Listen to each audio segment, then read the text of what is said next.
Buddy, how are we doing? Hello, hello. Welcome on in. It is me, your one and your only. I am back and I'm so happy to be back. Welcome on in. How's everyone doing today? I missed you guys so heckin' much. Hello, hello. Hi, Gamer. Congrats on the early Oni. Doctor, good to see you. Hi, Grizzly. Hope you're doing good too. Hello, hellos. Thank you for lurkies. Voices, good to see you. Hagar, welcome on in. Leaf, hello, hello. Good to see you. Abby, welcome on in. Hope you're doing well. Shadow Jr., good to see you too. Willow, welcome on in. John, hello, good to see you too. Jay, welcome, welcome. Himeko, hello. Possum, hello. I'm not an adorable Oni. Foolish Phantom, hope you're doing good as well. Welcome on in. Oh my gosh, it's so good to see you guys. I've been gone for far too long. It has been almost a full week, and I'm so sorry. I've been feeling super duper unwell this last week. Even today, I'm gonna be honest, I'm feeling pretty rough. But yeah, I don't know. I just wanted to stream and at least do just chatting or something and just kind of talk with you guys for a bit. I missed you guys so much. Missed you, Oni. I missed you guys more. It's been so tough. Oh, it's been a rough week. My goodness. But we are doing our best and I'm excited. Yippee! Thank you for the stream. Or not stream. The sub streaky. 31 months. Oh my gosh. Let's go. How are you doing? Welcome back to the Oni fans. Oh my gosh. How are you guys doing though? Hello. I'm sorry, literally before I started stream, my head is like, oh, it's been killing me. I'm just trying my best out here. Oh, thank you for Fads and Voices. Thank you for the 25 stream streaky. Technically in class, but we don't talk about that. That's a-okay. Sometimes that's the way it be. I hope you're doing good though. I hope everyone's doing amazing.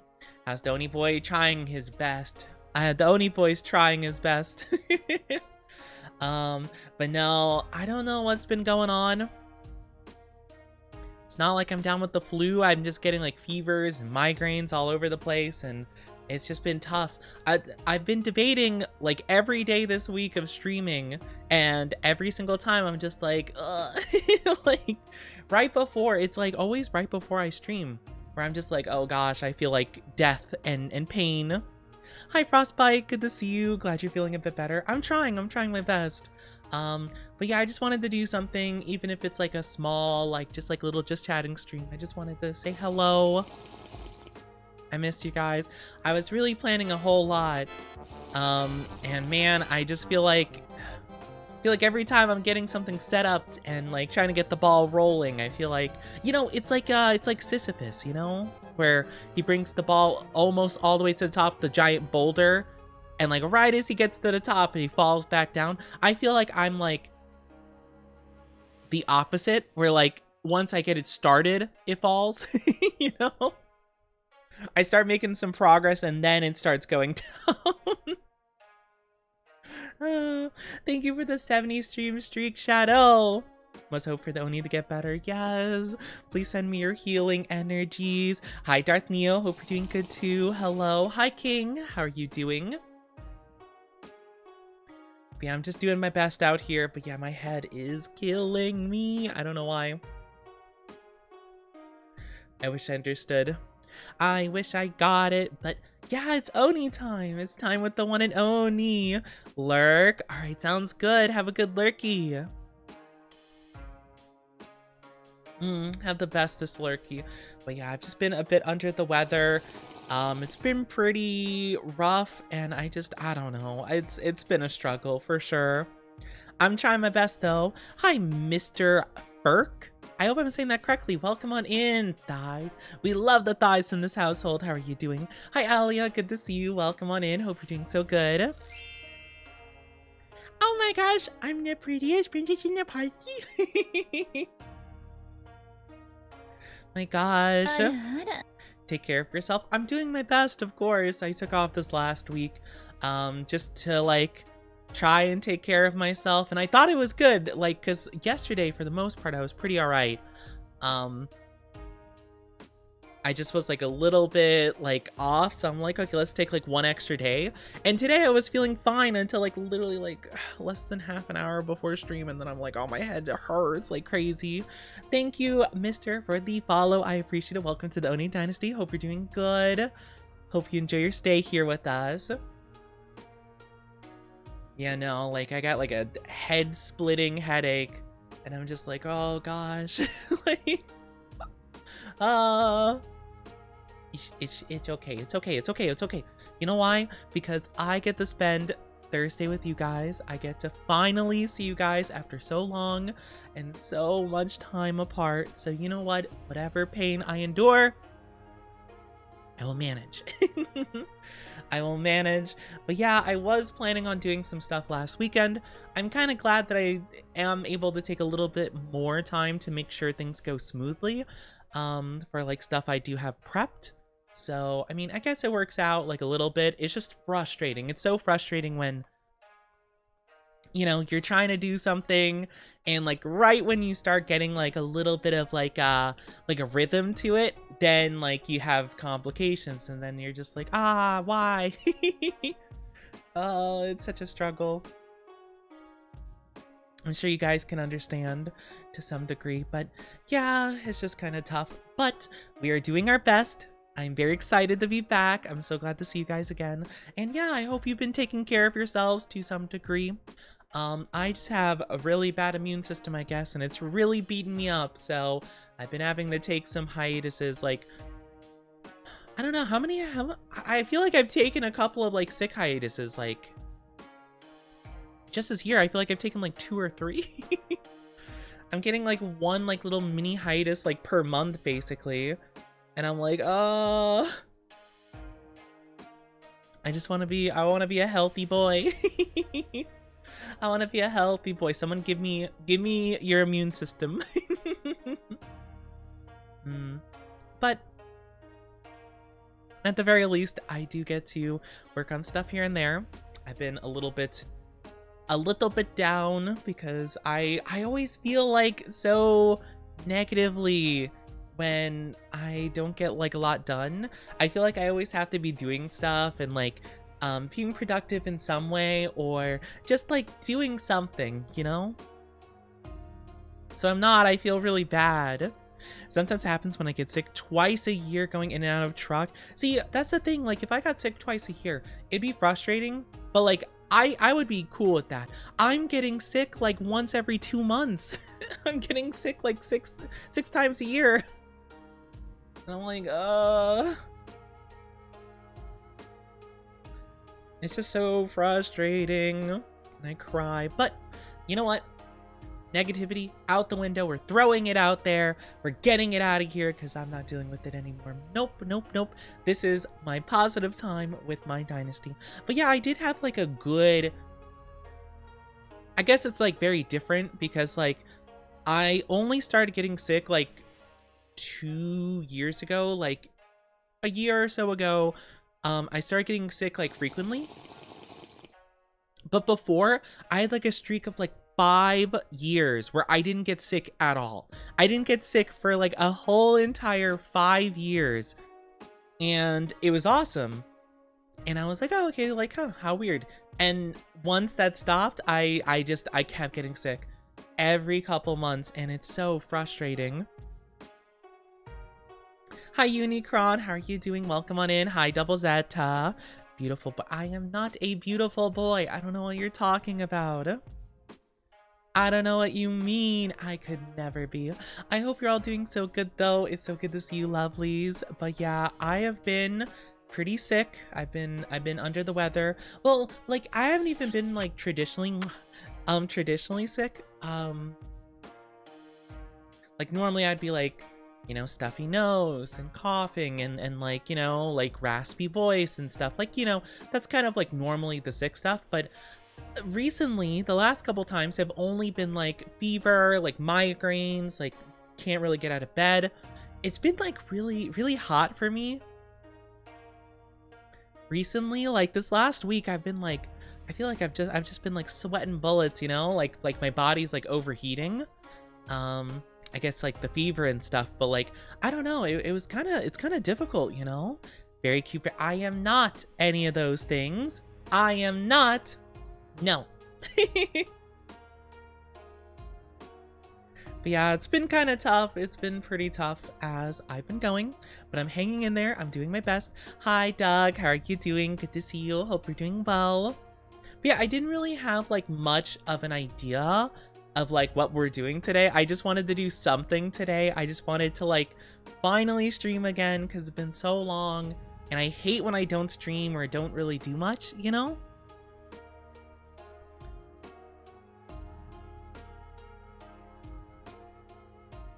You hooked your friend up with someone? I see. Hi, non-binary. How are you doing? Good to see you. Hope you're doing so good. Hello. Yeah, but I don't know. I just really hate being idle. I hate being stagnant. I always like progressing and moving in a direction. I don't know. There's just something about like making progress that I very much want to do. So whenever I'm not, I'm like, I'm just angry, but it's okay. It's okay. We're doing our best out here. How have you guys been? Anything big been happening in the last week while I've been like gone and like bedridden and stuff, you know? Like what's been going on? I feel like I'm just missing so much, you know? Like I haven't really been as active like anywhere, to be fair. I feel like I've been kind of like oh, what is it? Solitude? Like I've been in solitude. Or like isolation. I feel like I've been just like a little isolated island a lot recently. Hi, I love Tabby Tabbies. Tabby Kitty. Hello, how are you doing? Welcome on in. I hope you enjoy your stay. Welcome to Roni Dynasty. But how has the last week been treating you guys since I've been gone? Have you guys done anything fun? Anything big been happening? I honestly haven't been keeping track of much of anything going on in like, I don't know, like my, I guess, acquaintances and like mutuals and stuff, I gosh. I like checked in every so often, like when they're doing stuff, but I don't know of anything big going on. I'm just kind of like, I'm just over here. Hi. I'll like and support stuff, but I don't get too involved, I guess. I don't know. I guess I'm just kind of an island. I'm just like a little guy all by myself, just floating around. Wait, actually, no, islands don't float. Never mind. I'm not like an island. I guess I'm like, what's the thing that like floats all by itself? Oh, I'm like, oh, what are those things? Is it a buoy? A buoy? Those like little, the classic like little floating metal things that like, you know, people like when they get stranded or whatever, their ship capsizes, they like, you know, they like grab onto it and stuff, you know? I don't know what they are. I think they're like buoys. How are you? I'm feeling a little bit better. I'm feeling just like barely better. I've been feeling sick for like the last week. So yeah, it's been kind of tough. Hi Topi, how are you doing? There are floating islands. Are there? I thought islands, don't islands have to be like attached to like the ground though, to like I mean obviously under the water, but like don't they have to be like attached to something to like structurally stay sound? I mean, I'm sure like there's like man-made, well, if it's like a man-made thing, that's just like a boat then, if it floats. I don't know. I don't know how islands work. Doing okay. Hopefully this sickness truly leaves soon. I hope so too. It has been, I don't know, it's just been a rough week, honestly. Oh, I'm just so tired. I'm so exhausted. Mentally and physically. My tummy's also been beating me up. It's been very unhappy with my existence as of recent, but I hope you're doing so good. I hope everyone's doing well. Your B-Day was yesterday. Happy belated B-Day. Let's go. Happy birthday. I hope you had a fun one. That sounds awesome. And thank you for the first time chatty. But yeah, I'm sorry if I don't sound like the bestest, you know? Like, honestly, I'm gonna be honest, I think my voice feels a little bit weird. Though to be fair, it's been a while since I've streamed, so I might just be a bit rusty. But like, I don't know, just like, I feel like I can't put as much energy into my voice, if that makes sense. And like, you know, I wish I was a bit more,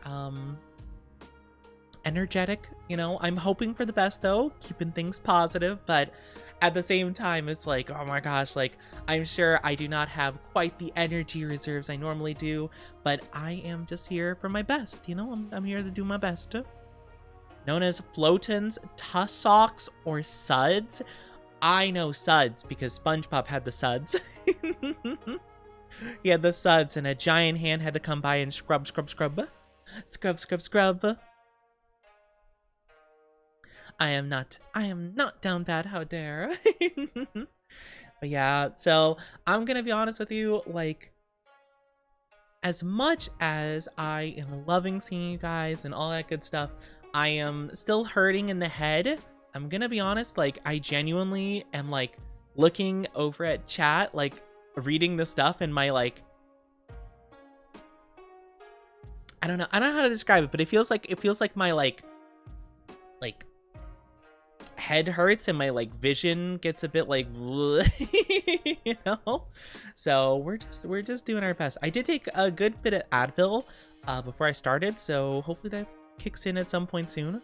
Never watched SpongeBob. Oh, SpongeBob's like the jam. Well, it was early on. SpongeBob was the jam for the first couple seasons. I don't know about it nowadays. I don't think it's quite to the level it was, but I'm sure, you know, I'm sure there are some like people who are fans of just like the new gen, which is kind of weird to think about, but I guess that's the case with everything, right? Or, you know, some people will like the reboots more than the originals. I don't know. I feel like it kind of depends for me personally. I'm not too sure. But no, I like the first couple seasons of SpongeBob, and then I kind of stopped watching. I don't even know how many seasons of SpongeBob there are. I feel like there's got to be like a dozen at this point. Oh, thank you for this 3-stream streaky. Oh my gosh, yay! I mainly watched like the first like 4 to 5, I want to say, roughly. Like those. I probably stopped around 5 or a little bit after. I'm not sure actually. But I saw a clip today actually, about the probably my favorite episode, the one where they play as a band at the Super Bowl. Oh, that was so good. That was so good. The Bubble Bowl. Oh my gosh. I absolutely love that episode. It's so good. It's so good. I miss SpongeBob. I feel like so many of my vocal stems and just like random things I say like are just like references from the show. I feel like it's just something that's like so easy to like look back at and quote and stuff. Hi Straynor, how are you doing? Welcome on in. Hope you're doing so good. How are you? Hope you're doing well. I don't know. It's not really like a super nice thing to ask, but I mean, you know, like, I don't know. Oh, you touched the horns and made my heart go doki doki. And thank you for the 5-stream streaking. Thank you so much. I appreciate it. I appreciate it so much. Sorry. Good. All right. So we don't have too much of a plan today. So we're just kind of going to be chatting for the most part. I do have my Elgato plugged in, so we could play Pokemon, but I might just chat with you guys. I don't know. I'm not sure what the vibes are today. So we'll see. How about let's just not talk about it, Tabby? How about that? You just, you know, you kind of just You know, it's okay. It's just, you know, just a bit of a common courtesy. Let's just move on, shall we? El gato, gato, el gato. I don't know if you guys have ever seen, there's a YouTube channel that I absolutely love. It is, I haven't seen it in a while. I don't know if they're still uploading, but there's silly, goofy like channel that makes like lists, like very silly cursed video lists basically. And it starts off like every video like, hello guys, today we're topping, like, today we're counting down top 5 gatos. Número 5. It's so silly. I love it so much. So whenever I think of like Spanish, I just think of that one channel that's just like hello gays. It's so silly. Hi Jazziel, how are you doing? Hi, good to see you. Welcome on in, welcome on in. I hope everyone's doing so good though and taking good care of themselves. Yes. I hope we're all doing so good. I missed you guys. I feel so bad. I always feel bad whenever I don't stream for a long period of time and I'm just like, I cry. I just want to see you guys. I want to stream lots and lots and lots and lots and lots and lots and lots. I'm not a puppy. Rude. I'm a sick Oni. I'm a very, very ill boy. I'm an ill boy. I'm Sicky Wicky. And I cry.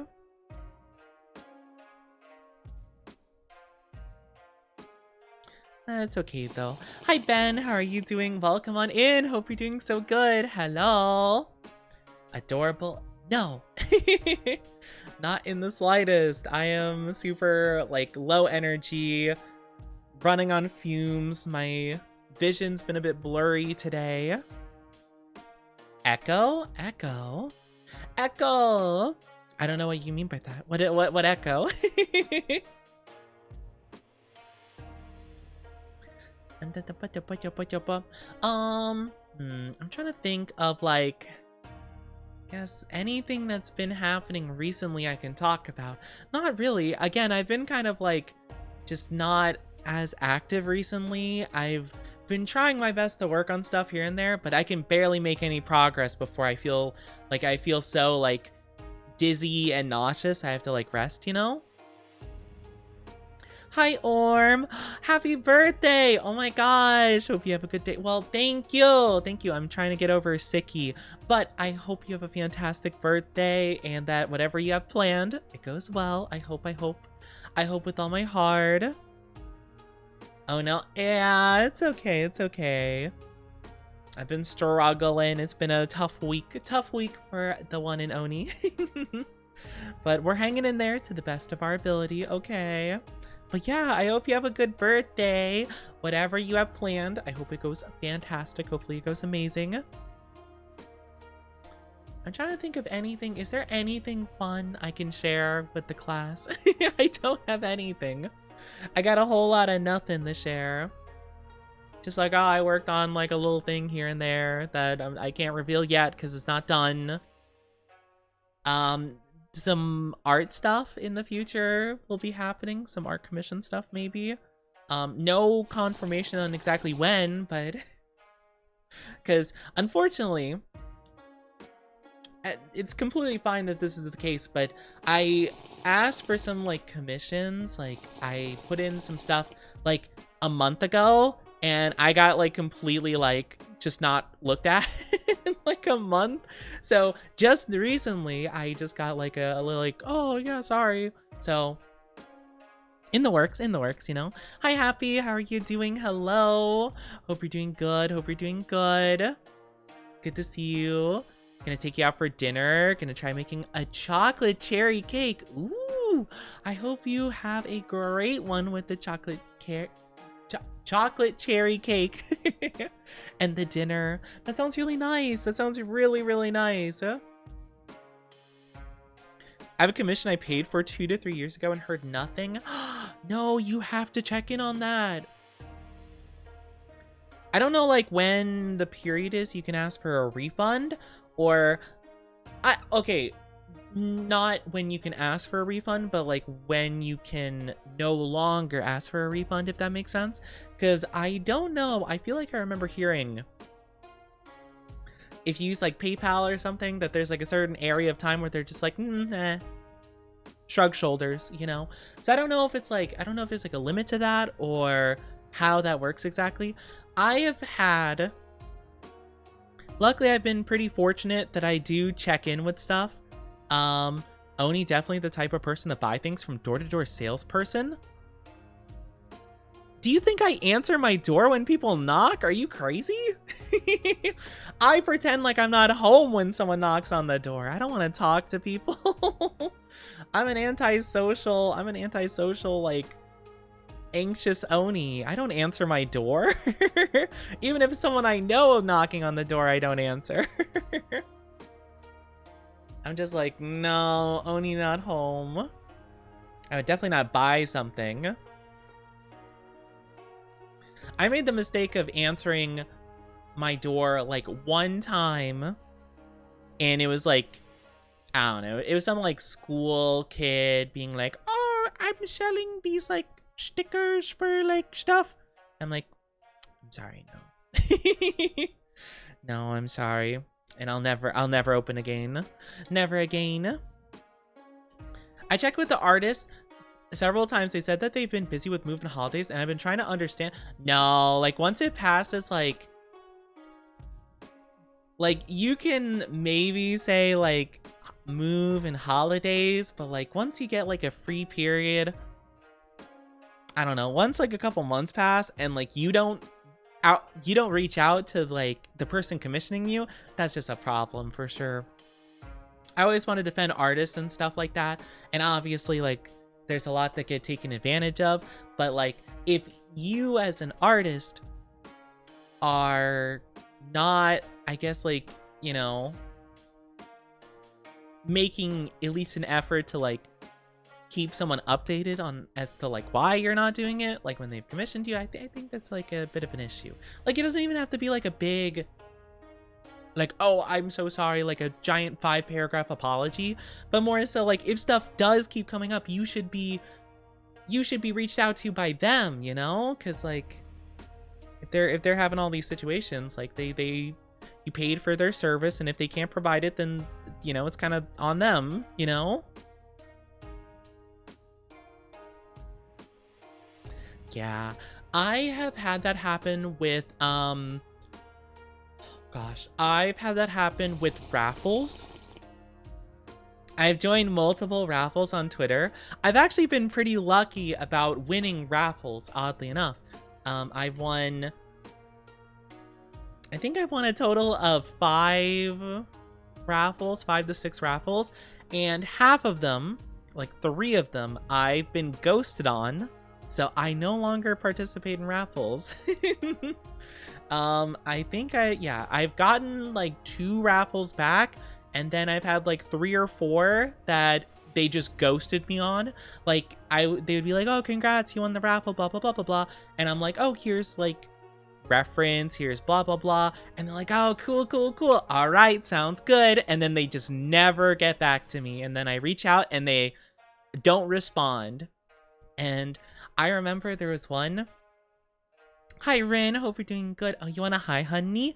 Ooh, let me give you a hi, honey, then, shall we? Let's give you the hi, honey. I'll do my best. It's gonna be a little bit of a sick hi, honey. A little. Hi, honey. Oh, guy. There's your hi, honey. It was not of the best quality. I'm sorry, but I did my best, of course. I always put in my most effort. Doesn't help that they seem to have forgotten about my commission. Yes, I definitely think that I don't know exactly like how the whole like refund process works, but maybe just hit them with the refund if you can. You know, just not even ask, just Because I'm gonna be honest, it's like, okay, you've avoided for like 3 years. Like, are you gonna really do it now? No. I remember though that there was one instance where I won a raffle, and this one was really frustrating because they seemed pretty into it. I'll even just be honest. I won't say who because I genuinely don't remember. But it was this person that made like metal music. They made like metal or heavy something. I don't exactly know the word for it, but they made like a very intense kind of music.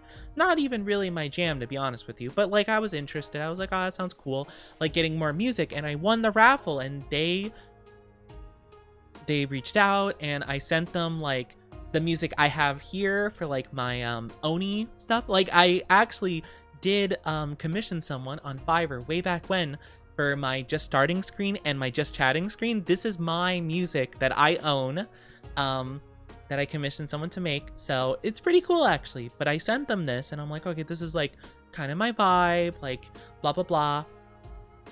And they seemed pretty excited about it at the time, and they're like, oh, I got some ideas for this. Like, sure, I'll get back to you.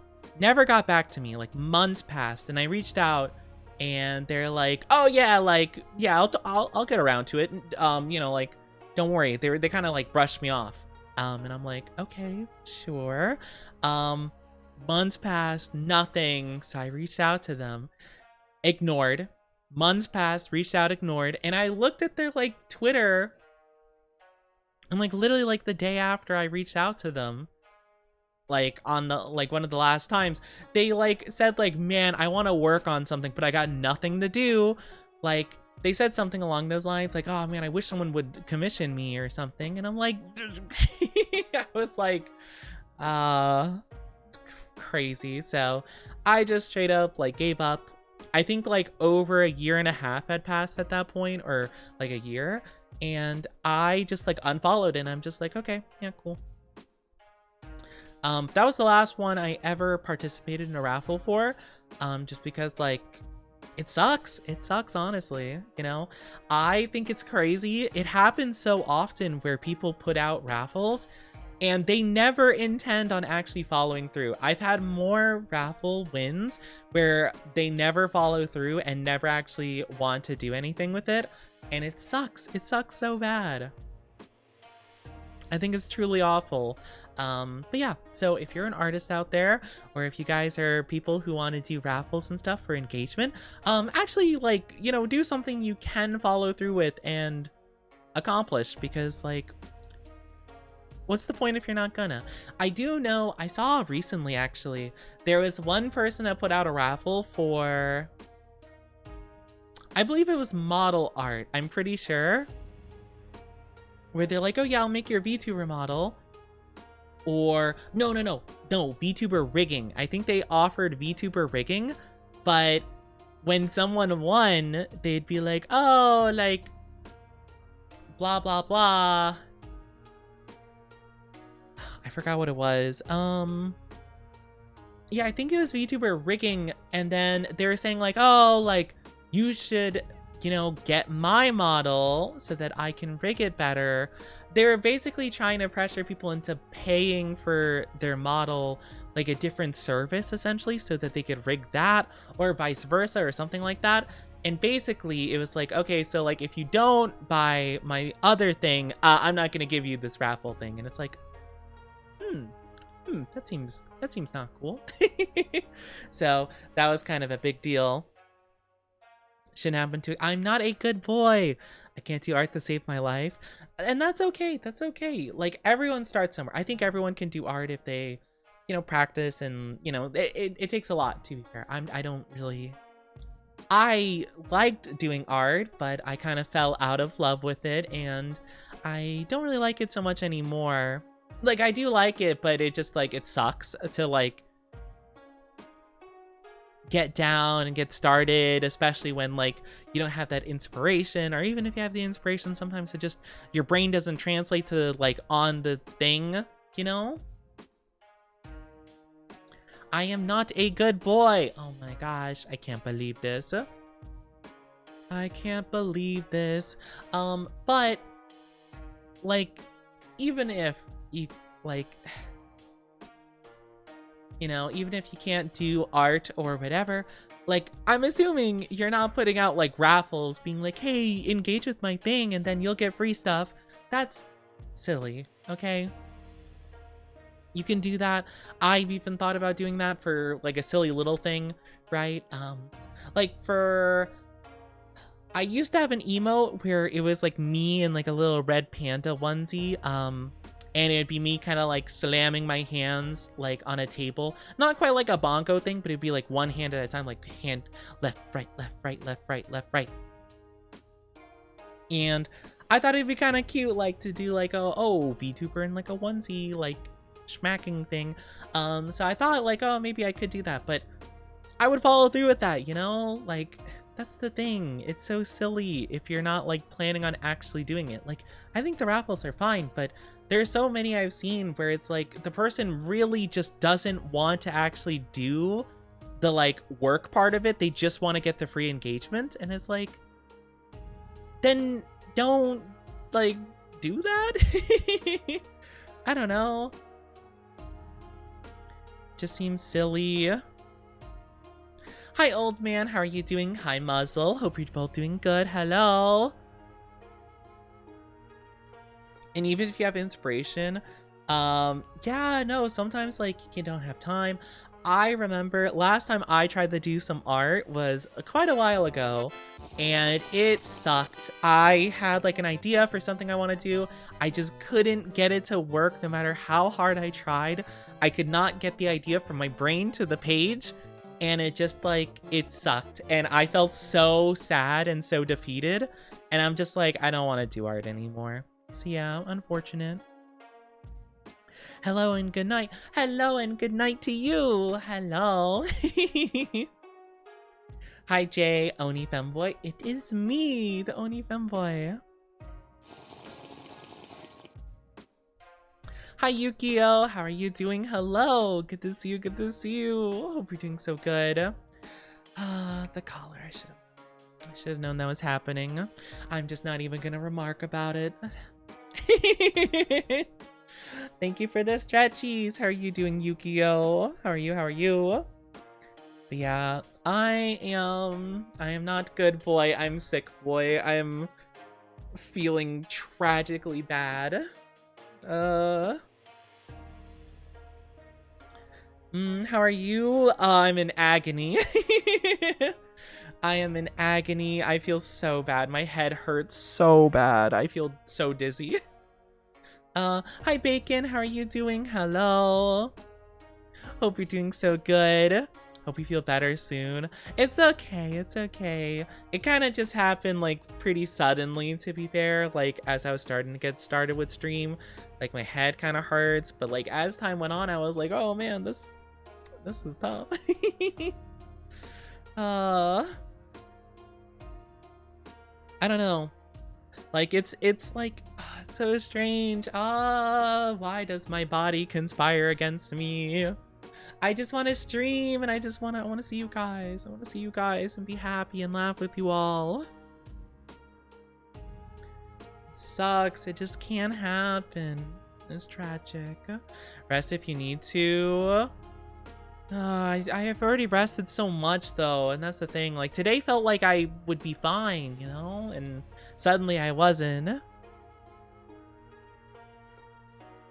Oh my gosh. I'm glad you're doing good. And hello. I'm not sure how to say your name. Is it Nefemo? Or is it like Nefimo? Thank you for the follow. How are you doing? Hope you're doing good. You're playing Stellar Blade? Oh, Stellar Blade. I haven't heard about that game in so long. Have you seen anything on Pragmata? I don't know if is it pragmatic, or is it like Pragmata? I have seen that game. And I'm gonna be honest, I kind of want to play it. I feel like there's so many games I'm playing currently, though. Like, I haven't played like Ghost of Tsushima or Code Vein 2 in like ages. But I really want to play it because the little small bean is so cute. I like Automata. Well, a lot of people pronounce Automata like Automata, and I don't agree with that in the slightest. Because Automata is like autonomous. Like that's the whole point of the game. Is like kind of talking about like what makes a person, like what is human, you know, like it's kind of that whole entire thing. So I think I think it's pronounced automata and not automata. I don't know. At least for me personally, I think I don't know how it's actually pronounced. To be fair. Finally got Code Vein 2 and I'm loving it. Yeah, I really liked it too. I don't remember at all where I was though. But it was pretty cool. I still think I like the first one more, to be fair, but you know, that's just I don't really know. They tried changing some of the stuff up, I think. But I don't know why exactly. I'm good with sick too. Oh, I'm sorry that you're sick too. Oh no. I sit around and bought it yesterday. It's fun. Yeah, I want to try it. I might play that next week if I do get it. I'm actually quite glad though. Apparently it's 60 bucks. It's not, you know, 70 like every other game is like increasing their prices by at least 10 bucks. So I was thinking about getting that. Maybe we could play that next week. I think that'd be super duper fun. I think I like the characters in 2 a bit more. Oh, I'm trying my best to remember all the characters. I think it depends. I think for me, it kind of depends. I like some of the main characters from 1 more, but I can understand liking some of the ones from 2 more for sure. I like the main... I don't remember their names, like any of them. I like the main girl that you're partnered with, the white hair one that has the time powers. And I like the pink hair girl. She's cute. She's cute. She also has my favorite build. I remember when I got her code, she had my favorite. It's like very strength based. And then I like the big tall vampire lady for no specific reason, but yes. Hi Zara, how are you doing? Good to see you. And hi Yuki Vampire. Welcome on in, lovelies. Hope you're doing so amazing. But yeah, I really do like the Souls games, and I don't know, I wanted to play more Code Vein. I don't know, as much as I do like it, I do think especially the open world aspect, I think that's my least favorite part about it. I'm just not a big open world guy. I think open world, it comes off as lazy to me, I guess. Just like having a lot of like open space and just like nothing in it, you know? But it depends on how it's done, to be fair, but I like that the first Code Vein felt like really well crafted, like a Dark Souls kind of style thing. And now that it's like open world, I'm like, but why though? Like, why is it open world? It didn't feel like it should be. I'm not sure, at least to me personally, I'm not sure. Good, but had a scare when Switch had the orange screen of death. Orange screen of death? I don't think I've ever heard of that before. Does the Switch have an orange screen when it's like gone wrong, I suppose? Took inspiration from Elden Ring? See, Elden Ring, I can kind of understand because like I still prefer Dark Souls because Dark Souls is so intricately woven together. At least the first and third game. The second one was kind of like all over the place. But the first game especially was probably one of the most well-crafted like level designs I've ever seen in my entire life, where you'd be adventuring for hours and hours and suddenly stumble upon a shortcut all the way back to like the beginning of the game, and it was like, oh my gosh, like mind blown. But like I prefer like a very well-crafted like linear game as opposed to an open world any day. I do think some open worlds are pretty good in terms of like spreading stuff out. I think Elden Ring being one of my more favorites, because a lot of the areas do feel at least somewhat rewarding. You know, at least you get like a cool item, or the bell bearings are my favorite to find because you're like, oh, okay, now I can like buy items and stuff that are like super helpful. But when it's like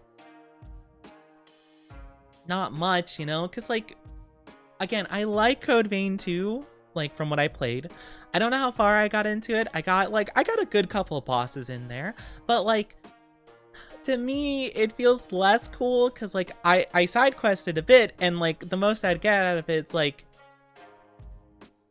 a couple like souls, like extra souls basically, or like I'd get like a weapon that's like kind of like okay, I guess, but not one I would use because like I already had like a bunch that were better in that category. So I'm not sure what the point of it was. I don't know. At least to me, it didn't feel like as worthwhile. I won't hate on it outright. Hi, Moon. And thank you for the headpads gaming. How are you guys doing, lovelies? I think it's a case-by-case basis. I won't write off all open world games, but I do want to feel at least like semi-rewarded for exploring, because otherwise I'm just gonna like feel like it's like a waste of time to get to like whatever the objective is, you know? But yeah, it just overheated when I fell asleep on it. Oh, understandable. I've never had my Switch overheat, actually. I've been pretty fortunate about that. I feel like that might be more of a problem with the 2, because like it is more... It's not like, you know, the most cutting edge like technology, but it is more like graphically intensive, so I imagine it's probably going to be pretty straining. Thank you for the 5 stream streaky bacon. No Sicky for the Oni. We try. Love bombing the Oni. Oh my gosh, love bombing. What the heck? Oh, and you touched the horns and made my heart go toki toki. Why are we love bombing, huh? What the heck? Why are we love bombing?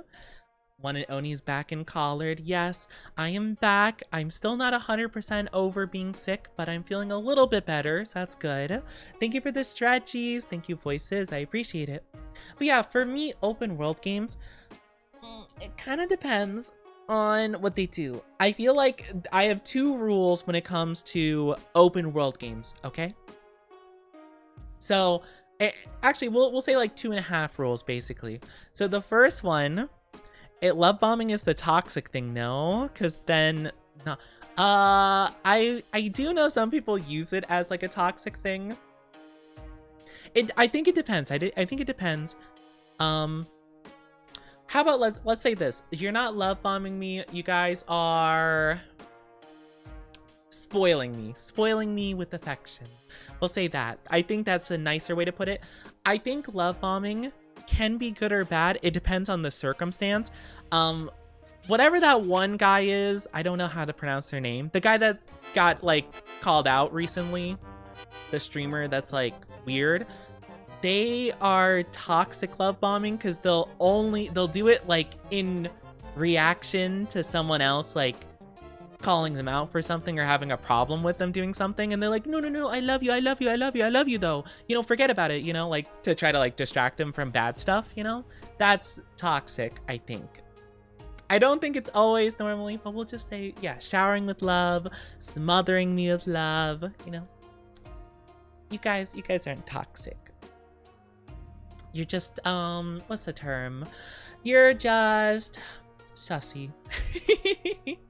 Thank you for the kissies and the pats, Orm. Thank you so much. The streamer that's a weird, I don't know what their name is. They've been talked about recently though. They're like the big controversial guy of the week or the month or whatever. I saw a thing where the voice actor for Deku read out their apology letter because I guess they give the vibes of Deku a lot. You know, it's like, I'm sorry to say this, everybody. I never meant to hurt anybody. Maybe that narrows it down a bit. Yeah. Is it Saikuno? Sikuno? I'm not sure how to say it, but yeah, like that guy. I'm sorry. No, oh my gosh. I'm trying to imagine now the classic YouTuber apology thing. I really didn't want to make this video. I don't think I did anything wrong, but it seems like people have a problem with me anyway.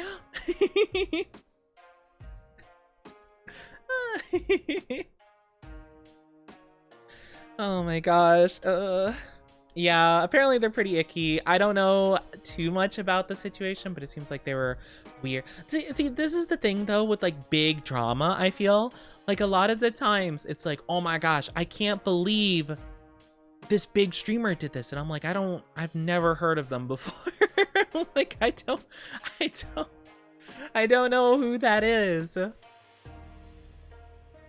So whenever it's like a big thing, the only recent like big controversy with like a streamer that I knew about was Cinder. And I knew Cinder because I knew them before they were known as Cinder, because they did like ASMR content, and I stumbled upon their ASMR content before they became a VTuber.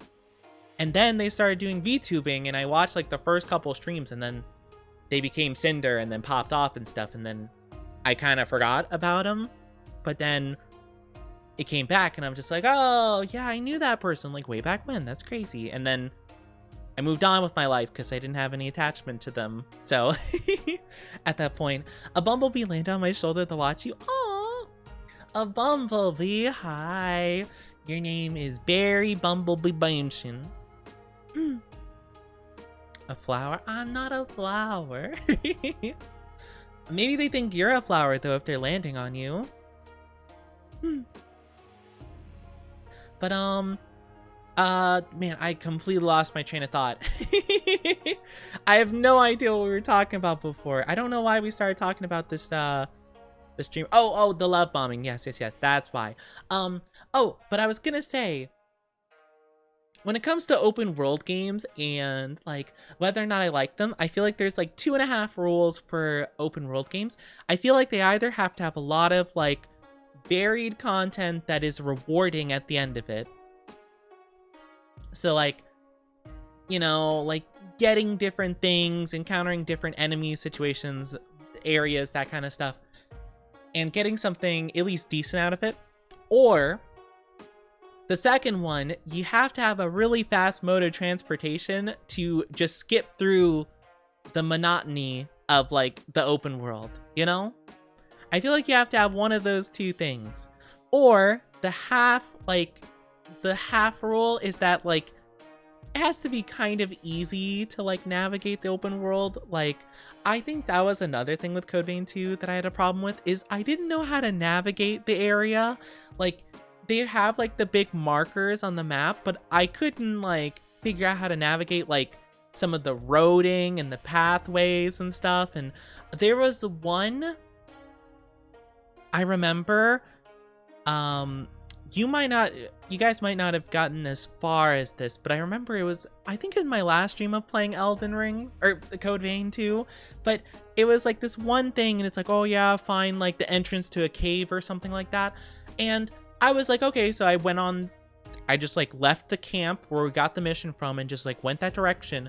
But apparently you had to use an elevator in the corner of the camp to go way down, and then you had to run through a bunch of caves. Like you had to enter a completely different cave that eventually connected into the cave of the mission. And I had no idea. I was struggling for like an hour to figure it out because like it didn't tell me that like the entrance was super far down below where I was. It just showed like a map with like no elevation levels whatsoever. So I'm just like, is it like above? Is it below? Is it hidden? Do I have to activate a thing to uncover it? No, I just had to go like way the opposite direction, go down an elevator I didn't even know was there, and then I have to like walk a huge long path until I discover the cave inside of a cave. And it's like, oh yeah, no wonder I couldn't figure this out. So I feel like that's kind of the thing. It's like, you know, you either have to like have a lot of stuff to like explore and things that feel worthwhile, or you have to like be able to speed through a lot of stuff, you know? And I feel like Elden Ring does pretty decent on both regards. Hi Peppy, how are you doing? I will say though, my one gripe with the Elden Ring open world is that some of the areas do feel kind of repetitive. Like a lot of the caves feel pretty repetitive, but at the very least they do tend to give you different items at the very least. So that's cool, you know?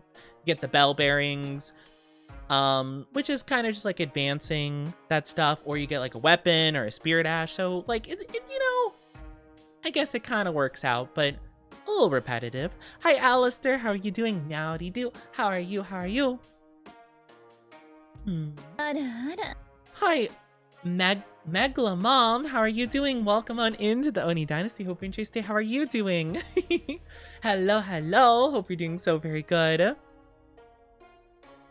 We are just yapping our hearts out though. But I don't know, how do you guys feel about the open world games? Are you guys more a fan of open world or linear? What do you guys feel like? I will say though, I mainly like a really good linear game more than open world, but it has to be pretty well crafted. I've played some stinker linear games, you know, where it's just like kind of like whatever. So when I think of like good linear games, I'm thinking like, you know, some of the like really good like quality Legend of Zelda ones, or Dark Souls being like the main one I can think of, you know? Oh, I'm so sorry. Ads are popping up in just a little bit. I'm so sorry. If you're not subscribed, you'll be getting an ad in just a little bit. I'm sorry. Hi, Ice Cold Fox. Good to see you. How are you doing? Cooking bacon. Ooh. You're getting some bacon wrapped chicken? That sounds yummy. Hey, hit or miss. I like them sometimes. I think it depends. Open world games need a good balance. Too many are either empty or too cluttered. I agree. I agree with that wholeheartedly. Or sometimes they'll have like the random events spawn, and sometimes it's just too much of the same, you know? Like, I'm not a big Bethesda guy. I'm not a big Skyrim guy. I liked it fine, don't get me wrong. But the amount of times that like it felt like the game didn't know what to do to like change up the pace and be like, what's this guy's just randomly walking around, what could we possibly do to make things interesting? Dragon, toss a dragon his way, and I'm like, another dragon? Oh my god. Like, I don't know how they possibly made it so that dragons are like a chore to deal with. You know, it's like these guys are supposed to be cool. I remember I streamed Skyrim a long time ago, and it was quite fun. It was quite fun experiencing with you guys, because like I'd played and beaten Skyrim before, but it was more fun to do on stream, and I explored the DLC, which I had never done before, so that was cool too. But the amount of times that you'll just randomly be exploring, or I'll just be doing like questing like in a city or something, and they just like throw a dragon at you, and you're like, oh god, okay, well now this is gonna take up the next like 15 minutes of my life, because it's gonna be flying around. It has like 5 different areas it can land, either on building A, B, C, or like a giant stretch of land like 5 miles away. And then you'll have to like debate whether or not like it lost you or not, because it would fly like 5 miles away, and you're like, did it land over there? Is it fighting something else? Like, I haven't seen it in ages. Okay, let me go about my business. And then suddenly it just like swoops on you again. You're like, what's happening? I like playing Skyrim and reaching level 50 before hitting Whiterun. That is actually so fair. I really liked learning about, because when I played on stream, I had like a really fun system of like enchanting stuff. I actually really liked the process of enchanting things and selling them for big profits, you know? I remember I'd be getting like thousands of gold like every single time I'd be doing stuff, and I'm just like, yes, my empire grows. But I wasn't very good at it. I do think it's kind of fun to play around with some of the things, but Skyrim's definitely a game where I feel like it kind of like meshes between being too cluttered and not like too empty at the same time, if that makes sense. Like, there's not enough variety in like what happens, I guess. Like, the areas are different, and the loot is always like okay, because usually at least you get gold out of it, but a lot of times Like, there's only so many packs of wolves and then dragons that swoop on me that'll keep me interested before I get tired of it, aka like 3 times, and then I'm tired of it, you know? Like, I feel like dragons being like the main part of your game, I shouldn't get bored and like irritated by them like within like an hour of playing, you know?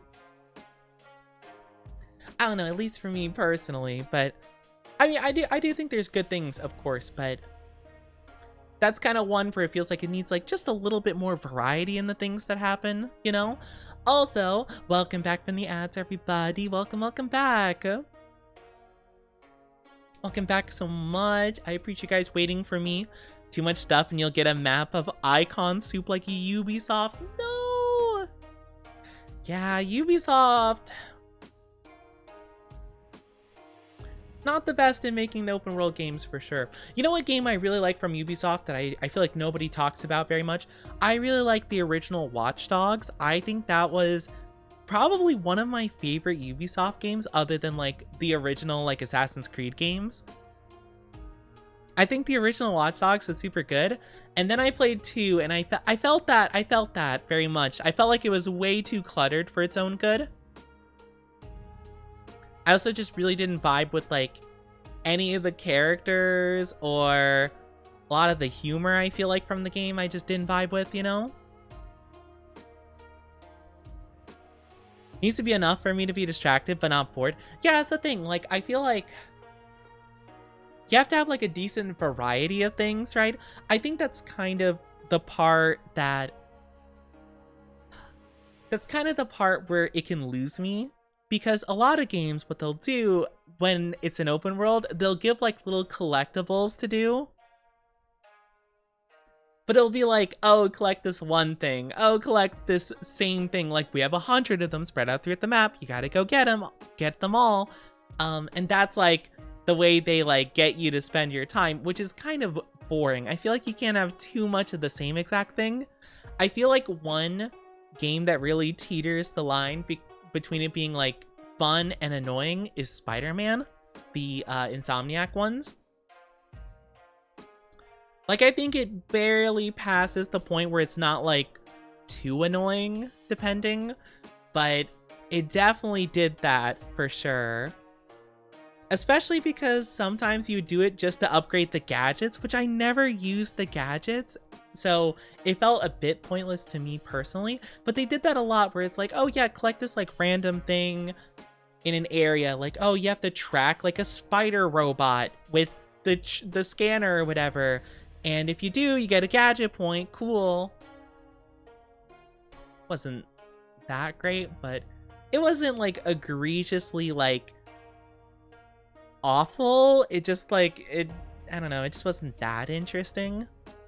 I think the second one did a bit better in that regard, I think, if I remember correctly. I don't remember, because I'm pretty sure I 100%ed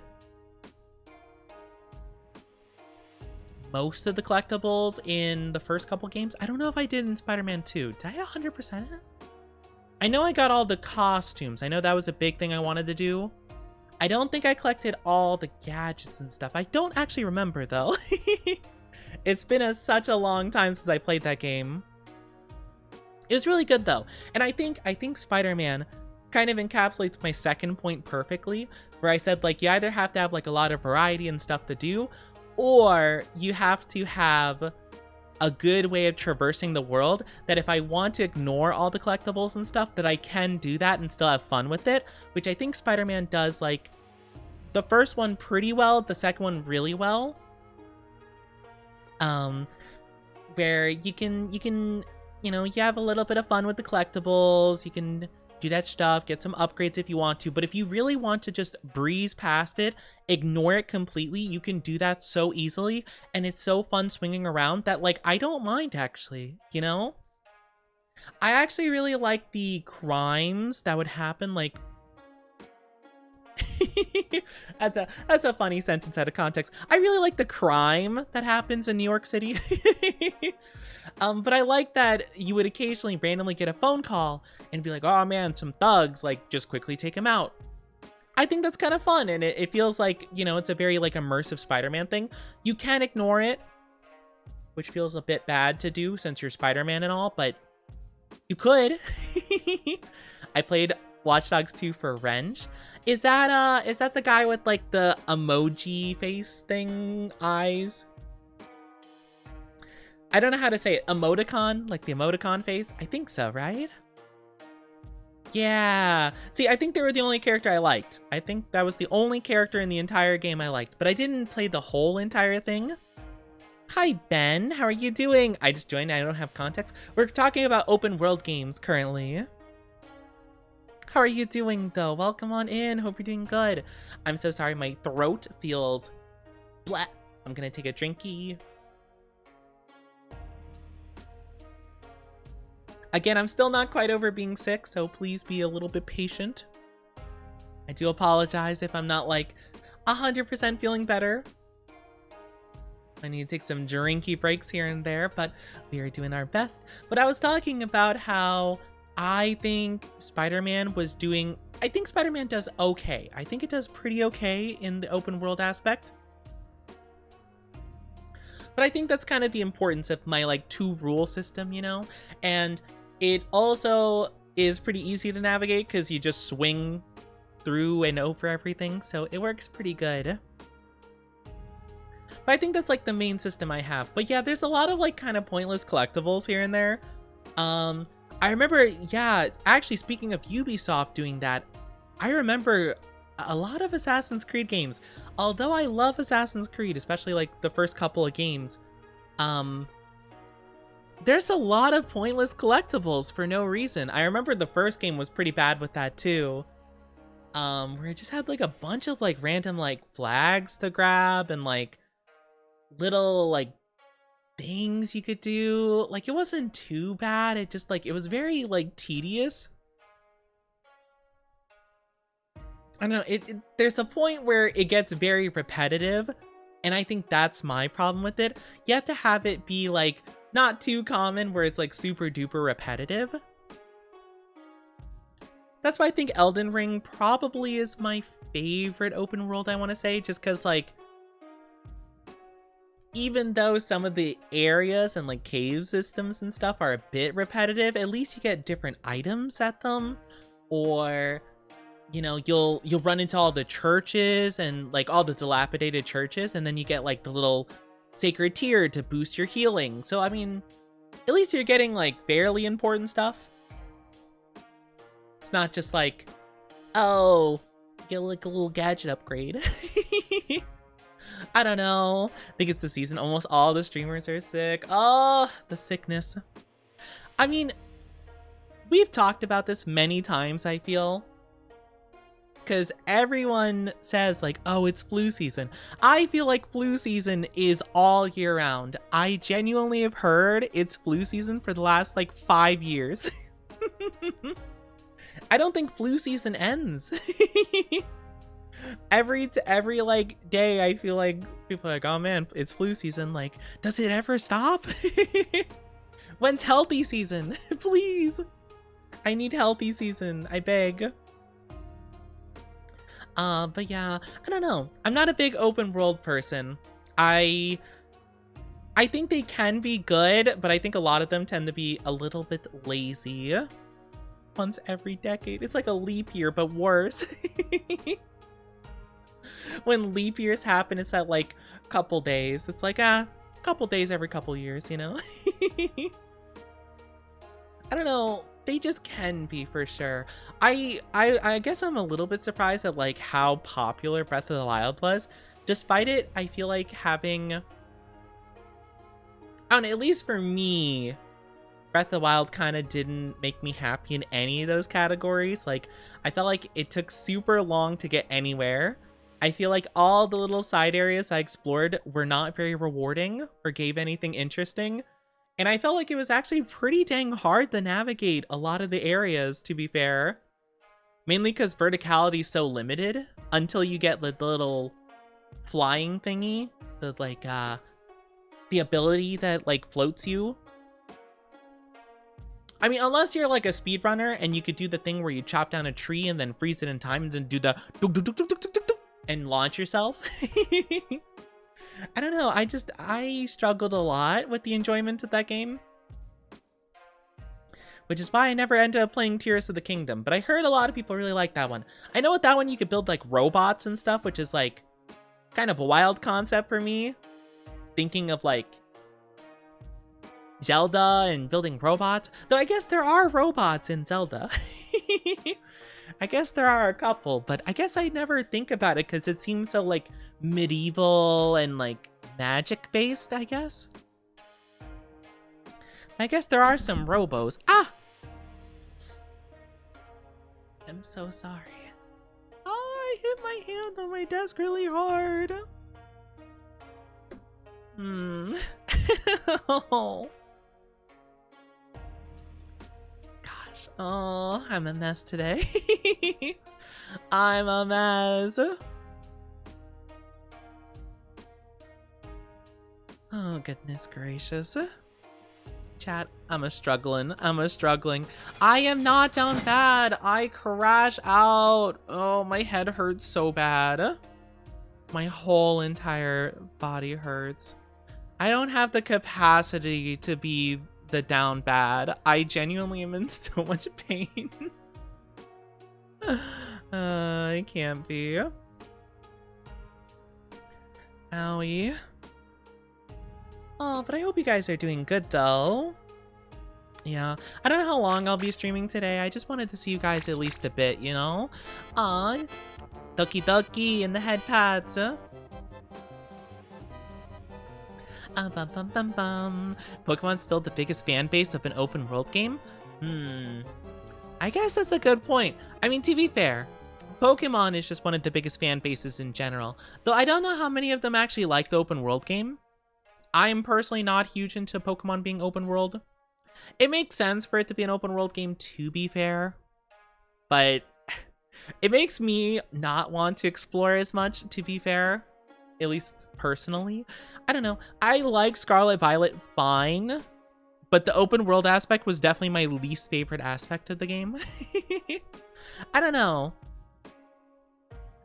I think Pokemon having the largest fan base, like one of the, if not the largest fan base in video games, I feel like kind of carries it in that regard, to be fair, as opposed to like the open world aspect of it. But I don't know. I'm not sure, actually. I feel like in terms of games that are only open world, what has the largest fan base? I'd say probably Bethesda, right? I feel. I'm trying to think of more like very popular open world only kind of companies. Well, not that they only make open world games, but like, you know, like I think all the Elder Scrolls and all the Fallout games for the most part are open world, right? Thank you for the 20 stream streak and the 70 stream streak. Oh my gosh, look at you guys. Look at you guys getting those stream streaks. Yippee! Oh my gosh, oh my gosh.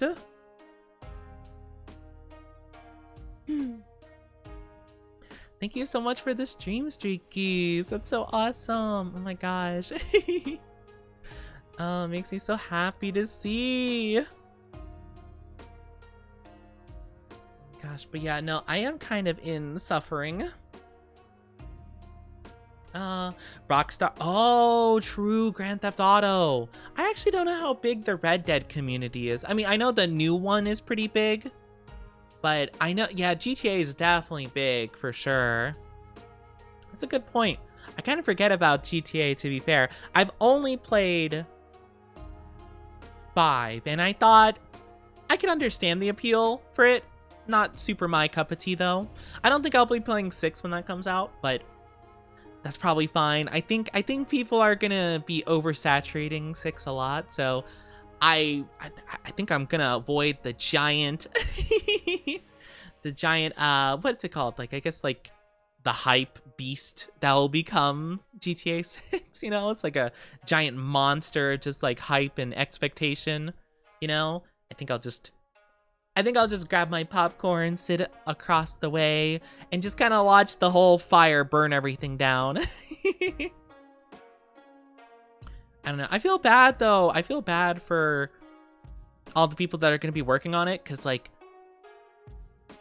I feel it's gonna be pretty hard to live up to the expectation that everyone has for it. Like, I'm sure it'll probably end up fine, but I feel like it's one of those things that it's like, you know, it'll be so big that like you're definitely gonna make some people pretty upset.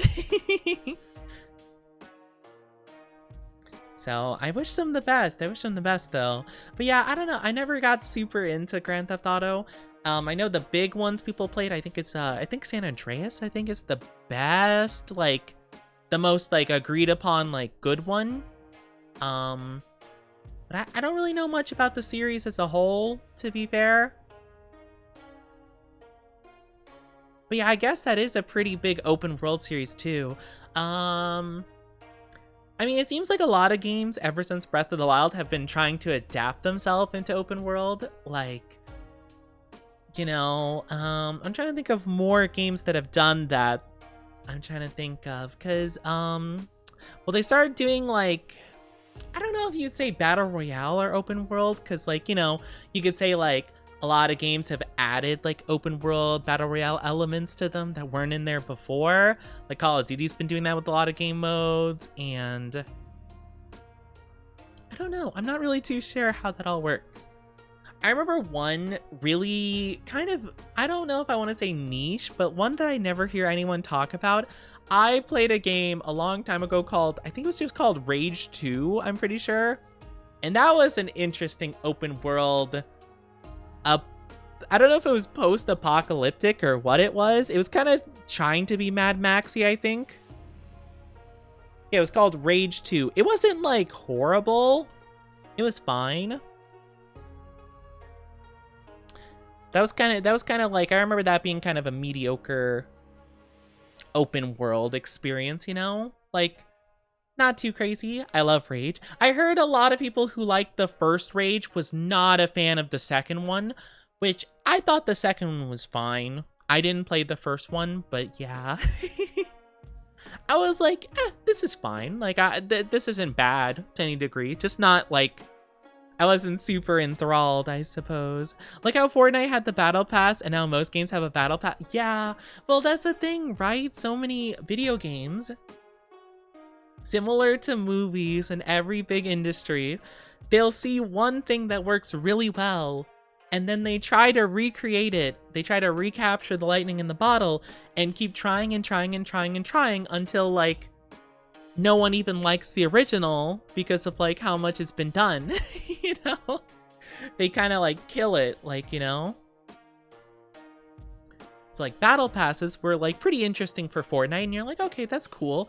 And then every game started to do battle passes and then there's like the battle pass like fatigue because you're just like, oh, I'm just tired of like all the monetization. So then it kind of kills it off. And I think, I'm gonna be honest, I think Apex probably did like the worst blow to it, because didn't Apex Legends try to do multiple battle passes, like multiple mini battle passes, which I'm just like, Marvel Rivals did that too, where they have like mini battle passes on top of the other ones, and I'm like, why? Why are we doing this? It said on Earth after an asteroid hit it. Oh, got you. But yeah, it was kind of weird. It was kind of like a mix of like sci-fi and apocalypse kind of vibes. Like, again, like a Mad Max, but like if you had like cybernetic force powers, you know?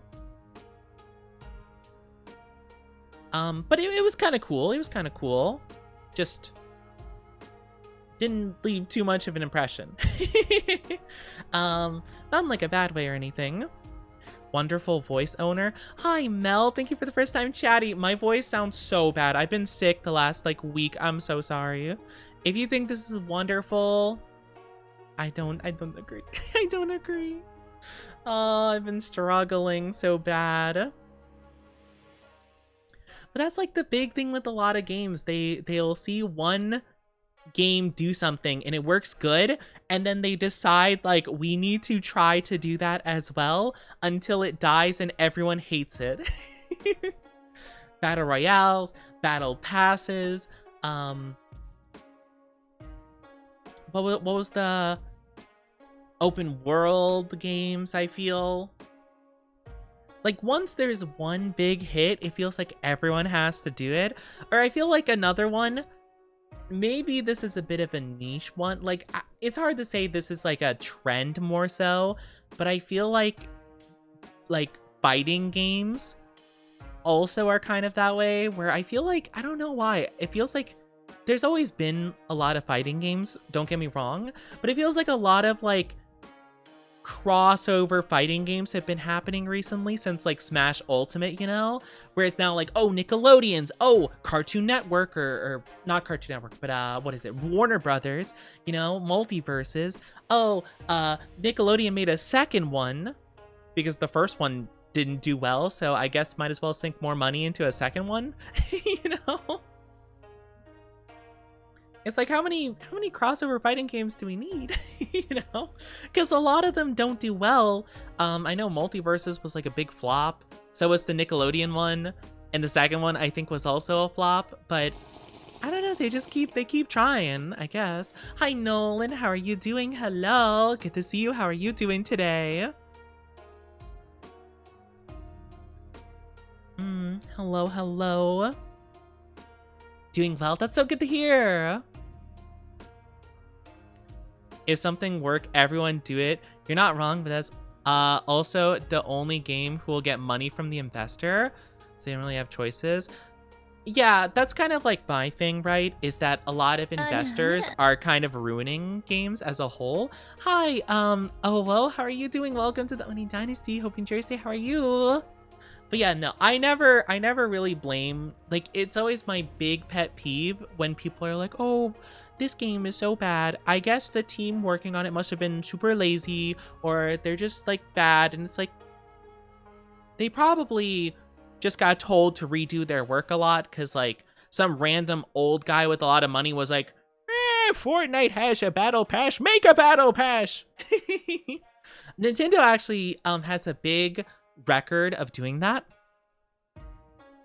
with motion controls. That's like a big classic Nintendo thing, is that whenever if you guys have ever seen a Nintendo game that has like really clunky motion controls that feel like they were done in like a month, it's probably because they were. I remember my favorite Legend of Zelda game, Twilight Princess. The Wii version of the game, Nintendo demanded that they add motion controls to the Wii version like 4 months before it launched, and they're like, what? We don't have time to do motion controls. And they're like, yep, we need it done, or else, you know, like, you have to add them. So they literally had to, because Link is a left-handed character, so it's kind of tough to like translate that to like right-handed like movement, so they just mirrored the entire game. That's the easiest solution they had, was just to flip everything. Because they had like 2 months to get it finalized. So they're just like, okay. And it's like, all right, well, good job. Hi, Nay, how are you doing? Oh, it's so good to see you. How are you doing? I feel like it's been so long since I've seen you. I've been too bedridden in this last week. I hope you've been well, though. Oh my gosh. Hi, Skirkmere. How are you doing? Good to see you. Welcome on in. Welcome on in. How are you? How's your day going? Oh, awful. Oh, I've been such a mess. Oh my gosh. My head is like, oh, it's in so much agony. It's all good though. I'm trying my best. It's just, it wouldn't be that bad, but I'm sometimes getting these like twinges of pain where like my vision's blurring, which probably isn't good. You know? So we'll see how that goes. My favorite Zelda had to suffer the same thing. Majora's Mask was done in... Majora's Mask is my second favorite Legend of Zelda. It's so good, though. It's so good. But yeah, they get super rushed, and, you know, it always sucks. Like, I wish... Obviously, like, some games wouldn't come out in time, right? Like, Cyberpunk, I feel like, was just unfortunate in general. But, like, it really didn't feel like that game was gonna come out ever. Like, it got delayed so many times. Like, obviously, like, I wish they had more time to work on it, but there's only so many times you could delay it, you know, before it gets like a little bit frustrating for everybody involved, you know? But I'm sure the investors didn't help in that regard. But like, I wish like games had more time to cook, which is why I'm excited for the new Pokemon games, because it seems like they're giving them much more time to cook now. Because they're at least not releasing at the end of the year, because they've been kind of forced to do like yearly releases of stuff. But now they have more than a year, so I'm hoping they got some time to do stuff. Seems everyone has been sick lately. But yeah, I'm doing a little bit better. I wanted to do at least some stuff today and at least yap with you guys, because I haven't done that in a long time. But yeah, no, I was feeling fine for the most part today. But then like half hour before I started stream, I got this like really bad and intense pain in my head. I'm just like, oh, I cry. Because I was feeling pretty good though. Your lovely voice. My voice doesn't feel very good either. I feel like my voice could be better too. I wish. But yeah, sorry. I don't mean to complain so much. It's just like, oh my gosh. It's unfortunate, you know? It's so frustrating because I want to do so many things and I want to like, I don't know. I feel like recently we've been having some good streams, you know? Like I feel like this year, you know, although it's been beating me up, I feel like in terms of the streaming department, I've been doing a bit better. I've been trying to maintain a bit more positivity and like yapping more, which like is crazy because I never used to do just chatting streams ever. But now I feel like I can actually do them, and I'm feeling a bit accomplished in some departments, you know, which is pretty rare for me because I'm a bit of a hypercritical, you know, guy over here. You deserve a hug and warm milk with honey. Okay, do you guys actually recommend warm milk? I've never ever had warm milk before, but I hear so many people recommend warm milk. What about warm milk is good for like sick vibes? Like what about it? I always hear it recommended, but I don't know what that is.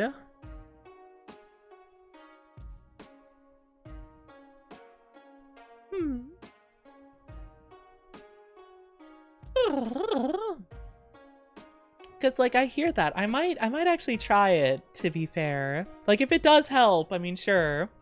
I also hear that it helps with like sleeping for some reason. Like apparently it makes you sleepy. I don't know what about it.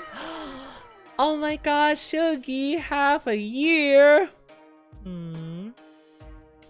My goodness, thank you so much. What the hecky? An Oni fan for 6 months. Oh my gosh, Shuggy, how are you doing? It's good to see you. It's been 84 years. I hope you've been well. Hope you've been doing good. Let me give you the shout outie. The shouty outie. Hope you've been well. Big Eeple, I feel that. I feel that. I'm struggling over here.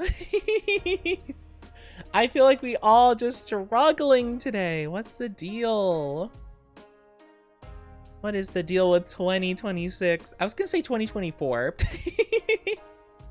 Man, maybe I am struggling. I think it's 2 years ago. Oh my gosh. I swear 2026 kicking our booties. I want to kick it right back. Kick, punch. I'm gonna hit it with a wombo combo. You guys better be ready. It's gonna be nasty. Oh, but I do hope you guys have been doing well, hanging in there, taking care of yourself at least to some degree. Let's go back to 2016. Man, I wish actually. Like okay, I'll be honest. That was kind of a rough time for me too, but it wasn't like, it was a manageable kind of rough, you know? Man, the things I would do if I was back in 2016. I'd buy a lot more Pokemon cards. I'd buy a lot more Pokemon cards and resell them later. No, I mean, it would be kind of nice though. Change around some things here and there. I would definitely try to lock in with art a bit more so that I can be a better artist, you know? Because now I got no motivation to do it anymore. Man, I should have locked in. You know, I had a big passion for art when I was a kid, and then I lost it until like quite later.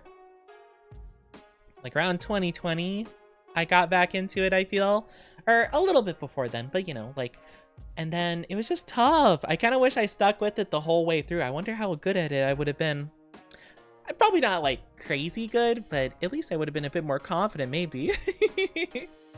Confidence is key. But hey, we're just doing our best, you know, with what we did. The past is the past, or something like that. But I'm just excited. I'm or not excited. What is it? I'm just happy I get to spend some time with you guys, and you know, even if I am still feeling pretty bad, I'm glad that I at least get to see you and talk with you a bit, yap a bit. Because I always do love the yapping. But yeah, I do feel like I have done better this year in terms of yapping. And I feel like in terms of streams in general, I've done better. I think I have been improving at least to some degree on stream.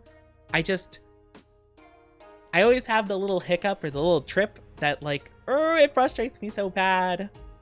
Again, it feels like it feels like a Sisyphus thing. It feels like I'm pushing the boulder up. And I keep tripping, but I trip a lot earlier than he does. I think the legend is like he gets like right to the end of it and then he like messes up and stuff and it falls down. I feel like I just get started. I get like a quarter of the way there and then I trip. I'm like, no, the boulder. Oh my gosh. Don't overwork yourself. I'm trying not to, but I keep getting sick. My immune system's really bad, to be fair. I think I've gotten sick like 4 times in the last like 6 months, I'm pretty sure. So like almost every month in like a week or so, I'm getting sick. And I'm like, why can't I catch a break over here? I'm just trying my best. I'm trying what I can. But yeah, no, like and that's the thing, right? Like I feel like I am making at least some progress or doing well in some aspects, and then I'm just tripping up in others, and it's bothersome. You know, I'm trying to get the nice like I'm trying to get my good RNG. You know, I'm trying to get lucky. You know, like you know, in Stardew Valley, when you check the TV and if you have a lucky day, you basically can find like ores better. You can find like the ladder to go in the mines better. You know, rainy day happens, all your crops are watered. That's the kind of day I'm looking for. Just like in life, you know. Where's my day where everything goes right? Do I have to check the weather? Do I have to check the weather to see if they give me a little fortune? Oh my gosh, they should have like a fortune cookie. Well, I was gonna say like they should have like a fortune cookie channel or something where it tells you your fortune, but I'm like, oh, that's kind of like just like a horoscope website, isn't it? Actually, you know what? I never check my horoscope. Let's check my horoscope. I'm assuming it's done. I think it's done with zodiacs, right? I think that's the whole thing. Let's see.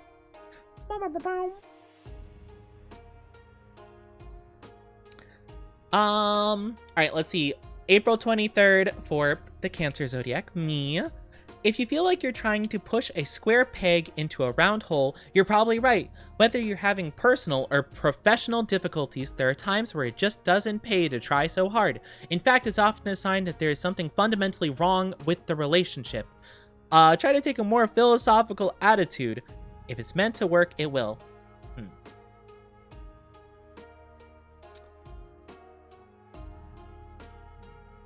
I'm trying to see how...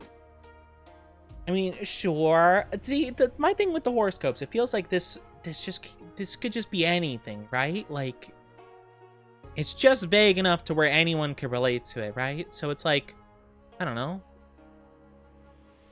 Does it just mean like everything is something specific? I don't know. Oh well. So I guess the moral of the story is I just need to not try as hard. But if I don't try hard, then like I don't get stuff done. That's the problem. Aries? I'll skim through Aries? Want me to pull you a card? Oh, what kind of card? like a tarot, I'm assuming, but how exactly does that work, to be fair? Because I don't know exactly what, like, I'm trying to think, like, how do you know that it resonates to me specifically, I guess? You know, I've always wondered that, where it's like, oh yeah, let me draw you a card. Like, you know, like, is it, how do you draw me a card as opposed to, like, yourself, you know? I've always wondered that. All right, let me see what it says for Aries. It can be hard to release old habits and beliefs even as new, better ways of thinking struggle to gain a foothold. You might find it difficult to confide your feelings to another, but a frank conversation with close friends will do much to ease your mind. Friends will show you that this transformation is positive. That is extremely vague. That's more vague than mine. Oh my gosh. Intention, sure, you can read my fortune if you so desire. I don't mind at all.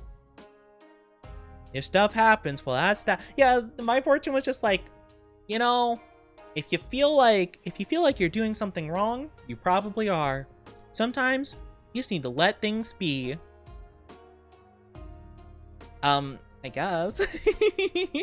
I guess so. I mean, yeah, sure, I suppose. I'll do the one card pull for you. Okay. I'm looking at some other stuff here, though. Let's see. Oh, they have a tarot card reading here, too. I'm kind of curious about the Chinese. Oh, they have Chinese zodiac? Whoa, I want to see. Okay, I'm a dragon. Okay, hold on. Hold on. All right, let's see. You may have had an urge to gamble with precious resources today. Think twice when your optimism is greater than your good sense. Networking with others should bring an opening for presenting your ideas. Investment schemes can work out today, but only if you have skill and expert.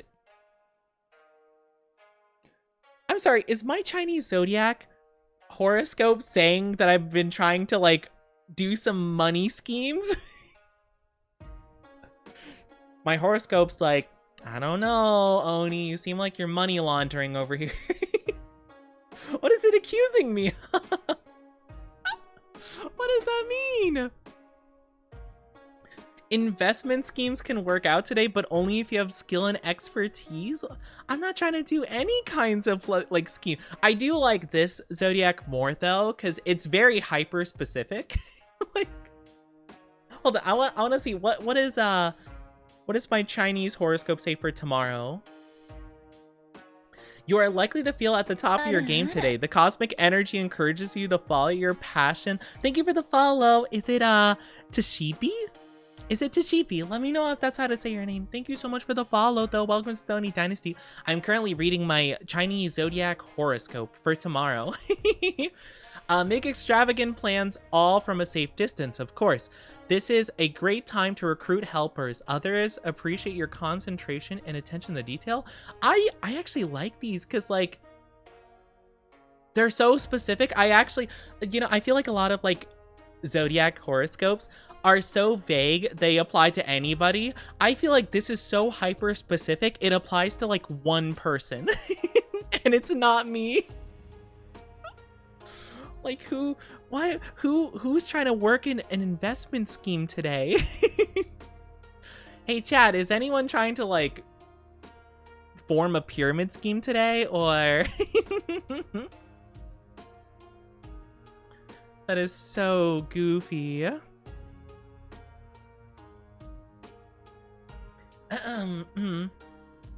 My goodness. Oh, sorry, my throat's a little bit blah.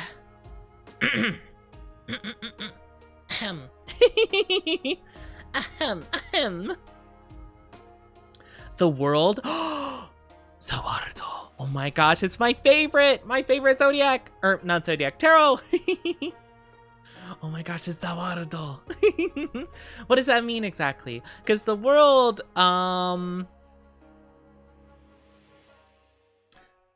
no, actually, no. I'm thinking of the Fool. Because I was gonna say, oh, doesn't that mean like infinite possibilities? Blah blah blah blah blah. That's the Fool, I'm pretty sure. Like the start of a journey, infinite possibilities.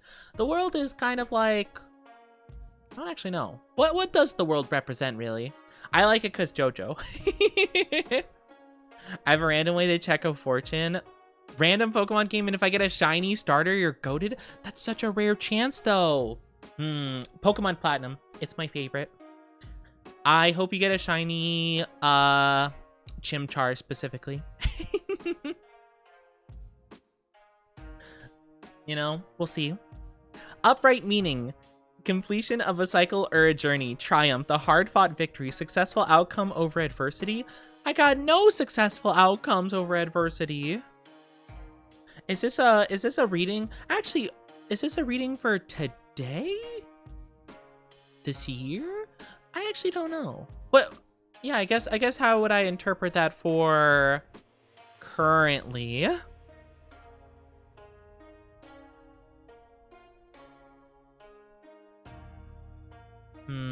Just a reading for today? What the heck have I haven't triumphed over anything. If anything, I feel like I'm losing hardcore. I'm getting beat down so bad. You managed to stream through being sick? It's not really much of a triumph though. I'm suffering from the sick real bad. I might have made a grave error streaming today because I am so dizzy. I'm so dizzy and my head hurts so bad. We're just doing our bestest out here. Yeah, it's not as bad currently. A shiny Turtwig. You had to have edited that. You had to have increased the odds or something. That's crazy. Hi Morgan, how are you doing? Thank you for the 5 stream streaky. Oh my gosh, thank you. I hope you're doing well though, Morgan. But yeah, it was a bit worse earlier because I was genuinely reading chat and I would feel like my vision like kind of blur a little bit because my head was just like pain. I was not doing that anymore currently, which is good. But yeah, that was unfortunate. The stream, or not the stream, the the love meter. Ooh, oh wait, 99. Oh my gosh. Oh my gosh, 99, yippee! How awesome! Oh my gosh. Good job on the 99% love. We love to see it. We love to see it. Yippee, yippee, yeah, yippee, yippee. Oh my gosh, that's so lovely. That's wonderful. Congratulations. Congrats on the high score of love. But yeah, I don't think I'll be streaming too long today because again, I am kind of suffering. But I did want to stream just a bit and do that. I wouldn't say this is much of a triumph though, to be fair. Who knows, maybe I'll triumph over something. You know, actually, there is one thing. There's one thing I could triumph over today. Let me check real quick. Because I did sign up for a... I did sign up for a cool One Piece card related thing.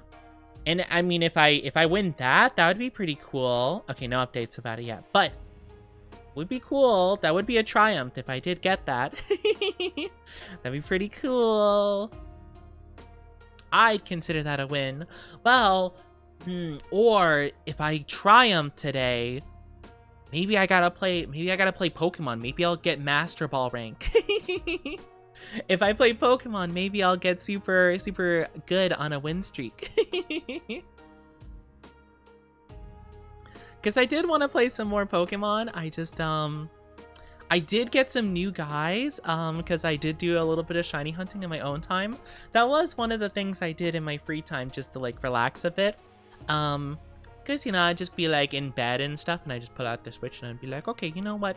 I'll play it like for once on not plugged in. I couldn't play it for long because the battery life sucks, but you know, I played it for a bit and I got some more shiny guys that I could transfer over. So I could try some different teams out or something. But yeah, I'll try not to push too much, of course. But yeah, I don't know. I think it's so interesting. I do very much, though. I do like the world as a tarot card. I don't want to say too much just for all the people that haven't watched JoJo and will have no clue what I'm talking about, but if you know, you know. I love it so much, though. I think I don't know. I do kind of like the idea of the tarot cards, like the I think it's called the Major Arcana. I think are pretty cool. Because my first exposure to them was through Persona, and a lot of them would kind of relate to like the different characters you interact with, which I think is just like a cool idea in general. Hi, Love Dragon. How are you doing? Good evening. Hope you're doing amazing. Hello. But I thought it'd be kind of cool. So I forget who represents the world in the games. I don't feel like whoever represented the world was very standout, to be fair. Thank you, Brad Pats Morgan. Great grandmother was a tarot card reader. Oh, that's interesting. That sounds fascinating. Have to go eat. Good night. Take care of yourself. Have a good one. Take good care. Take good care. Yeah, I've had my tarot read, I think like twice before. This will have been my third time that it was read. But yeah, like I've had it read before, and it's hard for me to like really interpret it, to be fair. But I do like the idea of the Major Arcana like relating to people, I suppose. Which I think is super cool. Like JoJo and Persona, I both think do a really good job kind of like relating to characters, like the Chariot kind of being like a steadfast like loyalty and like bravery kind of thing, and like, you know, it'd be stuff like that. Or like, I think my favorite is the Fool being the main character. I think the Fool is usually the main character of the Persona games, where it's like it means like a new beginning and like infinite possibility lying before you. I think that's a really cool idea. I like it quite a bit. Oh, you do tarot card readings? Wow, we got so many tarot cards enthusiasts. But yeah, I just think the idea of like the meanings of all of them are pretty cool. I think those are pretty awesome. I don't know. I kind of just like, I guess I kind of just like symbolism and like archetypes and stuff like that. I think that's pretty cool. So I think relating that to like characters, I think are pretty neat. I'm not sure exactly how much like I put into like the interpretation of the cards. Like I guess I can't really see exactly how like they relate to stuff, but I'm sure there is like, you know, some meaning behind it that is just like a bit lost on me. But I guess it's hard for me to interpret or like apply it to my own life, so to speak. Because I feel like whenever I've heard a tarot reading or like I've been told a tarot reading, I kind of like, I either can't find a way to apply it specifically. Yeah, like I can't find a way to apply it specifically to any singular thing going on. It feels more like a broad blanket statement, you know? Like, same with the Zodiac reading that I read earlier, where it's like, oh yeah, if you're trying to like fit a, you know, if you're struggling to do something and you feel like you're doing something wrong, you probably are. And I'm like, that applies to like everybody. Like, I don't know how to like interpret that.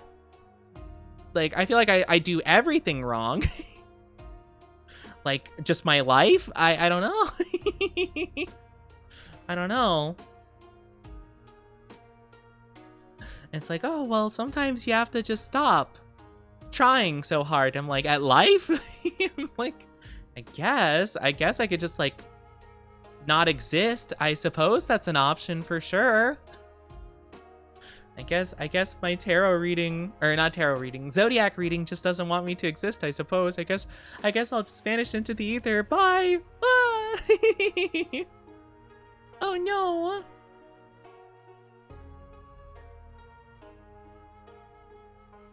Yeah, I don't know. I think it's interesting though. I've never been much of a supernatural slash like what's the term? Not supernatural, not subliminal. Superstitious. I've never been a superstitious person. It's more dependent on more than your sun sign, like some people think. I don't... Because I've heard about that where it's like, oh, you have like the different types of stuff. I've tried all of them. I don't feel like it's specific enough, nor do I feel like it actually works most of the time. At least I've never had any feelings towards it that's like, oh, okay. Or again, like it just doesn't feel like it applies to me in any meaningful way. Or sometimes it'll feel like a fortune cookie kind of reading where it's like, it is hard to find light in the darkness because you cannot see in the darkness. You know? It's like, yeah, sure, I guess. I don't know, at least for me personally, I've never really had any good luck with those kind of things.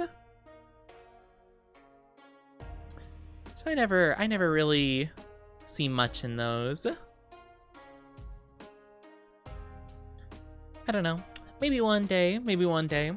But I do kind of like these Chinese zodiac ones. Those ones are kind of fun. Because that one was straight up like, I don't know, thinking I was like trying to do some kind of like scheme to make money or something. That was like super specific. It did not hit the mark in any way, shape, or form, but it's really funny. Go run over that one. You know who I mean. Break their kneecaps. Actually, let me check out my weekly Chinese zodiac, because these ones are really fun. Since I am the dragon zodiac. So this week's zodiac, long hours in pursuit of your goals won't be hard to bear. Okay. Work hard and do research in support of any interest or concern. Information is power. It's also vital to take your time and be as accurate as possible in speech and writing. Slow down and pay attention to little details. You can help build for a more stable financial future if you make the effort to draw up or review a personal budget.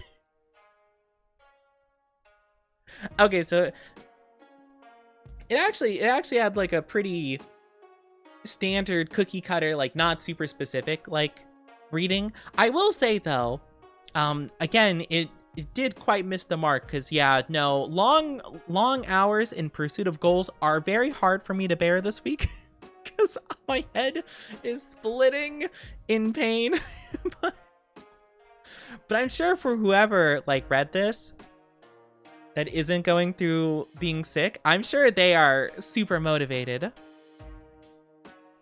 But then it went super specific to like financial future, so I guess that's just the way it is. Let me see what my zodiac horoscope is for the year. I'm kind of curious.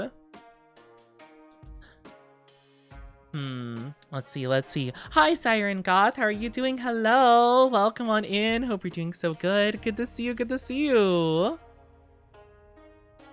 I hope you're doing amazing.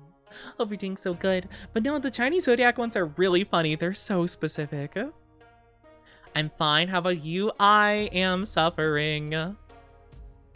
I am in lots of pain, but that's a-okay. We're doing our best out here. All right, let's see our yearly review.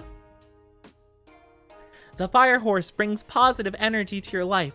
You have more quote-unquote horsepower to advance your goals and make real headway. Your mind is filled with great ideas, and this year you can find others who are willing to be on the same trail as you, supporting and helping along the way. It's a social year with invitations coming from all directions and business opportunities rising through friendships and networking. Yeah, definitely missing the mark so far, like, whew, by a mile. I have personally never felt so isolated, actually, from anybody. No opportunities, so to speak, but we'll see.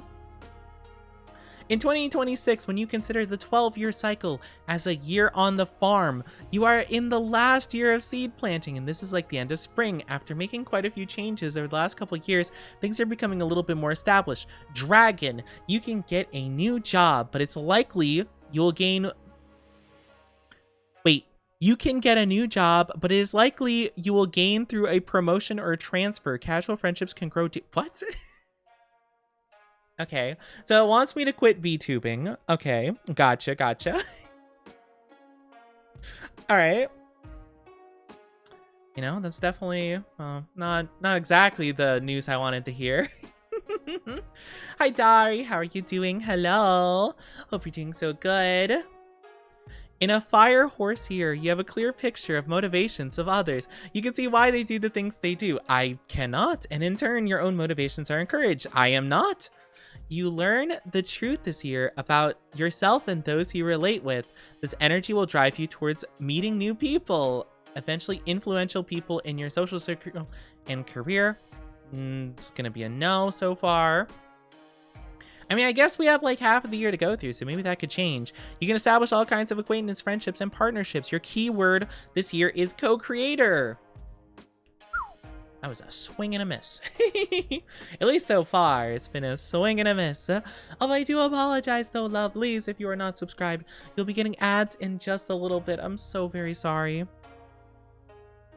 I'm so sorry. I know ads are stinky. I'm doing well. How are you? I am still sick and suffering, but I'm doing my best out here. I hope you're doing well. Hope you're doing good. Hope you're taking good care of yourself along with everybody else. I missed you guys so much this last week. It's been so painful. It's been so tough, I swear.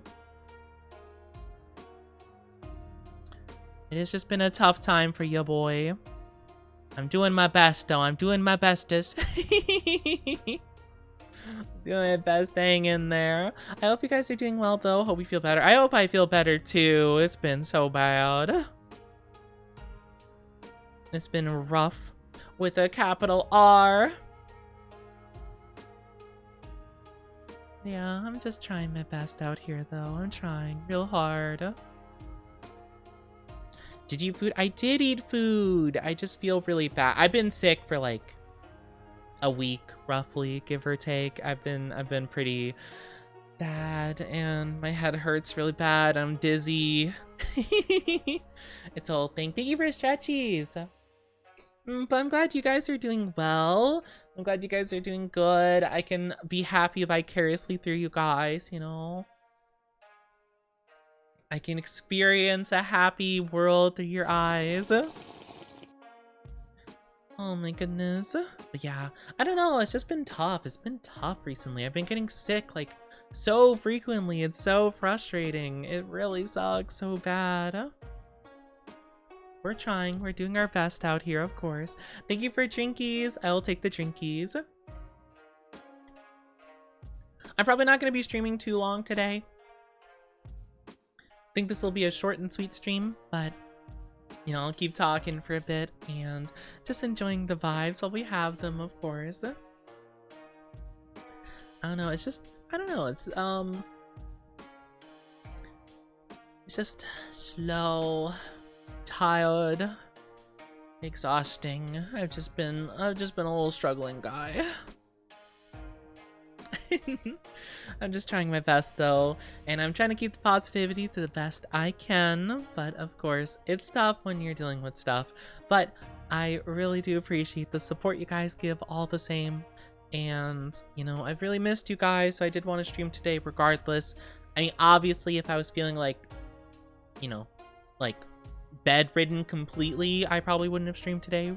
But you know, I was feeling good for the most part today, and then I suddenly started feeling pretty bad like a bit before stream started, so it was kind of a rough pickle.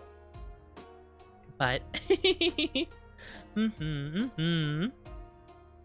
but we just doing our best. We doing our best, sure. But yeah, I've just been yapping for a bit. I was really just planning on yapping for most of the day. That was kind of more so my plan. My plan. Just to yap the heart out and just catch up a little bit. Not that I have much to update you guys on, like not like a ton was happening while I was just like rotting. I say rotting's a bit of an exaggeration. Resting, as they say. But not too much has been happening. I've just been dabbling a little bit with some stuff, but nothing really, unfortunately not anything I can really confirm that will be seeing too soon. I'm hoping. And I feel bad. I'm just keeping secrets. I don't mean to. It's just more so like I don't want to announce something and like be like, oh my gosh, be excited for this thing. And then if I can't get it to really work out the way I want it to, and it, you know, whatever. Thank you for kisses. Hi, Bone. Rotten. I'm rotten because I'm sick. I'm sick on me. I'm sick and I cry and I feel bad and my voice is struggling. My head hurty. My head hurty. I cry. Everything hurty. Yeah, it's just been a bit of a struggle. Welcome back from the ads, everybody. Thank you so much for being patient with the ads. I really appreciate it. Thank you, thank you. Thank you so much for being patient. I know they're stinky. Stinky, stinky ads. But yeah, I'm feeling my energy drain real fast. Nice VTuber. Hi, Shadow Fox. How are you doing? Hello. How are you? How are you? I hope you're doing well. Thank you for the first time chatting. It's sweet of you to say. I wish you discovered me under better circumstance. I've been sick for the last week. It has been tough. It's been really tough. Oh, I cry. My voice is bad and my head hurts. But we are doing our best. We're keeping the positive vibes to the best of our ability. But yeah, no, I've been like almost a week on hiatus here because of my Sicky, and I wanted to stream today and I felt good for the most part, but then like a half hour before I started streaming I was like hurting real bad in the head and I was just like, no. I hope I feel better soon too. I've been sick so many times, like very recently. Like I've just been so sick. My immune system's so trash. It's so bad. My immune system decided to take a permanent vacation. They decided, actually, Oni, perish. I'm like, why? I'd really rather not perish. We were sick over here like a week ago. That's crazy. Well, I've been sick like 4 times within the last half year. So I think I've done my sick duties. Okay? I think I've done my time. Unless you've been sick like several times these last couple months, then I don't think it's my time to be sick again. But as we were talking about flu season, I've only been sick once, then get sick 3 more times, then we'll talk. I'm kidding. I hope you don't get sick, but I don't think I deserve to get sick. That's crazy. That's mean. That is very mean and very rude. Ew, that's gross. Why would you talk about that? That's disgusting. Ugh. I'm ignoring that.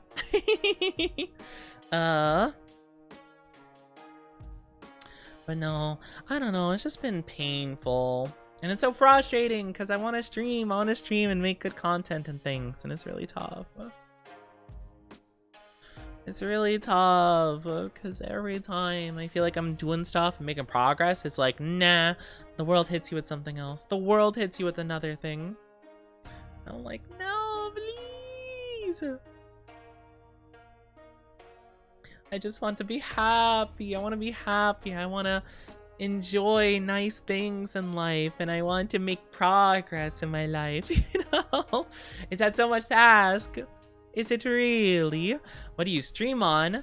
Like, what do you mean? What do I stream on? Like device? I stream on my PC, if that's what you mean. I'm not sure what else you mean by that. Or if you mean like platforms on social media, just Twitch so far. I've thought about streaming onto because I know people can multi-stream on like multiple platforms at the same time, like Twitch and like Twitter or like YouTube or whatever. So I thought about doing that, but I'm not exactly sure like how beneficial that'd be. Like, it seems like doing it on Twitter is pretty easy for the most part, because like I've seen someone actually set it up and they can like turn off chat entirely, so they don't even have to worry about like moderating it. It's just like mainly for discovering stuff or like sometimes notifying people. But I don't know, I'm not sure if I want to do that, because Because one, I'd have to give money to bleh owner of Twitter, actually ex-Oni. But I don't know, like, it's interesting to think about, but I don't know how beneficial that would be. I'm not sure if I would, but I've thought about it. I've thought about doing that, not maybe for Twitter specifically, but just like other things, you know? 3 years, yippee. But yeah, I stream on my computer. You can stream on the computer, depending, it depends on like your stuff. I'd recommend like probably Googling like specs and things like that if you're unsure, because I'm gonna be honest, I don't know much about like the specs of my computer. I know my computer's kind of meh nowadays in terms of like hardware. It's a bit old, not like super old, but like it's old in terms of like tech, right? Because like technology, like it moves so fast, you know. It's like a computer from like 3 years ago is gonna be obsolete, you know? Should know your PC specs. I mean, I knew them back in the day, but you know, they were good. They were good specs like 6 years ago. And now they're kind of like, it's rough, Oni. It's not like horrible, but if you're streaming, you kind of need them to be kind of good and newish, you know? Also 3 years old. That's so wrong. Well, okay, you're missing my point here, but yeah, anyway. I'm saying that technology moves really fast. That technology becomes obsolete very quickly. So something like the standard, I guess, is like very... Yes, that's... Okay, anyway, moving on. Technology moves very fast, is what I'm saying.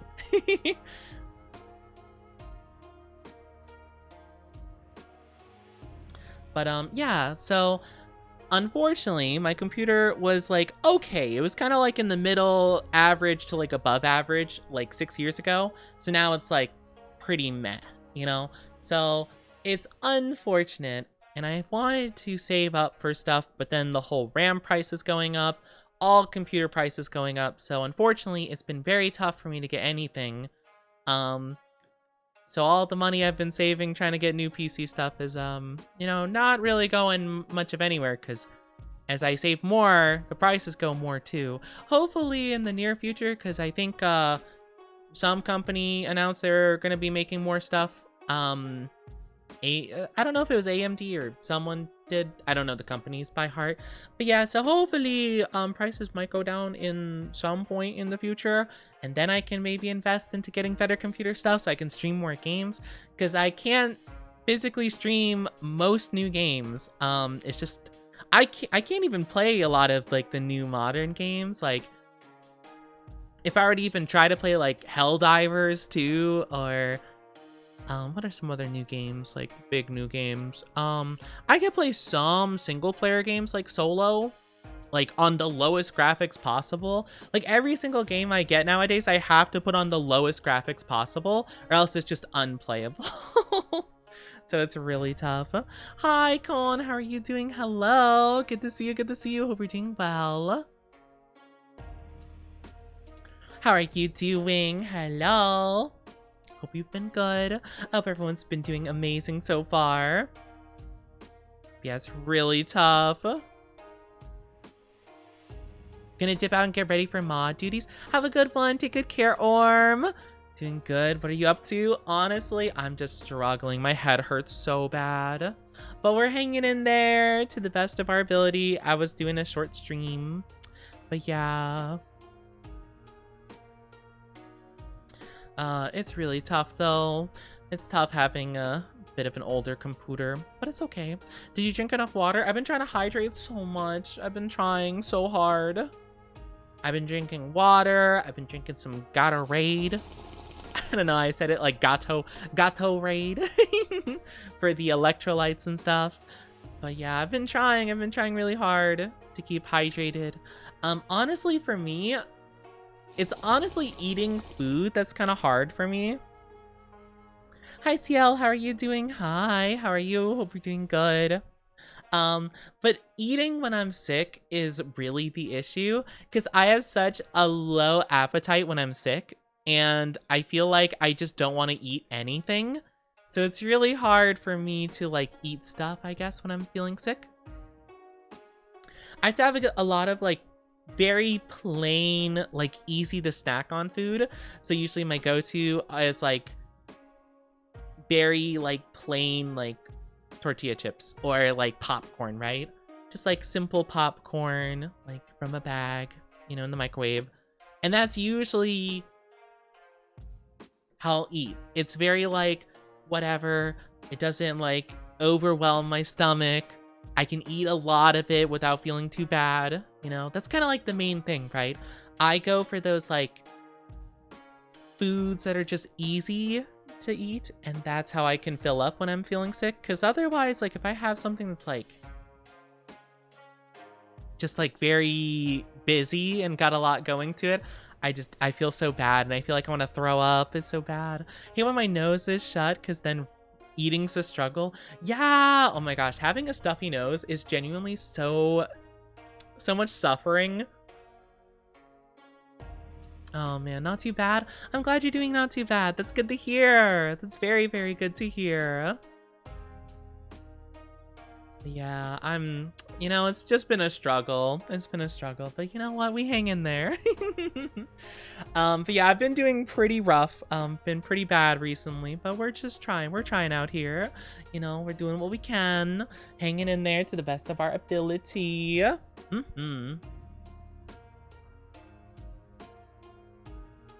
I feel like I've just constantly had like bad news though, so I feel so awful. I feel so awful because I feel like every time it's like, oh yeah, Oni, like how are you doing? I'm like, oh, awful. You know, like so bad. I wish I had better news for you guys, but nope. Not really, but I get to see you guys, so that's pretty exciting. It's pretty nice, you know. But no, having a stuffy nose in general is just so rough. Because, like, if you have a stuffy nose, it's just hard to breathe. It's hard to eat. It's hard to drink. It's just suffering. It suffers. Is it okay when I lurk? Oh, you're good. No, yeah, don't feel bad about lurking. You're good. We appreciate our lurkers. Granted, I will say, you know, it is recommended for people to like interact a little bit every so often, of course, because for whatever reason, Twitch does not count lurkers. Like if you don't interact with the stream every so often, it just doesn't count you at all, which is silly, very silly. But Twitch is just silly in general. I appreciate you guys lurking, regardless of what you do, so it means a lot to me. But yeah, for some reason, Twitch does not like to count people if they're just like chilling. I don't know why, they just don't. Thank you for the stream streak, Nolan. 80 streams, that's crazy. Oh my gosh, oh my gosh. Thank you so much for the 80 stream streaky. I would just type sometimes. I appreciate that, of course. And I understand if people don't. I know some people who do lurk don't like typing. That's so valid. Again, even if Twitch doesn't like you, I love you guys. Even if Twitch decides that they hate you and that they don't count you as peoples, I count you as people. You guys are my favorite peoples. My favorite is peoples. But I'm probably not going to be streaming too long today anyway, so I wouldn't worry too much. It is all good. Today was going to be mainly just a shorter stream today, just so that I can yap with you guys a bit and talk, and we can just like, you know, just have a nice time yapping and stuff. I again am kind of really struggling to keep it together here because my head hurts so bad, but I'm hanging in there. It is getting back to the point where my vision does blur sometimes because like my head is so I probably won't go too long here, which I feel bad. I wish I could go long. I wish I could go for a long stream, but unfortunately, I guess I could have a little bit of a soft return back. Get rest and get plenty of fluids. I'm gonna try my best, of course. And you better eat. I will eat. I'll have pretty much the same thing as I said before, like a little bit of popcorn or something. Just something that I can eat a good amount of and like fill up on and not feel like I'm gonna throw up. That's kind of the main thing. It's just it's a struggle. You know what I had recently though that was super nice? I had some mac and cheese, and man, that was the bomb. That was so good. I don't have any more because I don't really like the basic. Okay, do you guys prefer? I'm kind of curious. When it comes to mac and cheese, do you guys prefer the powder or do you prefer the little? Is it Velveeta that does like the packets of like? I don't know how to describe it, but it's like a cheese like liquid like Play-Doh kind of thing, like you know, like a little gel you do. You've never eaten mac and cheese. You should have mac and cheese at some time, but have like a good mac and cheese. I don't know. I'm not really a huge fan of like either the Kraft or Velveeta variety. I prefer like a different brand, whether it's like a frozen brand or just I don't know. Like I feel like some of the pantry ones are just kind of meh, you know, to be honest with you. But yeah, I had like a different like little brand. I don't remember the name for the life of me. But yeah, it was just like kind of like a weird brand, like probably like a knockoff of like a popular brand, but it tasted way better in my opinion. You know, I was just like, oh, let's just have a little bit of mac and cheese. It was so good. It was really basic, don't get me wrong, but like it was good. Better than the powder for sure. Can't find good mac and cheese in Germany. I guess you could probably just make mac and cheese yourself though. I mean, you know, just I'm sure you can find like a pretty simple tutorial, but yeah, I don't really know what kind of brands would be in Europe, to be fair, for mac and cheese. I'm sure you could make it work though, for sure. I don't know. I do like the mac and cheese though. Mac and cheese is so nice. Honestly, I could, I don't know. The cheese might be a bit much right now because my tummy is kind of suffering, but I remember when I had it for like a breakfast, and I remember my tummy wasn't hurting too bad then, and it was so nice. It was such a good time. I was like, oh, finally. I was thrilled. But no, I've been kind of just eating like really simple food. It does kind of mean that I get hungry more easily just because like I'm not eating as much like, well, like, you know, like a lot of the filling foods are kind of like, well, I don't know, it kind of depends. Like, I mean, I would say like pasta, for example, is like a filling food, or like potatoes of some variety, but sometimes I just don't really want to eat those. And pasta can be kind of a hit or miss for me when I'm sick. Because like, it's either like really heavy and a lot, or sometimes it's not too bad. I don't know. I don't really know exactly. Just sometimes I will be in the mood for it, and sometimes I won't be if I'm sick. And I feel like currently, I don't know if I'd be in the mood for like pasta. But the mac and cheese that one time was pretty good. You know what I really want though? I want pretzels. Pretzels sound so good right now. I would love some pretzels. Some nice soft pretzels. It would be heavenly. I would adore it. I feel like I always crave that. I don't know, maybe I crave salt. Maybe I require more sodium. I'm not sure exactly what I crave. I just want some nice little snackies. But yeah, I might go soon. To be fair, I haven't had a good pretzel in a while. Yeah, I haven't had one in a while too. I think last time I went to Annie Ann's was like, I don't know, like years ago. But it was so good. Hi, Waterfall. Hello. Hope you're doing good. But no, that was the last time I had like good pretzel. Honestly, I don't know a lot of places that have good pretzel. Like, it's so rare to find a good soft pretzel. Like, do you guys know any places to get good soft pretzels other than like Auntie Anne's? Like, that's the only place I could think of. I have been to like little food stands and stuff like that here and there. I don't go like to many places that have food stands often, But I remember the last couple times I saw, they would have them, but they were so like bland and stale and like so disappointing. Like it's really tough. It's especially the places that keep them on like the little you know how like gas stations, they have like the heating things that keep them warm for like hours? That's how they often have the pretzels. And it's like, man, I want them fresh. I want a fresh meat. I don't really know any places that fresh make their pretzels, you know? That's what I want to have. Hi, Kirito. How are you doing? Good to see you. Hope you're doing well. Covered in chocolate? Oh, interesting. I mean, that does sound pretty good. I kind of just like pretzels on their own, though, to be fair. Or you know what? You know what snack food I've only very recently... Well, okay, I won't say recent. No, actually, no. This is a lie. I was gonna say that I've only recently, like, really liked them because I had never tried them very much before. But when I say recently...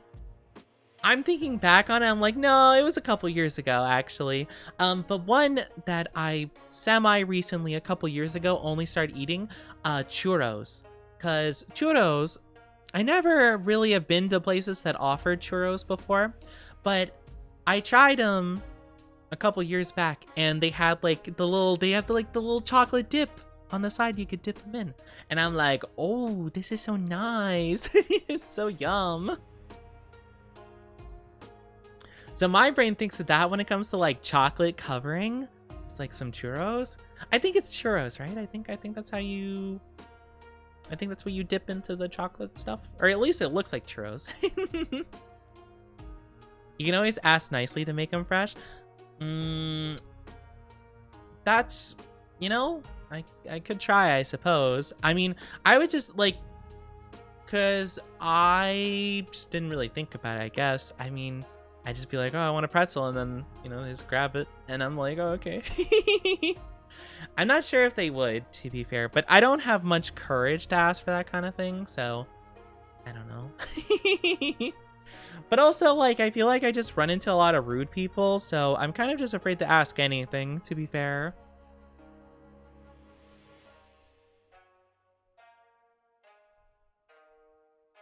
I can buy them in school, but they're so pricey. Yeah, that can be very pricey for sure. I don't know. I'm a very nervous person, but I also just like, I don't know. I feel like I just run into a lot of rude people, so like, I'm very scared to ask much of anything just because like, I get my feelings hurt very easily and people are just mean.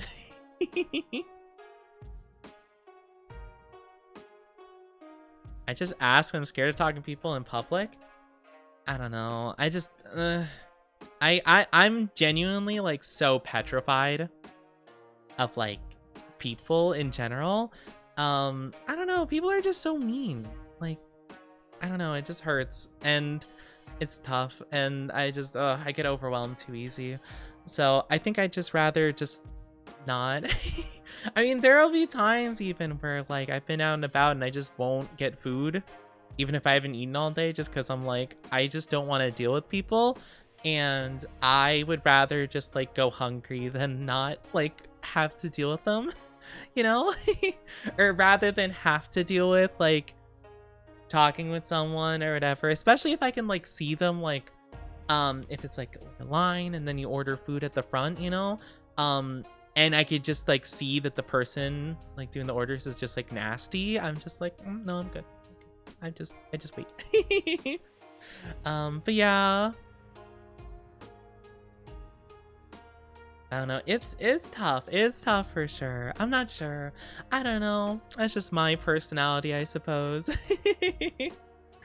But I don't think I could ever have the bravery to like go up and ask them to, like, especially when a lot of the time, usually if you order something, they just immediately grab it and like throw it into a bag or something, and they're like, here you go, you know? Like, I don't think I could just be like, oh, actually, can you make it fresh? I feel like they're gonna like punch me. You know? Oh man. People are scary. People are scary. They're mean. People are mean. I cannot tell you the amount of times I've been yelled at by just like random people, and I'm just trying to like order food or something, and I'm just like, I'm sorry, okay? Like, jeez. That's why I have to be so overly prepared. If for whatever reason you guys are like, oh, Oni, like we should get something to eat, blah blah blah blah blah, I need to know like the exact place and know the exact menu like an hour before I go, so I can plan my order. I can plan multiple orders just in case, and I know exactly what I'm getting. I have to plan, or else I get petrified, because like I'm not a very spontaneous person. At least when it comes to like going anywhere or going like out somewhere. I don't like the spontaneousness of it, I suppose, just because like I need to prep myself, I guess, mentally for like dealing with that. And especially when it comes to like ordering food or going to a restaurant or something like that, where it's like a paid service and I have to get something or talk to people, because I have to get ready in my brain, you know how to fake it and regret it later. See, like, as much as I try to fake it, I will definitely panic, and I get very set off by like the slightest things, because like, I don't know, I just don't know why people are just, they have to be so rude all the time. It's so troublesome. Like, general kindness is not a thing anymore. I don't know if it ever has been a thing.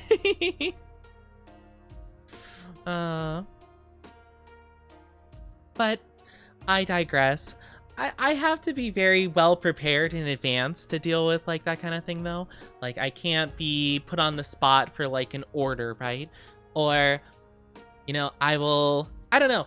One of the most stressful things, though, I don't know if you guys have ever been with people who are like more spontaneous people. But I remembered when I would be like, with like classmates of mine or something, or, friends, and they would be like, oh, they'd be the type to like drive around and kind of like see the options and then decide on a place out of nowhere to go eat or something. I'm like, I don't like that. I want to know. I want to know my order like a half hour in advance. I need to know. Like, they was like, oh, we'll just drive around and, we'll see what's around. No! Like, I'm gonna have barely any time to look at the menu on my phone then before we go there. I'm not gonna be able to figure it out in time.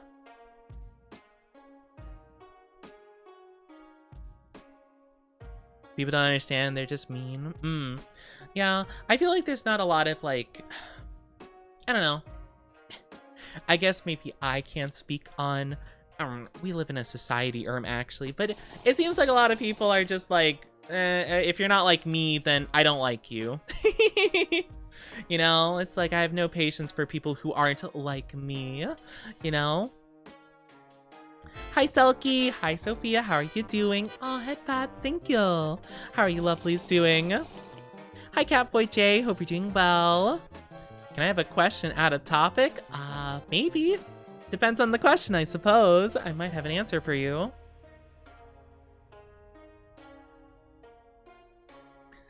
Oh, my head. It hurts so bad. But yeah, like, I don't know, it's tough, and people are very mean. I just have a problem with, like when I'm out, especially when I'm, like, oh gosh, like, I've been yelled at because, like, I'll, like, want to order something, and I'm like, oh, I want this on the menu, and they're like, oh, they don't have this, and then, like, I struggle to think of something for a bit, and I like look through the menu and they like get upset at me. I'm like, I'm sorry, I had a plan. And then that's why I have to have backup plans now if I go to places, because I've been yelled at because I didn't. And it's just like, it's so stressful. The Onilks are random? Yes, they are. They are random. They're randomly generated from a list. I made some homemade chips / fries. Ooh, it sounds delicious. I hope they're really yummy. I hope they're really, really yummy. Yeah, no, I just, and I hate when people raise their voice at me and yell at me. It's just, I cry. It sucks though. Like, it sucks crying in public, so I try to avoid it at all costs, you know? Do you think wanting to be perfect is a bad idea? Yes, absolutely. Though I will say though, I am someone who very much suffers from that because I am a little bit of a perfectionist, but it is very bad because it's very unreasonable, you know? It's a very unreasonable expectation to expect something to be perfect because, well, nothing really is. I mean, except the person watching this. Wink, wink, nudge, nudge. People are grumpus? People are grumpus! But yeah, no. Having something... Like, you could wish, like, you could be like, oh man, would be nice if this was perfect.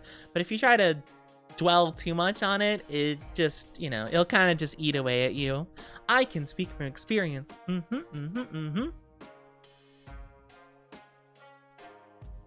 People are big grumpus. Huh? But yeah. So I have to have like a good plan in mind before I really do anything. I'm not really someone that does anything spontaneously. I like to plan, and that's why like a lot of times when I have like something I want to announce, I very much like I've been planning some stuff in the background for a long time now, and I want to make sure I have a plan. I want to make sure I have like a formula figured out. I want to make sure I have like multiple different plan B, C, D planned out before I do literally anything, you know? Want to be perfectionist and how frustrating it is. Yeah, it can definitely be frustrating when something isn't perfect, of course. Like, you know, obviously everything has flaws and it can be very frustrating, you know? But I guess that's just kind of the thing, you know? Like, it's kind of a mentality that will destroy you at some point if you worry too much about things being perfect when in actuality nothing can be perfect. You know, it's kind of like a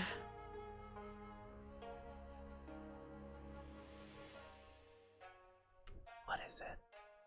I guess it's kind of like a hubris thing, I suppose. Or not like hubris, but you know how like, you know, it's like a lot of villains and stuff, they have like this ego that they need to reach this like point of this pinnacle of whatever, and in their path of striving to achieve that great thing, they end up creating something that's like their own undoing. It's kind of like that situation, you know?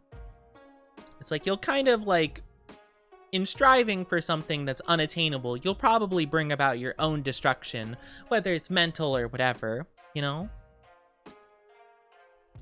So, don't worry about being perfect. Just worry about being you.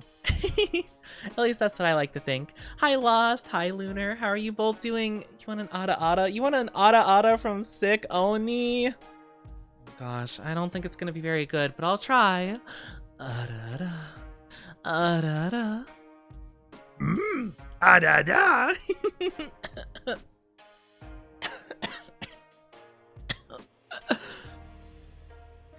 Oh my gosh. Okay. Oof. Not good times. Pandora's box. Yeah, it's like a Pandora's box kind of thing. Well, kind of. Maybe it's like a Pandora's box. How are you doing? Hello. Please be okay. I try. I just sicky, head hurty. If you guys are doing lovely though. Hope you're doing amazing. How are the lovelies doing? Hope you're all doing so good. But yeah, no, it's just been a bit of a struggle. You're sick? Yeah, I've been feeling sick for a while. Well, technically the stream is called Return from Sicky. It's mainly because I wasn't feeling that sick today. Like, I was feeling, like, much better. And then, like, a half hour before stream started, I'm like, oh, dang, my head is in agony right now. Like, ooh, I am dizzy. I'm hurting. All that good stuff. Hi, Hannah. Hello. I hope you're all doing so good, though. It's so good to see you, lovelies. Yeah, no, I've been feeling very unwell. I'm very sorry. I've been taking, like the last week off. It's been really painful and troublesome for me. Doing good. I'm so glad you're doing good. But yeah, I'm just hanging in there to the best of my ability. I thought I was better today. And then by the time I realized I wasn't, it was too late and we were already going. And I'm just like, well, gotta stick through. Gotta go through and do as much as I can. And try to make you guys, at least brighten your days a little bit, hopefully. But yeah, it's been a bit of a struggle woggle. It's just been sick vibes, you know? Just been tough. Toughy. But yeah, we were talking about a lot of stuff, really. We've been yapping for the last, like, 3 hours almost. But yeah, I'm just trying not to cough and but it's better than before, though, because, like, last couple days I've been feeling like I'm gonna throw up. So luckily, I don't feel super nauseous today. I feel just a bit dizzy today, but not, like, super nauseous, like I'm gonna bleh. So that's good. I'll take the little wins where I can get them. But yeah, not feeling the bestest. I hope you guys are feeling okay, though, and taking good care of yourselves and resting. But I wanted to stream a little bit because, you know, it's just been a while, and I don't know, I don't like taking too much time off of stream and stuff, you know? I've been trying to do little things in my own time, but it's really tough to, I feel. You find with fan arts with someone? I do like when people ask me, of course. But no, I don't mind. I don't mind, of course. I don't mind those kinds of things. But again, you know, probably do ask, of course, because, like, obviously if it's someone I don't like or I'm not comfortable with, then that might be a bit of an issue. But I mean, I don't think you guys would. Though sometimes when it comes to VTubing stuff, I mean, yeah. Because there are some people for sure, they'll be like, oh, Oni, like, what about this person? I'm like, ooh, I don't know. Or even if it's like a real person, like a character from a show I don't particularly like, or like I don't like the character specifically. Like if for whatever reason you guys were like, oh, Oni, like, can I make an art with you and who's a character I really, really, really, really hate? Oh, like Eye Patch Lady from Chainsaw Man. I'll be like, nope. Vetoed immediately. Get them out of here. Hate that girl. I don't know what her name is.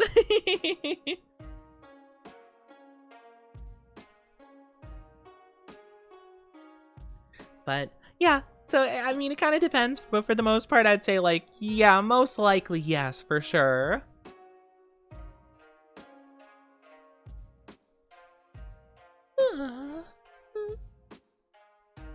Oh my gosh. Feeling all kinds of exhausted over here. Just doing my bestest. You listened to the intro from Chainsaw Man an hour ago. They have pretty good music for Chainsaw Man. I'm not a huge music person. But I do like the stuff a little bit. I do like the vibes a decent bit. Get a tiny Oni. Oh yeah, of course. Yeah, no worries.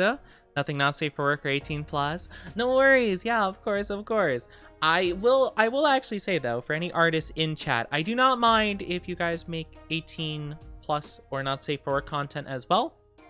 If it is with another person though, ask. But it's all good. But yeah, do ask if that is the case, of course. But I am good, all things considered. I just love inspiring artists. That is always my favorite thing to do. I always love inspiring artists to create, or just like any creation. I love inspiring, of course. But yeah, sometimes if it is like a little bit risque, or if it's something that's like a little bit like, I feel like it's one of those things where it's like, whatchamacallit, you know, if it's like if you think you need to ask for permission, it's probably not a good idea kind of thing. For me, it's more so like, if you think you have to ask, maybe just ask, you know? Like, just ask, and most likely answer will be yes, unless it's like, hey, Oni, do you mind if I make an art of you committing 5 war crimes? Maybe hold on that. I'll just be like, well, what war crimes? Well, I mean, which ones? But for the most part, I don't think it should be too much of a problem. But I do appreciate asking, of course. But yeah, all good to do that. Oni, I know you said 5 war crimes wasn't allowed, but is 6 okay? Which ones? 6 acts of arson. Oh, go for it, do it.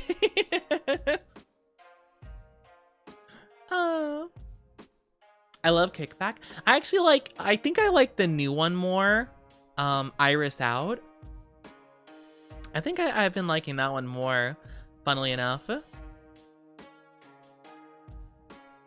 you have a favorite character from a game? Doesn't matter what game. Ooh, a favorite character from a game? Oh, there's a lot of games I love. My brain, first one that comes to mind is 2B from Nier Automata.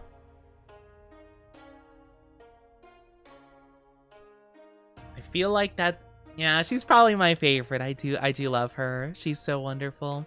I also like some Dark Souls characters. Like, I really like Solaire from Dark Souls, or Pokemon. There's a lot of Pokemon characters I love. Like Cynthia I like quite a bit. Steven Stone. Is it Stone? Steven Stone? It's Steven Stone, I'm pretty sure. Loves Karlach. We do love Karlach in this household. She's best girl. Best Baldur's Gate girl. She's the bestest. How could someone not like Karlach? How could someone not like her? She is wonderful. She's the main reason I want to play Baldur's Gate again at some point, is just so that I can successfully romance her. And the Monster Hunter Blacksmith. Oh, what was it? Genma? Or something like that? It was something like that, I'm pretty sure. I mean, she's pretty too. I mean, I'm just saying. Or, oh, there's that one. You know, I remember, I didn't say this, or maybe I did say this when we started playing Monster Hunter Wilds, but she reminds me of the one car girl from Final Fantasy 15, if you guys know what I'm talking about. There's like a workshop that you bring your car to. And there's this girl that works at the car shop. I don't know what her name is. Yeah. The blonde girl. Cindy? Is it Cindy? Hold on. FFXV. Cindy? Yeah, Cindy! Yeah, Cindy's pretty. But yeah, Genma reminds me of Cindy. I remember I thought that when I first saw her. I'm like, oh my gosh. And I'm like, she's pretty. A pretty lady.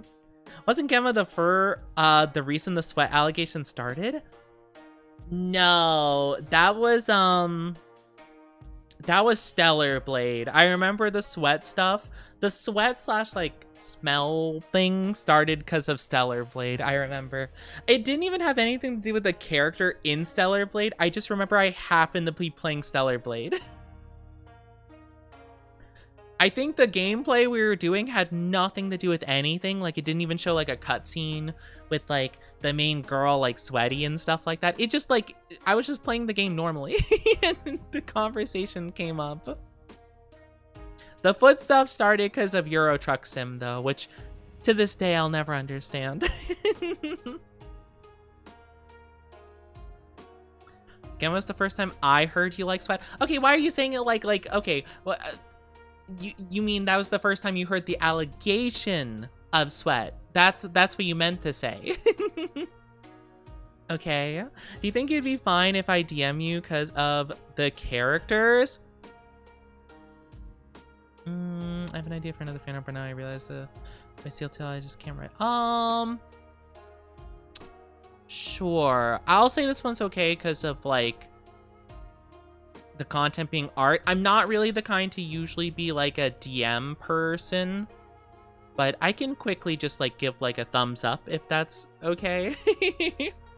Just like approval, non-approval, but yeah. But yeah, for the most part, I'm not really like an accept DM person. But I can just give a thumbs up and stuff. Just a quick like little, yeah, go for it. I don't understand a single thing. I don't understand anything. I understand nothing. But yeah, Cindy from Final Fantasy 15 is really pretty too. Why? Okay, wait. I just realized, why are we focusing so much on the girl characters, huh? I also said Solaire. No one commented on that. Me appreciating the wonderful guys from gaming. Why are we just focusing on the pretty lady characters, huh? Huh, guys?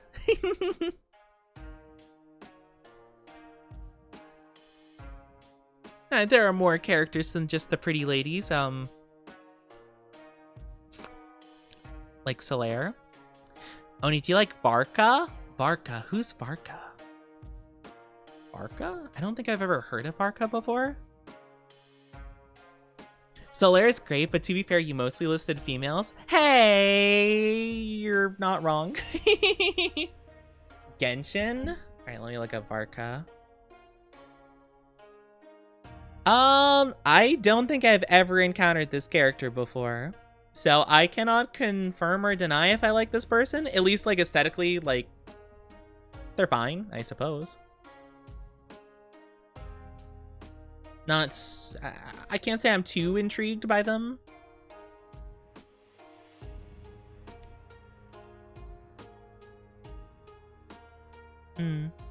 If you don't know, Boot Hill's my favorite Star Rail man.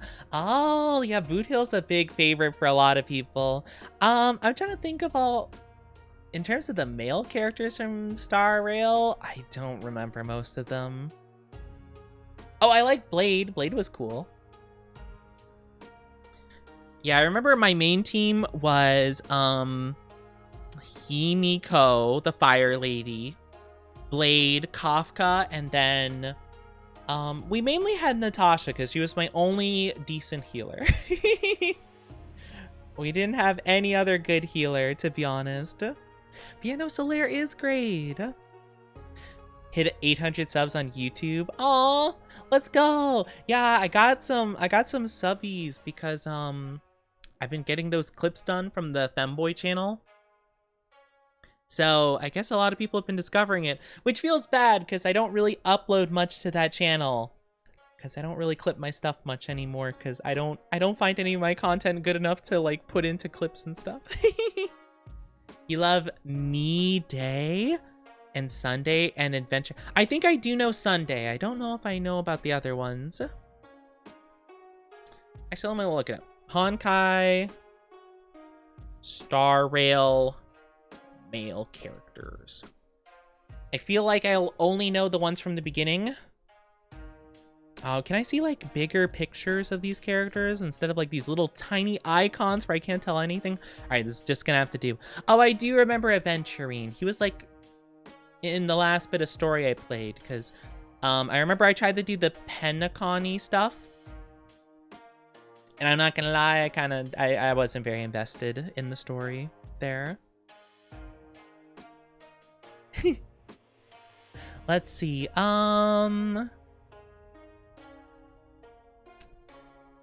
So no most. Yeah, I know Blade, Boot Hill. Going through the list. I didn't really care for Dan. I didn't think he was that interesting. Dr. Ratio, I had because I think he was a free 5-star, but I don't remember. I don't think I actually ran into him in the story. I don't remember if I did. Japard, I remember vaguely. I don't think I knew much about him though. Oh, Jing Yuan was cool. I think he's the guy with the giant electricity like mecha. Like I think he's voiced by Jotaro too, so I always was like, oh, he's just Jotaro. So he was kind of cool. Don't know any of these characters, none of these. I didn't like Welt. He was just kind of boring to me. And that's it. That's all for the character. Oh, Shampoo. I hated Shampoo. Yeah, he's a 4-star. Hate shampoo. I need someone's brain cells. I can't remember her name or the game, but there was a woman in black bodysuit, beautiful heels, and I remember some girl called her mommy, but she didn't want to be called mom. Is it... Only thing I could think of with like a black bodysuit gaming girl is Bayonetta? Is it Bayonetta? I've never played Bayonetta before, but I'm just like, yeah, she's got like a, you know, bodysuit. A lot of people call her mommy. Though I feel like she doesn't have a problem with being called. I'm pretty sure I've even heard voice lines of like her referring to herself as such. Is it okay when I call you Chi-Chi? Yeah, I know some people call me Chi-Chi. Huh? Some people call me that, yes. Yeah, Bayonetta, she seems cool. I really know nothing about her, though. I wanted to play one of her games at some point, but I just never really got around to it. Hi, Leon. How are you doing? Hello. Good to see you. Good to see you. How are you doing? I'm trying to think of who my favorite character is in Honkai Star Rail. I kind of wanted to get Archer on at some point, who's basically like, they remind me a lot of like Shogun from Genshin. But I don't know actually who my favorite character would be. Cause like I don't really remember a lot of the story, to be fair. So like not gonna super base it on probably Kafka. I think Kafka, I remember having like the coolest vibe. And also I just liked her on my team, you know? So probably Kafka. And doing okay, what are we talking about? We're yapping about a lot of different stuff. Chi-Chi is a sound in Czech that we use to call cats. Chi-Chi! Oh my gosh, Chi-Chi. We're yapping about a lot of stuff though. Currently we ran into, oddly enough, like gacha characters. Which I've not played many gacha in a long time. The only one I've even remotely kept up with was Nikke for a while, or Nikki. I kept up with that like a little bit here and there, but they haven't really done anything too much that I've been interested in. I think they're doing their big like anniversary update soon though, like a 3.5 anniversary update or something. So I might check in for that. I don't know what they're doing though. I haven't really kept in touch. Last thing I really remember them doing, they're doing a collab with someone I didn't know, like Licorice something. Or licorice, maybe that's how it's pronounced. Which I have no clue what that is at all.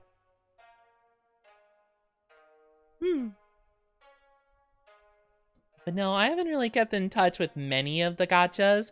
I have no clue what Genshin's been doing recently. Honkai's a hyperfixation, so I know a bit.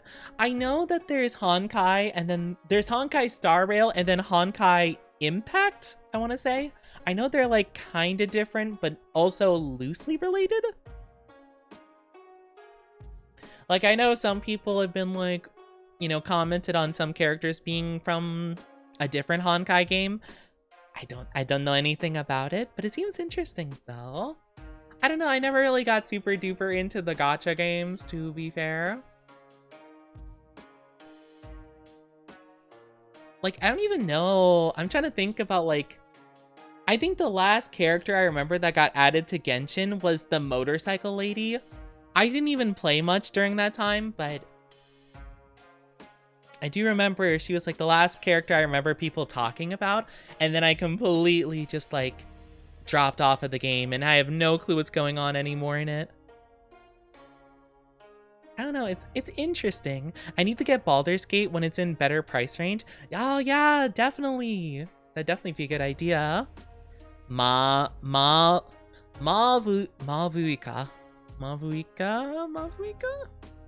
Yeah, she seemed cool. I don't know. I wasn't that into it, to be fair. Like, I mean, don't get me wrong, the character seemed cool, but I'm just like, okay.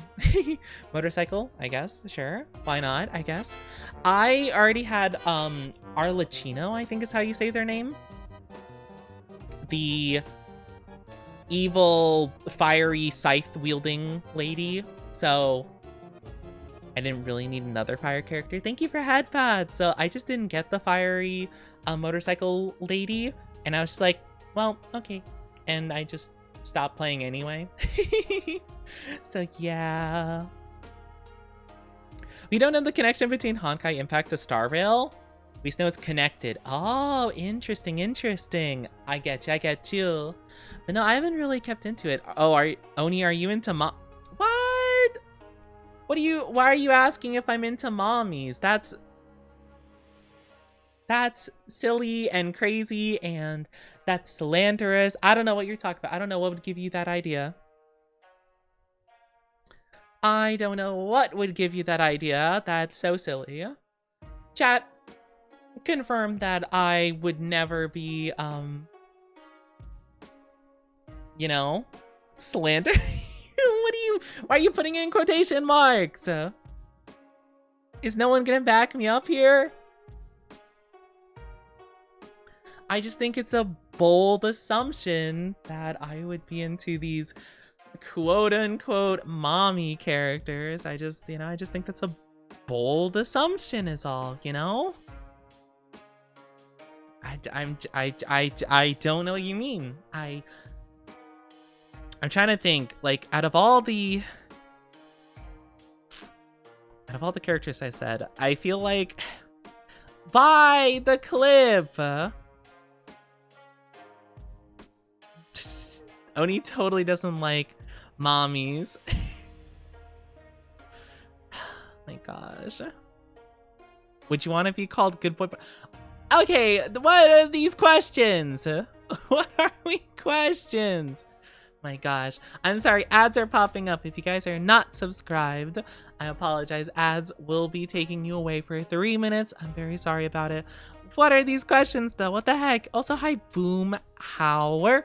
I hope I'm saying that correctly. Welcome on in. Yeah, the ad jail for not defending me against the mommy allegations. What the heck? Hey. We don't have to be putting any faked clips about something with mommies and muscles and stuff. That we don't have to talk about that. It's not important whether or not I do or don't. I respect all ladies and not just, you know, not specifically inclined towards mommy types, you know. I'm just saying. You know, I'm not gonna I'm like looking at the Genshin list and I'm like, I'm totally not like mentally just being like, okay, I like this character, oh. Totally don't have a type. Nope, not at all. Don't know what you mean. Nope. I don't know what you're talking about. What would give you that idea? I don't know what you mean. Not sure what you're talking about. Agile, no, the Agile. Not the Agile keeping you guys away from me. How rude. So you wouldn't want to have a muscled mommy? Psh, I don't know what you're talking about. I don't know where you'd even get that idea from. I don't know what you mean. I'm just a silly little guy. I don't know what you're talking about. No, that's quite crazy. Man, I am looking though. I am looking at this Genshin list and I'm like, why are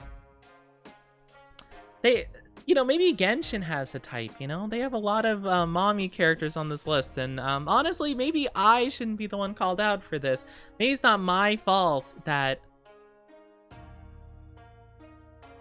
you know, maybe I shouldn't be the one who is persecuted over this. Like, I mean, it's not my fault that they put in all these characters, and in all the other games I like too, with like 2B and, you know, and who are the other ones I was saying before? Like Cynthia and, you know, all these other characters. Not my fault that they have those vibes. Maybe I'm not at fault here. Maybe it's just the way it is, you know? Who knows? It's not my fault.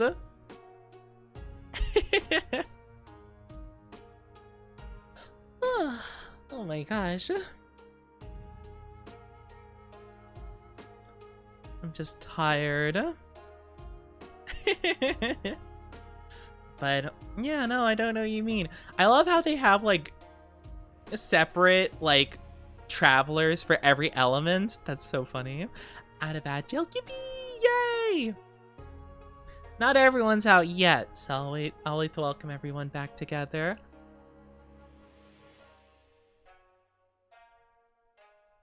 Oh my gosh. Sorry, I'm yawning.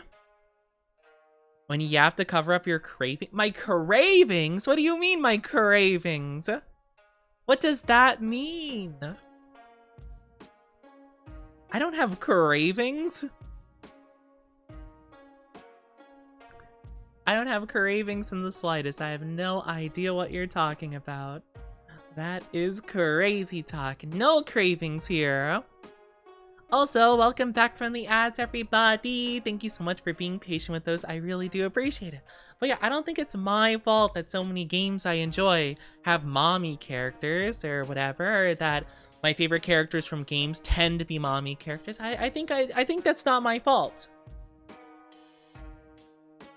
I think it's the game's fault, actually. The only solution, smash or pass. Chat submitted characters to prove your innocence. I feel like smash or pass lists do not work for me. Because I'm someone who definitely cannot remove the personality from someone for a smash or pass list, you know? Like, so I feel like in some cases, I feel like that would definitely not be, you know, I don't know if that would really prove much of anything. You love male characters? That's fair too. I feel like when it comes to the gachas like Genshin and stuff, I feel like they tend to do so much worse for the male characters, which I feel so bad for. Because like, genuinely, I don't know, I just feel like they make their male characters so uninteresting in these gachas. I feel so bad.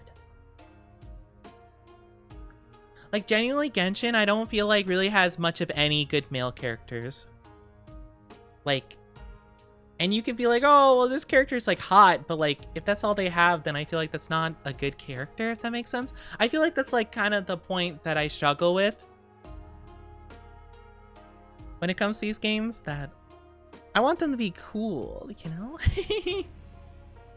I want them to actually be interesting and compelling, you know? Like, even if like the start of the game for Genshin was pretty boring, I think Diluc's story is more interesting than like all the male characters that came after, even if they're more aesthetically cool than he is, or attractive, or whatever you want to say, you know? But I just feel like it's very lacking, you know? Puppy wants to have a mommy? I am not a puppy, and what do you mean want to have a mommy? What are you talking about? ZZZ does the male characters right? Oh, really? I only played a little bit of ZZZ. I'm gonna be honest, ZZZ kind of burnt me out completely from gachas. That's why I haven't played any gachas in many years, is because I played ZZZ when it came out, and it genuinely, like, I don't know what it was about the game. Not to say the game's bad, but it feels like I was kind of struggling to get to stay into gachas for a while, and I feel like ZZZ was kind of like, what is it, the straw that broke the camel's back, you know? It was like kind of the last thing that I'm just like, okay, I'm done. Like, I'm tired, there's too much stuff to keep up with, I'm not really super enjoying any of these really.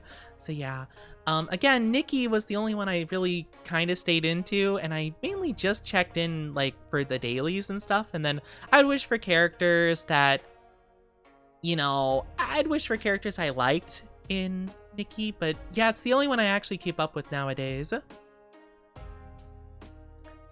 yeah. So you're into bad boys, muscled people? I wouldn't say bad boys, to be fair. Not really, no.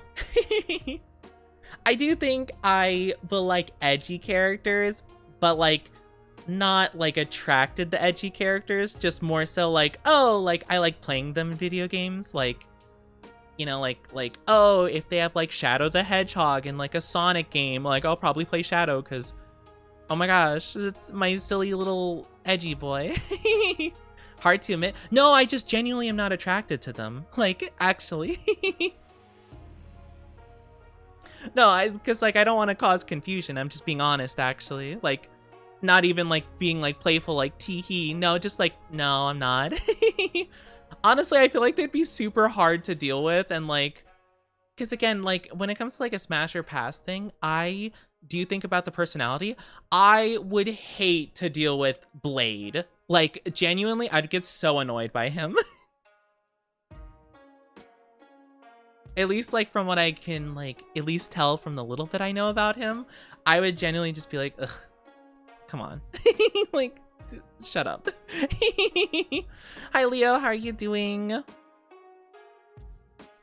How are you? How are you? Honkai has good good male characters, especially in comparison to Genshin. Yes, I will say I feel like Genshin is kind of like the lowest bar you could ask for in terms of male characters. Because I'm gonna be honest, I think Genshin does male characters pretty horribly. I think they have like a couple of good exceptions, like Ito, for example. By the way, stole my catchphrase. I'll never get over that. I was saying one and Oni before Ito ever existed. I just want to put the facts out there. But like they have like a good like lightning in a bottle thing, but I feel like a lot of the male characters are like really boring. I don't know. And I feel like it in terms of like their aesthetic and style, they're so boring too. Like there's only so many different iterations of like, oh, wearing a suit that I feel like you can roll with before it gets like stale, and I feel like it was like two of them. You know, you're making female versions of Shadow the Hedgehog cosplay. Oh my gosh, I love Shadow the Hedgehog so much. He's my favorite little edgy boy. I love him. See, actually, funnily enough, a lot of edgy characters, like, so I usually will like play edgy characters in video games, like Reaper from Overwatch, Omen in Valorant back when I played that, or, you know, things like that. But genuinely, I would get so annoyed by them if I knew them in real life, you know? Just because, like, I don't know. Especially when it's like the super edgy, like, you know, there's nothing good in the world. I hate life and everything's pointless. Like, that'd be such like, ugh. I would hate to deal with that, like, on a day-to-day basis. Shadow is actually the one exception where I think genuinely, one, he's valid to be as, like, edgy as he is, but also, two, he kind of has, like, the most, like, nuanced look on life, I feel. Batman. Batman 2. Batman 2. I feel like that also depends on like the iteration of Batman though. I'm sure there are some that probably wouldn't be like painful to be around, but you know, tummy ache survivor. Hi Bori, how are you doing? Honestly, being a tummy ache survivor is such a wonderful thing, honestly. People should be congratulated more for getting through tummy aches. Hi Maxito, how are you doing? Hello, welcome on in. Hope you're doing amazing. How are you? How are you? All I know about Shadow is his life sucked. His life did suck. Anytime I hear Shadow, I hear Keanu Reeves. I always think of the Sonic X Shadow, because that's like that was my point of like being into Sonic the Hedgehog. Don't get me wrong, I do like the new Sonic movies. I think they did really good. Keanu Reeves being Shadow the Hedgehog is so funny to me though. Like, I still can't get over that. That's a role he did. Hi, just passing by. Welcome to the Oni Dynasty. I hope you're doing well. I hope you enjoyed your stay. Who told you? Oh, that's a sound alert for followers. Yeah, I hope you're doing good though. I found my your Rouge on convention. Oh, Rouge the Bat. I feel like this isn't going to help with the mommy conversation from before, but Rouge the Bat was probably like my first like big childhood crush. I'm gonna be honest. Batman's awesome, and then I do think Batman's cool. I just feel like if he's like super brooding mode, I feel like he'd just be really tough to talk to. You know, that's the main thing, right? Good, good. I'm glad you're doing good. That's so good to hear. I'm gonna go now. I'm sorry. No worries. You're good, Colin. Take good care of yourself. Have a great one. The ada notif. Hey, okay. It's a sound that people like to hear. I don't know what to tell you. I'm not into mom. Hey! I'm just saying it's crazy to assume I'm into mommies just because, like, some of my favorite characters from video games happen to be mommy characters. It's not my fault, okay? It's not my fault that mommies are peak. Am I wrong?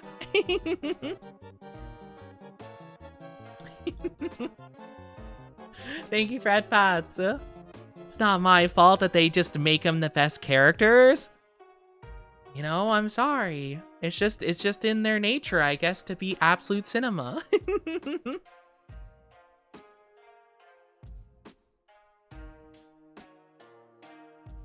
There's this one,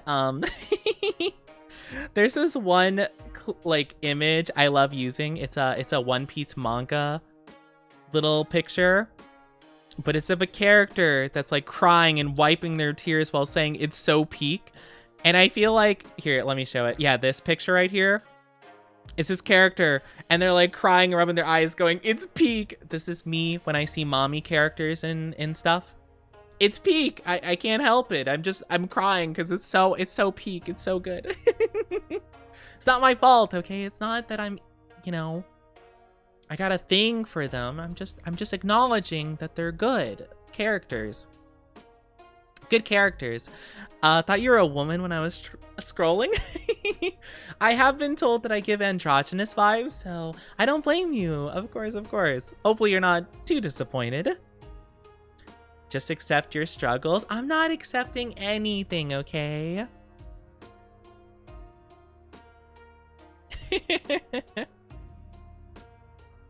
I like mommy characters in the you're sick kind of way. I don't know what that means. I don't know if I want to know what that means. Just wants to be Hey, who said anything about being dominated? Okay, that is not what we're talking about in the slightest, okay? It's not my fault that these characters are just good, okay? I'm going to refrain from talking about anime characters because I also feel like that's not going to help my case, but I don't know what you guys are talking about. I don't know what you mean. Oni, you just keep digging? Well, what can I say? What can I say? I am quite the fan of finding diamonds in Minecraft, so, you know, I do be I do be excavating. What can I say? I couldn't imagine you as a top. Hey! I will have you know that when I've been clipped by that femboy vtuber channel, some in the comments, you know, they didn't say I was a top, but one of them said that they... I feel bad because I'm not making fun of this person for saying this, but they did say something like, Oni gives me fem daddy vibes. I want him to top me something something. I don't know why that tickles me every time I think about it. Because I'm like, that's so not my vibe at all, but I don't blame them. I don't blame them. I'm not laughing at them. I'm just like, wow, like it takes a special level of boldness to say that. You know? And this is crazy. What's your favorite anime? Okay, my favorite anime that is finished is Code Geass. That is my favorite anime that is finished. The reason I specify that is because, in my humble opinion, an anime ending, or like the ending of any story, is the most important part of it. Because in my opinion, it's kind of like the check, it's like the test. If the writer or whoever is like making the story, if they can wrap up their like loose ends nicely, if they can address and pay off all the stuff that they set up, that's kind of like a big thing for me. However, the show that I probably will have as my favorite, it kind of already is my favorite, it just isn't finished yet, is One Piece. That's probably my favorite. How many mommies are in Code Geass? There's like not many. There, not that I can think. I will say I like Code Geass. It is my favorite. I genuinely am not very like. It's definitely not a show that I'm like, ooh, waifu in, you know? Like, not really that kind of show for me personally.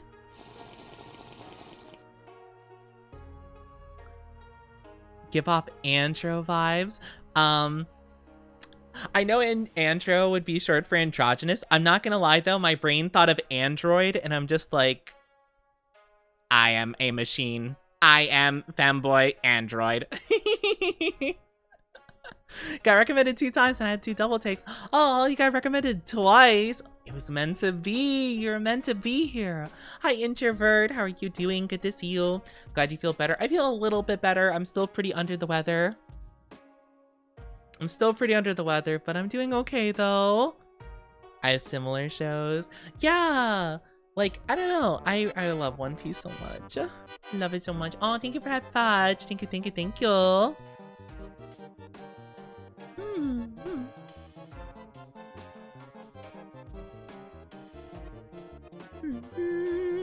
I also like Fullmetal Alchemist Brotherhood. Really like Gurren Lagann. These are probably some more of my like top favorites, you know? I find muscles attractive either in anime or real life, but sadly mostly in real life.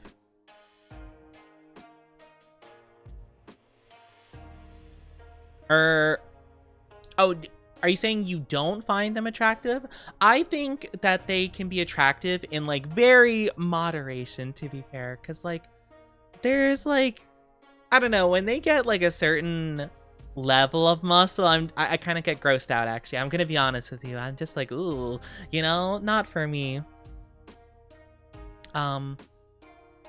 Not in terms of like, you know, nothing wrong with that, of course. If that's what they want to do, go for it, right? But like, there's a certain level where it almost feels like it's unhealthy how like extreme it is, I guess, if that makes sense, you know? So I can definitely understand that for sure. More so for me, I guess, I don't know what the terms are. There's like a lot of terms that go around, like shredded or like what is it? Like lean something. I'm not exactly sure. A little bit of muscle is kind of what I would say that I find attractive, you know, just like a bit, you know, a bit of muscle. A bit of toned, I guess. Maybe toned is the way to say it. I'm not so sure. I'm not exactly sure how to say it, but yeah. The most slim guys really attractive. Meanwhile, real life is different. I guess it depends, you know? Toned and lean is peak. Let me actually see. Like, I'll look up anime specifically. Anime toned. So, like, okay, that, because like, okay, for example, I'm seeing like a couple of varying pictures, right? When, like, if we're talking about like all might muscle, that's too much for me personally. You know what? I haven't seen like any new stuff from JJK recently, but from what I've seen of Maki's kind of like that area, you know? Maki from JJK, she's like kind of like the, okay, if you go further than that, like probably not, you know? Like I think that's like right at the precipice of like, okay, that's good, or less, you know? Does that make sense? You know? But yeah, resembles Xiao from Genshin in a way. I have had purple. Oh, my brain. I've had people mention that. I think a lot of people tend to compare me with Diluc from Genshin. That is often the comparison that's made. But yeah, I get you. Too much muscle isn't my type. Yeah, that's kind of the thing, you know? I feel like there's like a level where it's a bit extreme, you know? And you're like, I don't know about that, you know? So I think a lot of people, when the whole thing comes up with muscle, and my chat's like, oh, Oni likes muscle, which is like, maybe a bit true. It's like a little bit. It's like a little bit of muscle, not like crazy, you know? Or a lot of people will be like, oh, bodybuilders, or even people that like do like fighting, like boxing or MMA and stuff like that. Honestly, probably too much for me personally. I mean, not that I know a ton about that for sure. Yeah, I feel like bodybuilders like too much, to be fair. There's that one really popular fighter lady that everyone's like really into. And nothing against them. I don't think they look bad or anything, but I think they have like the really popular one. I don't know their name. But they're like yes, Ripley. They're a bit too much for me personally. They're kind of like on that like a bit much. Nothing against them. They're beautiful in their own way, and I'm glad, you know, like obviously people appreciate them. But it's just like, you know, if we're talking about like what I like personally, a bit less than that, I think. But yeah. Yeah. I feel like it's just like, for me, it's like just a little bit of muscle, you know, a smidge, if you will. A little bit. If that makes sense. I've only seen that, you know, the Ripley person. I've only seen them a little bit though, so I can't really confirm. Like, I don't know much about them, but when I've just like Googled them and I saw a couple pictures, I'm like, okay, you know. Often ruins when people are self-centered or they're dumb. That's fair. Yes. I agree that if it's like a... I think it's kind of, for me, the I think it's technically, in my opinion, sorry, I'm really struggling to think of the thoughts, so I keep like repeating myself. I think the intention behind getting a physique like that is important. In my humble opinion, I think that it's a very big stereotype, right? To have those like muscle-bound dudes that have like this kind of like ego to them, and like have to think you have to be a certain level to be worth their time or whatever, or think that they're like, you know, we own the gym, blah, blah, blah, blah, blah. I've heard from a lot of people that actually do go to gyms and stuff that often a lot of times like the people who are there tend to be really supportive of each other, of course. So I think it's kind of that level, right? If you have like the people that are really supportive, that are there and who gain those bodies, mainly just because they want to better themselves and improve upon themselves, I think that's really fantastic, of course. But if you have that stereotype of like the egos and the like, yeah, I'm better than you, flexing on you literally and metaphorically, that's kind of cringe, you know? But I have heard from a lot of people that that is technically just kind of a bad stereotype, and that a lot of people who are kind of gym goers can be really supportive and really helpful and stuff. I think of one of my favorite animes, actually. Another one of my favorites, like in my top 10, is Mob Psycho. I love Mob Psycho. And one of my favorite parts about it, one of my favorite like little background groups, is the Body Improvement Club, if you guys know what I'm talking about. But it's like this like group of like really super positive, like the opposite of whatever toxic masculinity is, like super positive masculinity. And, you know, like literally like Mob, this like little, the main guy, he's like a little scrawny like dude, has no muscle. He literally like, you know, is so unathletic, but they're so supportive of him, and I love it so much, you know? Like, they'll be running like 50 laps, and Mob will like run like half a lap, and they'll be like, good job, Mob! You did that like, you know, 10 seconds faster than yesterday, good job! And they'll be so like, oh, I love them. So like that kind of vibe, love it. I don't think they necessarily, like, I think good heart is kind of the important bit. Oh, hi! Oh, thank you so much. How are you doing, Zill? Hello, hello. Welcome on in. Hi, Julia. Hope you're doing good too. Hope you're doing amazing. Good. I'm glad that you're doing good. That's so good to hear. How was your stream? I hope you had lots of fun with it. Hopefully it was a good time. I hope you had lots and lots and lots and lots of fun. Fortunately, I have slight attraction with characters with confidence like Gojo. Gojo, the classic guy that everyone raves. I'm gonna be honest with you. I really don't like Gojo. Like, in terms of like the, oh my gosh, he's so hot kind of way.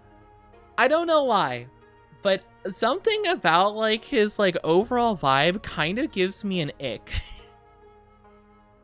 I know that's like sacrilegious because I know so many people love him, but I don't know why. Something about his vibe just gives me an icky like vibe to him.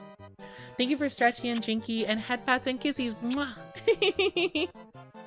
I don't know, am I the only one that feels... I feel like... Okay, I'm gonna be honest with you. He feels like... He gives me the vibes of the type that would cheat.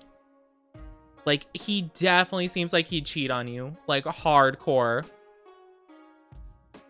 And I don't know, it icks me. It icks me so bad. I'm just like, ooh.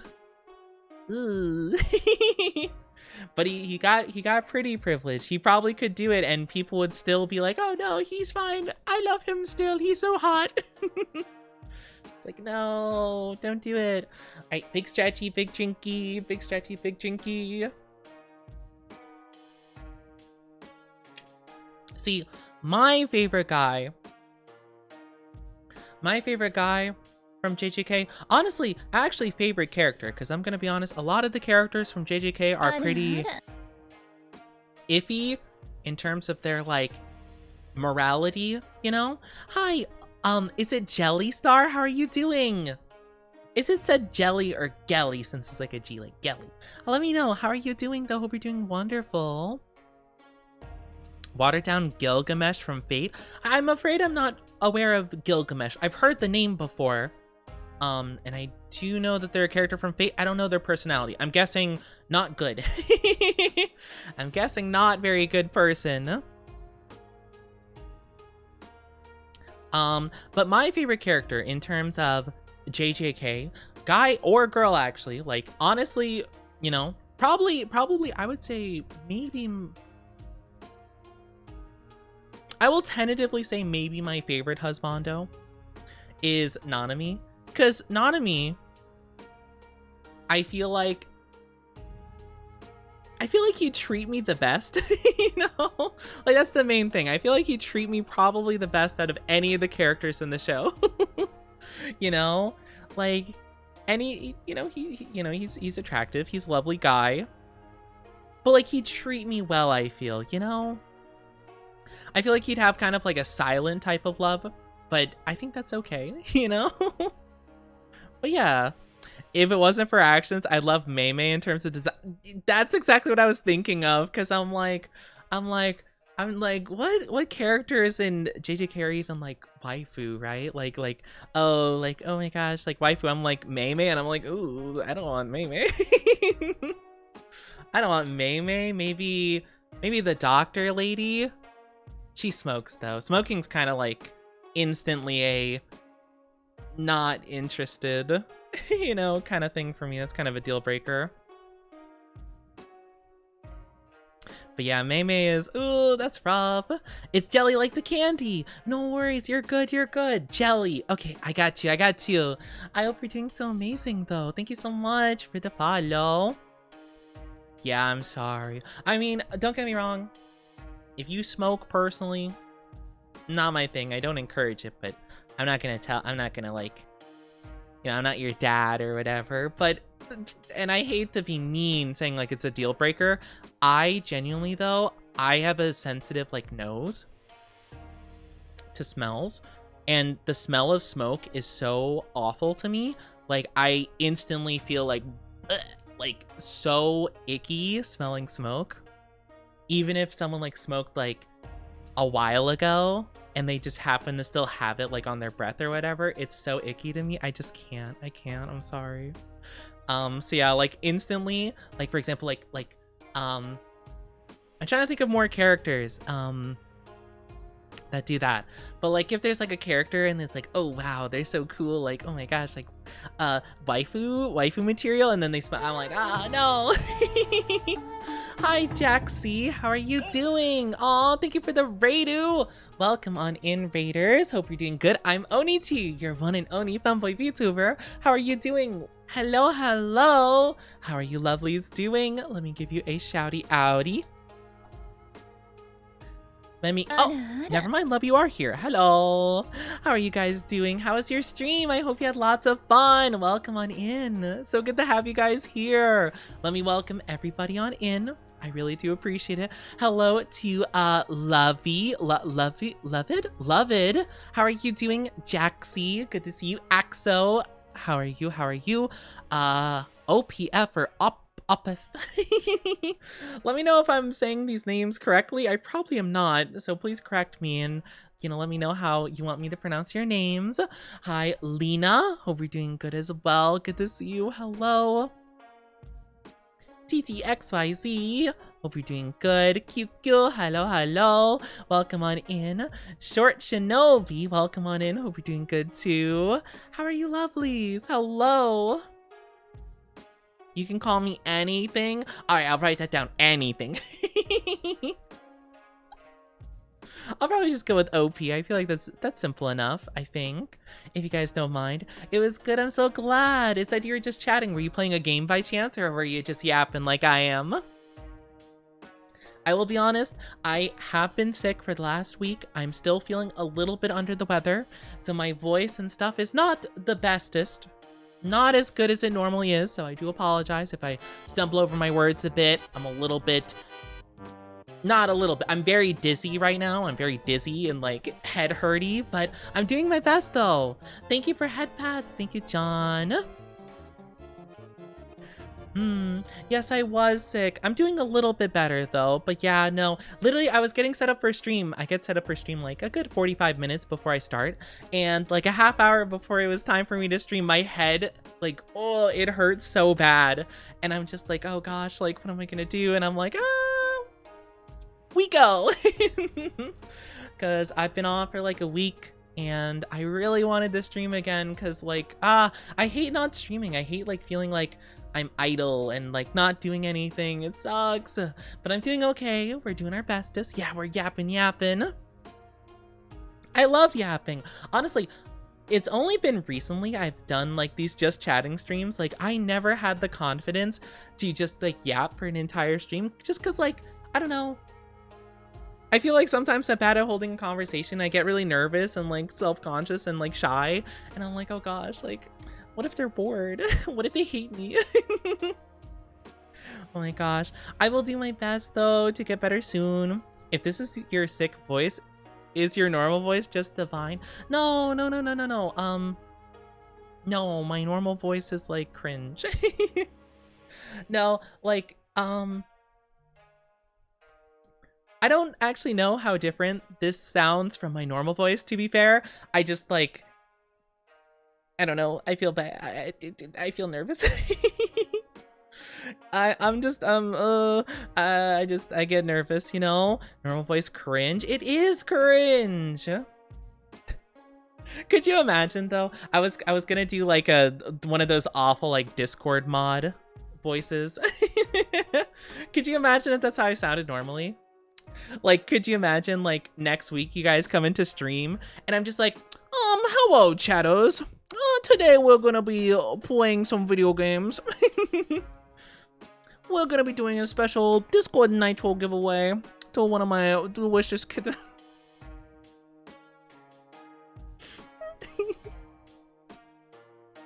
I don't think I sound that different though. I don't sound like that. Let's keep that on the back burner. Just like, oh yeah, Oni, like, note to self, don't come to Oni's stream next week.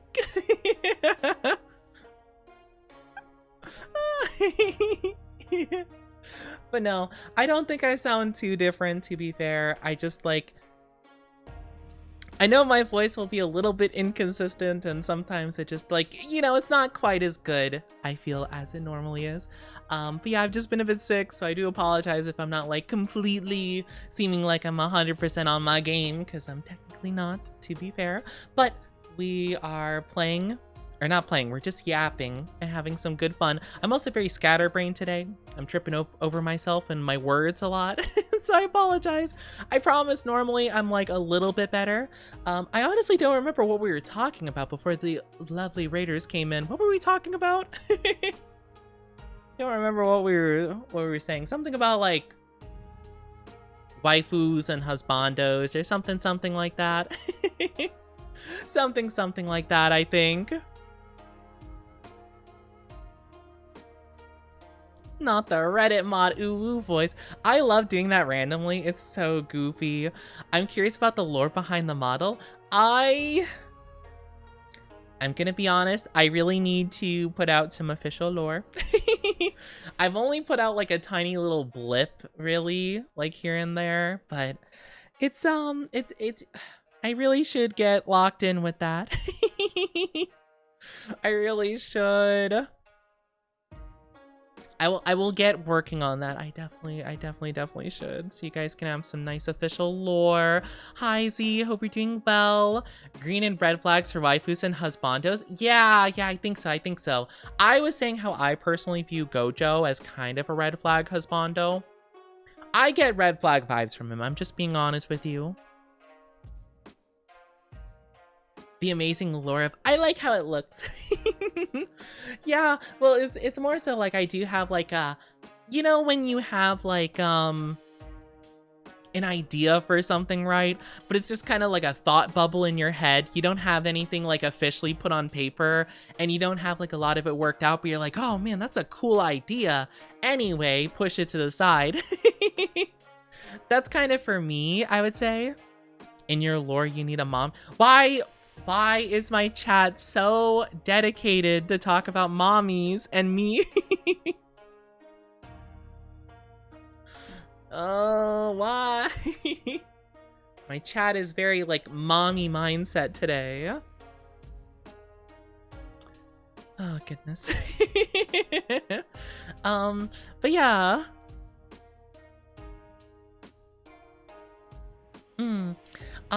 But yeah, that's kind of like the thing, right? Because like, for example, oh gosh, because like our, I don't know, like I wanted to dabble in writing a bit. So maybe if you guys like also dabble in writing or have ideas for stories and stuff, like it's kind of that idea of like, oh man, this would be a cool thing to have in there. Well, I'm not writing it down, it's just gonna be an idea in my brain somewhere, you know. It's kind of like that vibe. That's how it is for me in the lore. It's like I have it in my brain a bit, but I just don't have it like really solidified.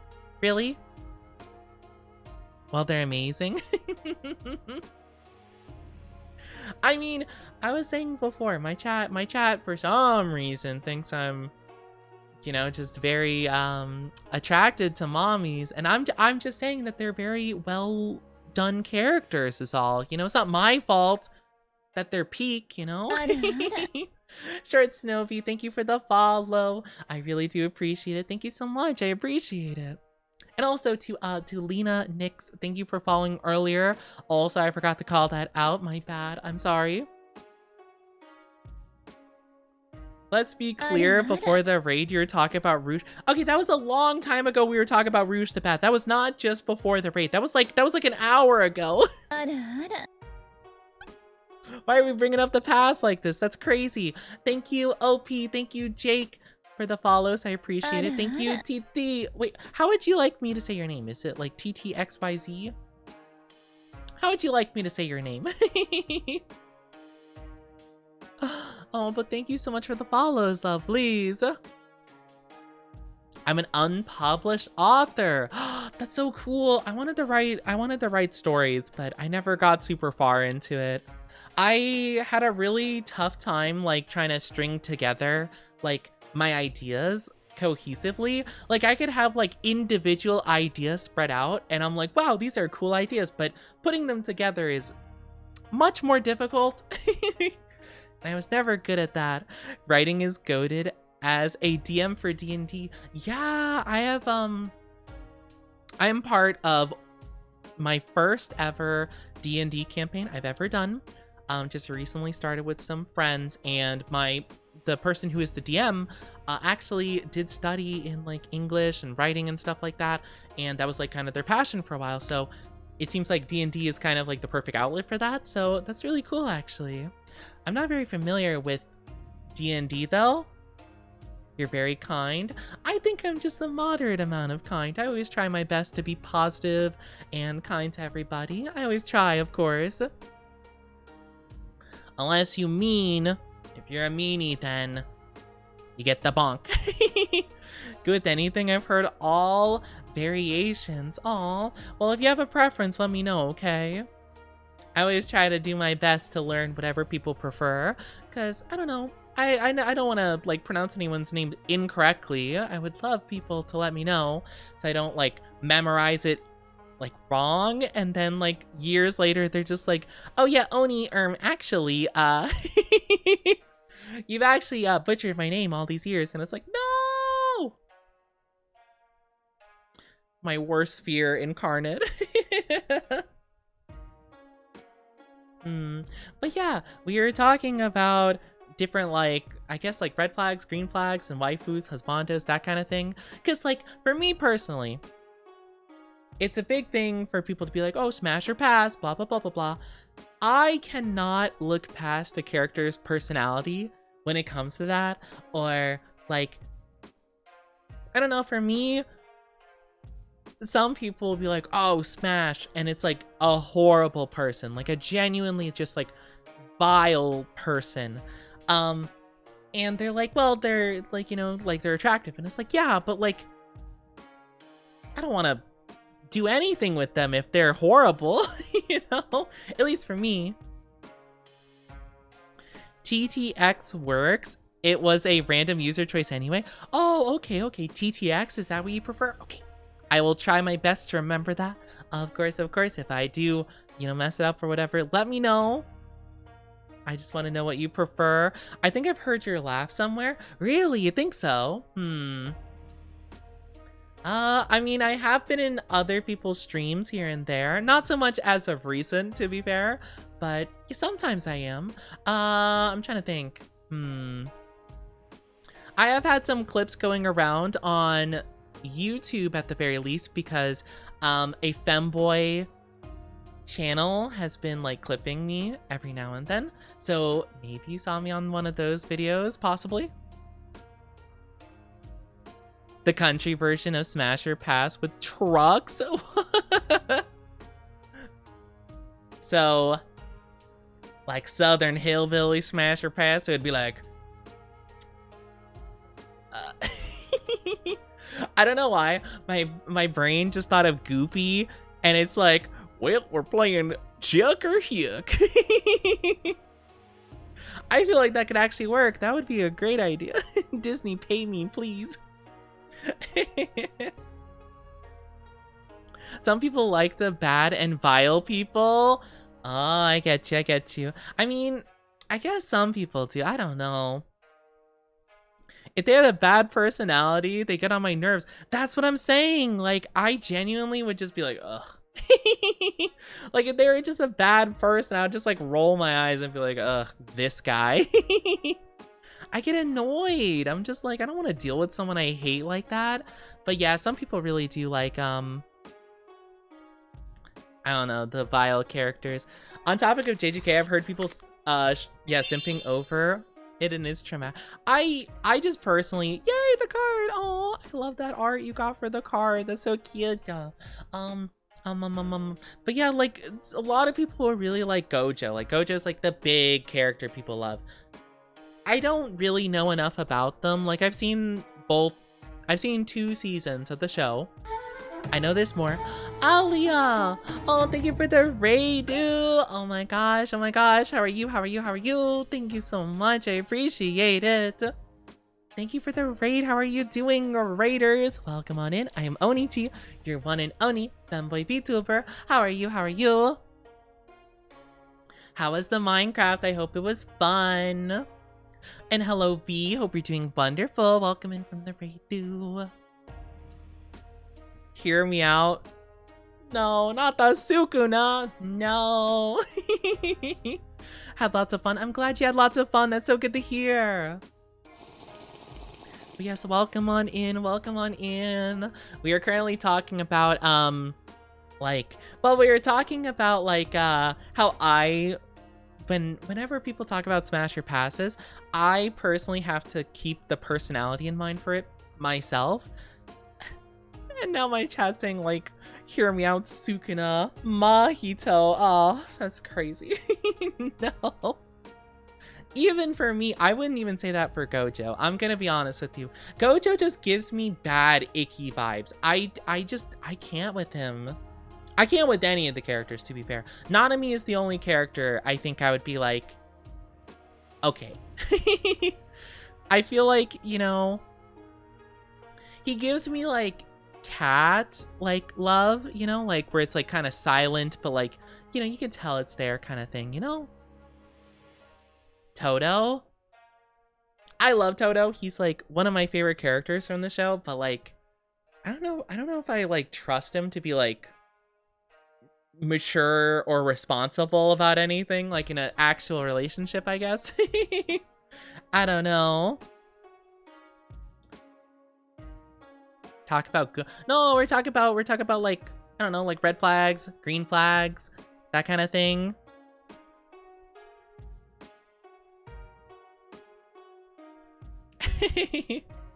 Hear me out, the emo kid. I don't know who that is. I feel like there's a lot of different characters. Also, I don't know anything from the new stuff, so if you guys like, maybe we don't talk about the new season just in case, because I'm seeing some names I'm not familiar with. So just in case there's some stuff from the new stuff, you know, I haven't seen it, and I'm sure there are some other people that haven't seen it, so we'll just keep it to season 1 and 2, or actually even then, don't say too much, just in case, you know? The whole cast isn't hearing me out. Because they say to be a sorcerer, you have to be crazy in the first place. Yeah, that's the thing. Like, I don't really feel like I don't really find a lot of the people from that show very attractive in terms of like personality and also like looks. Also, it's kind of tough because like a lot of them are like high schoolers, and that's kind of you know. So you have like a very small selection from the get-go, because like it's like what, like Gojo, Geto, I guess the demons, like nah. And like most of them are nah. Maharaga, he can adapt to how I like my life. Oh my gosh, Maharaga would be the ultimate therapist. He can adapt to all of his patients' trauma. It'll be like, well, you see, Maharaga, when I was a young child, this happened. And then they're just like, have you ever tried self-love? Oh my gosh. Oh my gosh, that'd be crazy. Megami is actually alright. Think you're very kind and great. Thank you. That's very sweet of you to say. That's very sweet. Yeah, I don't know. I don't really. I'm not huge into the cast. I'm not, to be fair, like really, Nanami is the only character I felt any connection to, because like they're the only one I feel like the writer did a good job at actually exploring in terms of like motivation and like kind of like their mentality and stuff. I feel like a lot of the other characters, like you see their backstory, but it doesn't really like do much in terms of like kind of like showing their goals or like their view of the world and stuff like that. I feel like it's kind of tough. Self-love, you mean narcissism? Maharaga needs to adapt once more. But no, Nanami is definitely my favorite, I think, because like even though they had like a super duper short backstory, like it wasn't a very in-depth one, like it was just a couple minutes long of backstory, I feel like it did so much to explain like kind of like their mentality, view of the world, view of what they do, kind of like their reasoning for things. Like it just did so much with so little. I feel like in comparison, like Nobara got like, I feel like she got like 3 episodes of backstory, and I still don't know like anything about her, you know. But yeah, Think your love for evil characters started when you watched Death Note? That's troublesome. Light Yagami's like the biggest red flag. He's just like a child. Like, he's just straight up like got the mentality of like a toddler that like doesn't like when others touch his toys.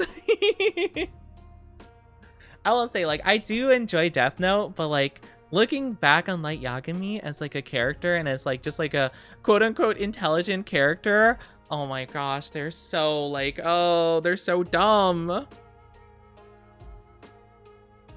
I liked L too. Well, to be fair, you did that. The sentence you said is your love for evil characters started when you watched Death Note. So it's like you're either talking about Light or you're talking about like Ryuk. Actually, Ryuk's kind of evil.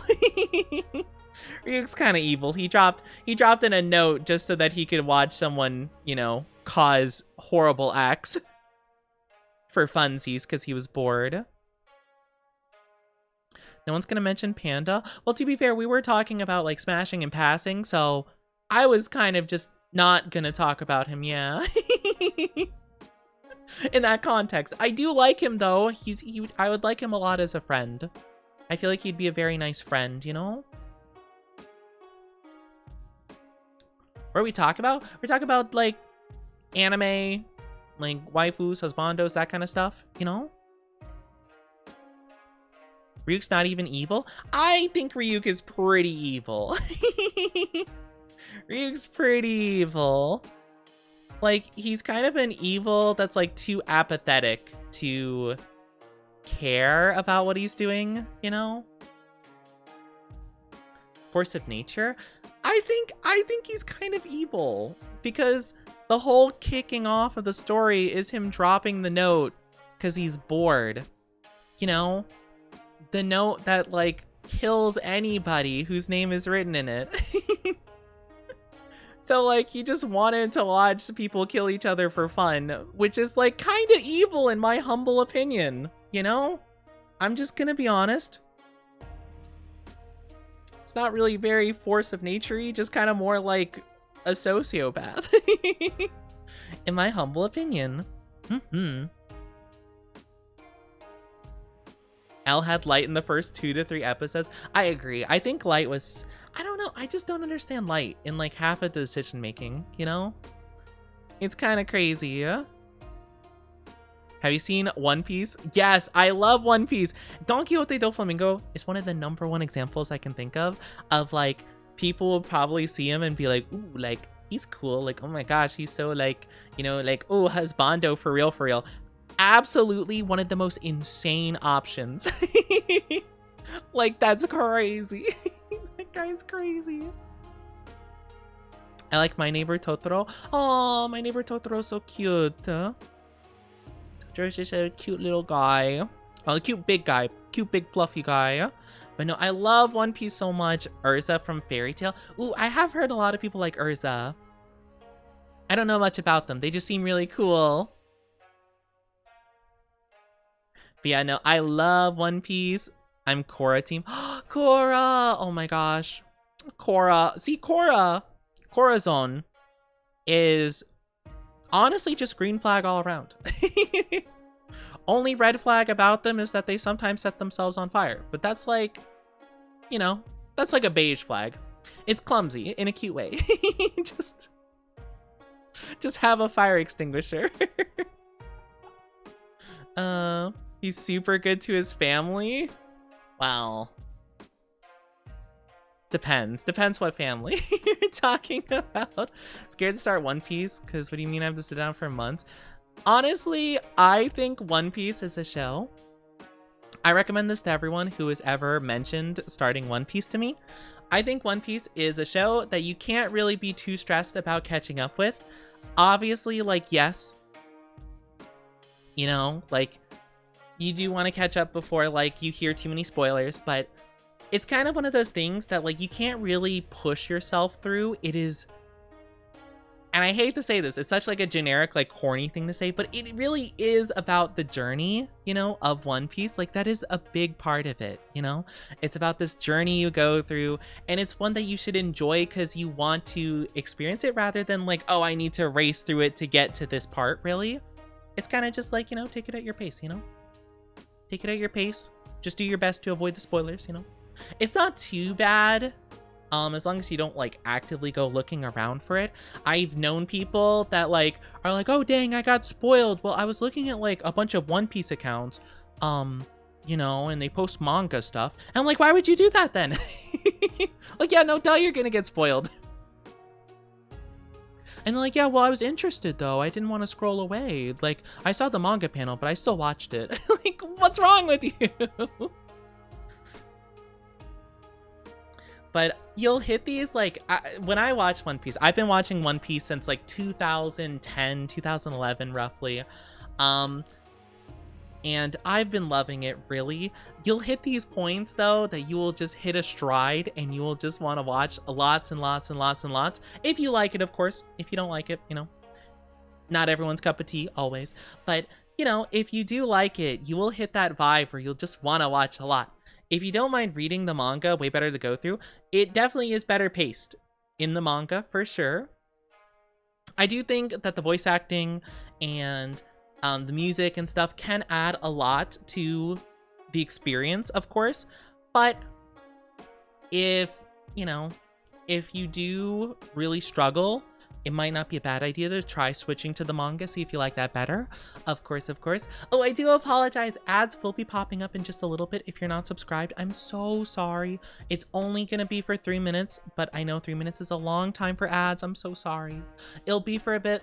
Please grab drink, grab snack. Do what you need to. Do what you need to. I'm so sorry. But yeah, I do love One Piece. One Piece too short. It really is. Like when you get into it, it's like there's not nearly enough. There's not nearly enough One Piece. OPVA is peak. Yes, the voice acting is so good in One Piece. I will say the dub can be a bit iffy. I've heard some of the dub here and there. A lot of dubbing is kind of iffy. Not to say that there's no talent at all in dub. There are some fantastic talent, but sometimes the decisions for some characters I find a little bit baffling in One Piece, you know? There'll be some characters that will be like, you know, like in the sub, it'll be like, I won't say the Japanese because I don't know any lines in Japanese, but I'll just say it like how it kind of sounds in Japanese. Like, it'll be like, well, Straw Hat Luffy, something, something, something. The plan is going underway. And then it'll be like, well, Straw Hat Luffy, you know, our plan is going mighty good. Yeehaw. It's like, why did they do that? For what purpose did they give him that voice? Like, it'll make no sense out of nowhere. Christine the car in Supernatural. I've never heard of that before. Honestly, I want a more slice of life One Piece. They're coming out with a special called One Piece Heroines, which is, I don't actually know what it's about. It mainly focuses on like the gals from the series. I'm very curious what that's going to be about. Old dub is an experience. Old dub is such a weird experience. It's actually crazy.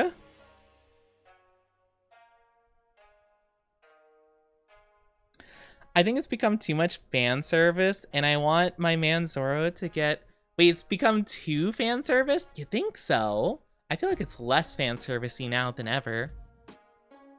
I think the real fan service of One Piece was kind of around, like, I want to say like a little bit before time skip happened.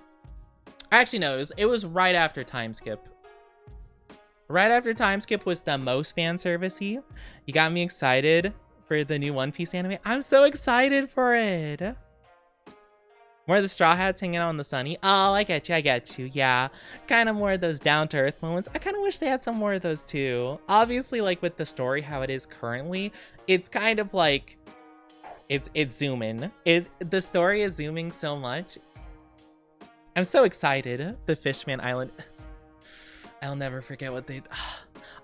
Can I say, though, I will say, for all of us who watched the anime, And for all the anime only people out there, let me have you know that Sanji is not nearly as bad in the manga as he is in the anime. Toei Animation, the people who handle it, have actively said, like some of the team members have actively said that they don't like Sanji and they exclude him from certain things. They give some of his moments to other characters just because they don't like him. And I think that's crazy. Like, what do you mean? I've seen certain things where they'll straight up like exclude him from like group shots of like the Straw Hat Pirates. I won't say too much specifically, but like in the newest arc currently, well actually no, not now, it's the previous arc, but in like the most recent just now completed arc in the anime, there's like this one like really big scene where like all the Straw Hats are like standing around a character and it's like a whole cool moment, and Sanji isn't in the shot. He is in the manga, not the anime though, because they just don't like him.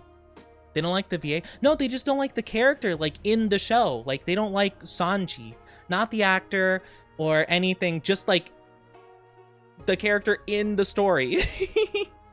And it's crazy. And they make a lot of his moments where he's like, you know, down bad and stuff worse because of that. Like they make it more like stand up. Recently it came out, the same thing was happening to Sakura in Naruto. Like they made Sakura much more like not good character because they just didn't like her personally. And it's like, why did they get to do that? But yeah, also welcome back from the ads, everybody. Welcome back. But no, yeah, no, Toei hates Sanji, and I hate it so much, because, like, don't get me wrong, like, I'm not a big fan, I've never been a fan of, like, the, like, down bad perv character or whatever, but, like, I just think, like, you know, I like the other aspects of Sanji. Like, man, why we gotta make it worse? Why do we have to make it even worse, you know? Like, if anything, Toei, like, why don't you tone it down, you know? Like, make him less that way. I feel like that'll be more likable. It's so strange. Sakura dessert. I don't like Sakura personally, but it is definitely true that the anime made it worse than the manga did, for sure. It's silly though. But yeah, my brother started watching One Piece and I walked in some interesting scenes for sure. It definitely has some fan service for sure. It is, you know, it's got its moments for sure. It's not too bad, I don't think, at least in comparison to some other stuff I've seen. But yeah, it's got moments for sure. Justice for our boy, justice for Sanji. Don't people sim for him the most after Zoro?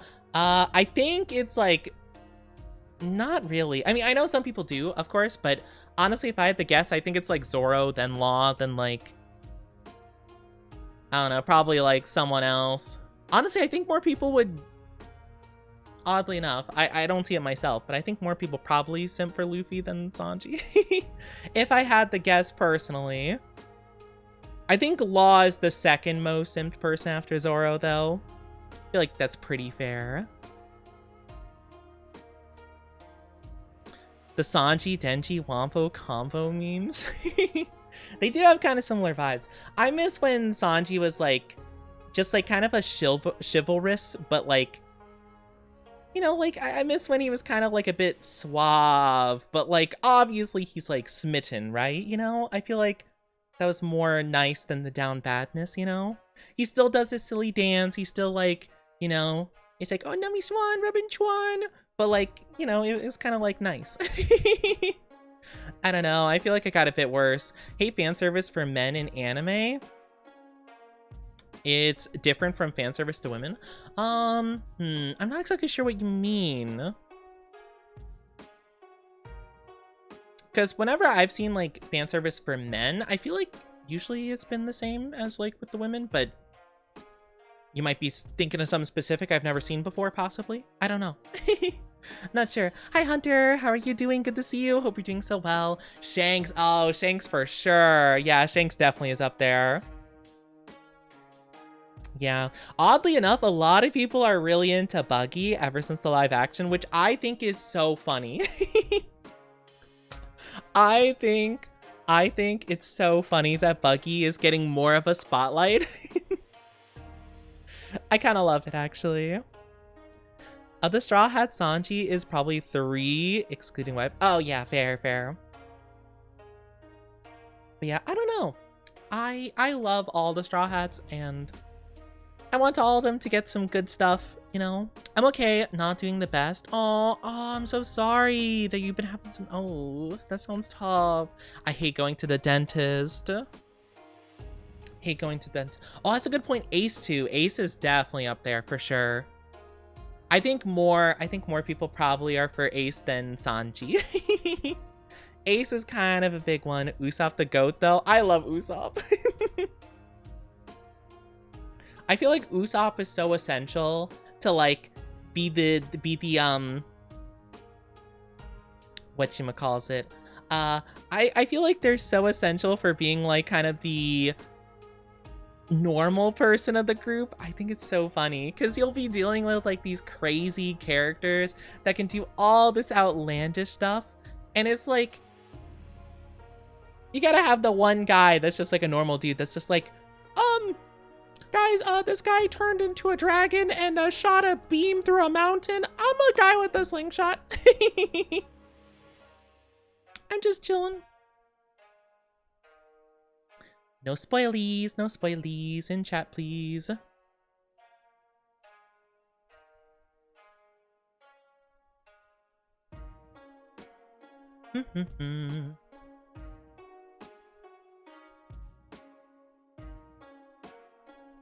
One day, yeah. Yeah, we'll always be kind of like, you know, supporting people to go at their own pace, of course. But yeah, we gotta make sure, guys, that we don't be saying too much, because we literally have people in chat that are saying they're not very far into the show. So please, let's, you know, obviously love the excitement, but we gotta make sure that we let people experience it in a natural, authentic way and don't know too much. Heck yeah, let's go. Yes. But yeah, I love One Piece so much. I love it to bits. I always try my best to be vague with stuff, of course. You know, I don't like saying too much, or, you know, just to make sure that people aren't like super duper. I always like saying stuff in a way that's like, I always like saying stuff that's like kind of vague enough that people that know are like, oh.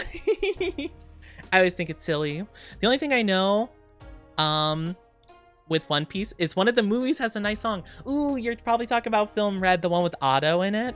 I think it's so cool that they have Otto in one of the One Piece movies. It's so cool.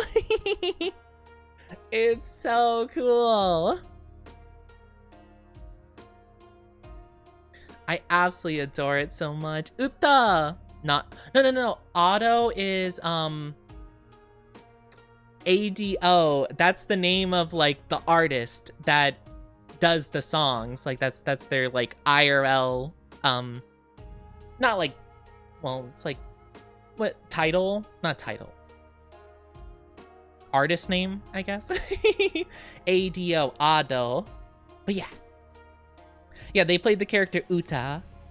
I don't know anything, so I'm just kind of sitting here thinking about, yeah, it's lovely. It is a lovely, but yeah, it's a chonky experience, but it's, oh my gosh. I have been watching it for a long time, and I need more. I need so much more. I need so much more. But you know, that movie is so good. It's lovely. The characters people either hate or love, like Kid, Queen, etc. Wait, do people love Queen? I mean, he's funny. He's funny. So maybe people love him for that reason. Longest anime I've been invested in is Naruto. I used to be into Naruto when I was younger. Naruto was the first anime I ever watched, like knowing it was an anime and like knowing what an anime was. But man, looking back on it, oh my gosh, it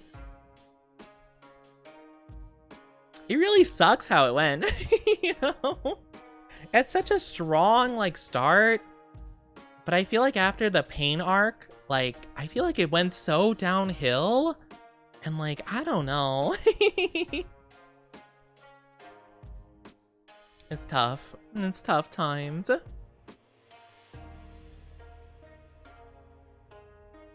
Pain arc with peak. Pain arc, I feel like, is genuinely like, obviously, like, there is more stuff that needed to be wrapped up, like the whole Sasuke, blah blah blah blah blah, Akatsuki, but like, genuinely, no, like, I don't want to say too much, again, spoilers, just in case people haven't watched Naruto, but like, you know, like, I feel like when the Pain arc ended, that genuinely could have been where Naruto's story ended, you know? Also, you made me shiny! Hi, Nova! How are you doing? Like, the whole entire reason that Naruto wants to be Hokage is so that he's not hated by the village, and the village, like, will respect him and stuff. And, like, he learns throughout his story that, like, you know, being Hokage doesn't mean people will like you. It's people liking you and trusting you that makes you the Hokage. So he already achieved his dream. You know? Hi, Maximo. How are you doing? Hello. Thank you for the Radu. Welcome on in. And also, I love you. Thank you for the follow. How are you doing? How was your stream? I hope you had a good time. How are you? How are you? Hope you're doing amazing. How was your stream? I hope you had lots and lots of fun. Get rated and loved. Aw, that's so sweet of you. Hello, welcome on in. Hope you're doing amazing. I'm Onichi, your one and only femboy VTuber. I have been sick for the last week, so I do apologize if I'm not like 100%, you know, healed, but I hope you had a lot of fun and a great time. We're currently talking about some anime right now. Thank you for head pats. Thank you, thank you. Head pats. But no, I feel like, personally, I think the Pain arc was like the pinnacle of Naruto. I think that was like the best part. And then after it, I wasn't as into it, you know? Especially the final arc, like the Ninja War. I think that's like a mess. I think it had some awesome like individual moments in a vacuum, but the whole entire overarching thing felt like a mess, you know? Was looking for someone to raid. I hope you have a good stream. Thank you so much. I really appreciate it. That's very sweet of you. Aw, take good care, of course. Not gonna say spoilers. I think the rest is less about Naruto, more about Kakashi. I think it's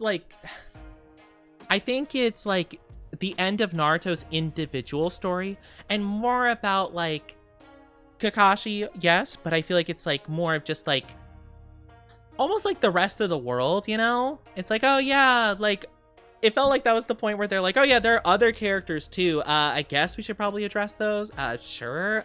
Sasuke, yeah, he's here. Oh yeah, other villages. Yeah, there are other villages that do exist, I guess. War, yeah, we'll do a war. Yeah, sure. It's like, yeah, there are other characters that probably should get screen time at some stage. I guess we'll involve them somehow. Like, yeah, we'll do that. I really like the first few seasons mostly. The rest not bad. I think I like the original Naruto series. Like, obviously they had like the giant like bit of filler. Like the second half of the OG Naruto is basically all filler. But like everything from like the first episode to right before that giant thing of filler was really good. I think that I like more than most of Naruto Shippuden, with the exception of the Pain arc, because again, that was really good, but still, I don't know. It was just tough. And also, like looking back on it and hearing about a lot of it, I won't say specifically what, but like a lot of things were kind of influenced by, it seems like, other people wanting to be able to make like a sequel, which led to Boruto. And just like they wanted to change like certain things here and there, like certain characters dying, or rather not dying. And then they're like, oh, well, like, oh, fans will be upset. You shouldn't do that. So they don't do it. But then they don't have anything planned for anything to happen with their story. So then they're just like sitting around doing nothing for the rest of the series. And it's like, and it's like, just like write the story you want, please. Did the hair change colors? The hair did change colors. Yeah, Redeem got done, so now I have shiny hair. Stay awesome. Have a good night. Take good care of yourself. Thank you so much. Yes, yes, yes. I really appreciate you and the Radu, and thank you for the stretchies. Big stretchy. Ah, big stretch, big stretch.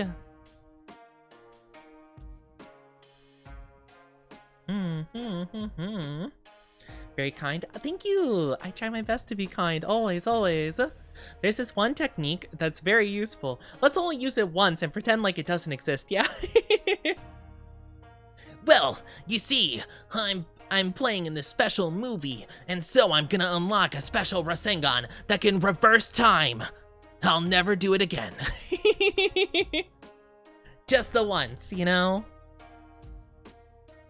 Have a beautiful day, Oni. Got busy and missed most of stream. Aw, you're okay, Foolish. I hope you're doing well, though. Hope you're doing amazing. Oh, thank you for head pats.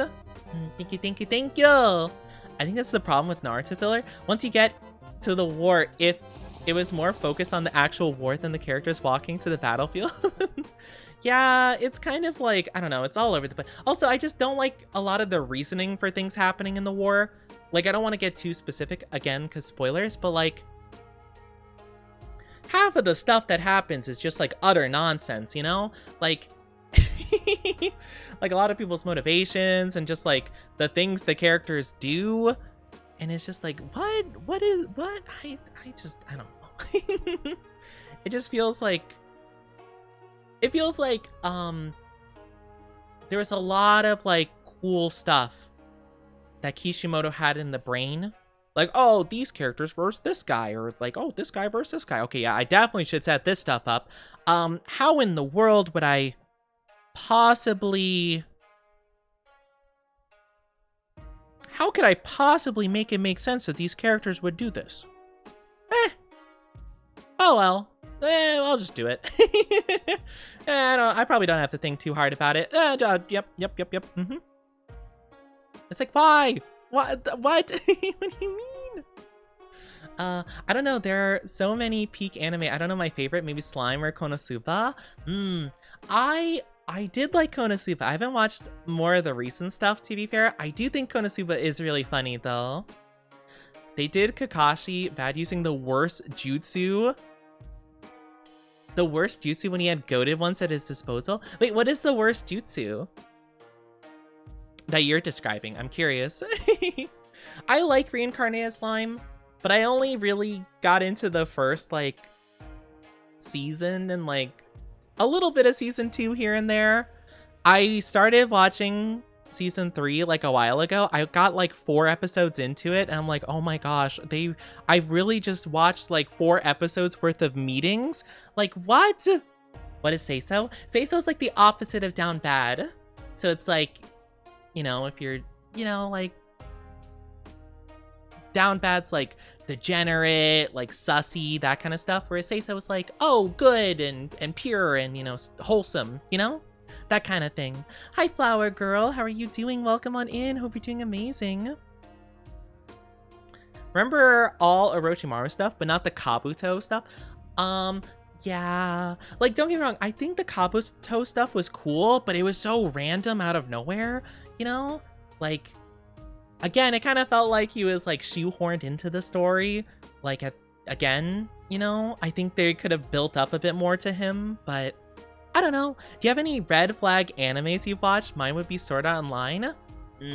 Sword Art Online definitely...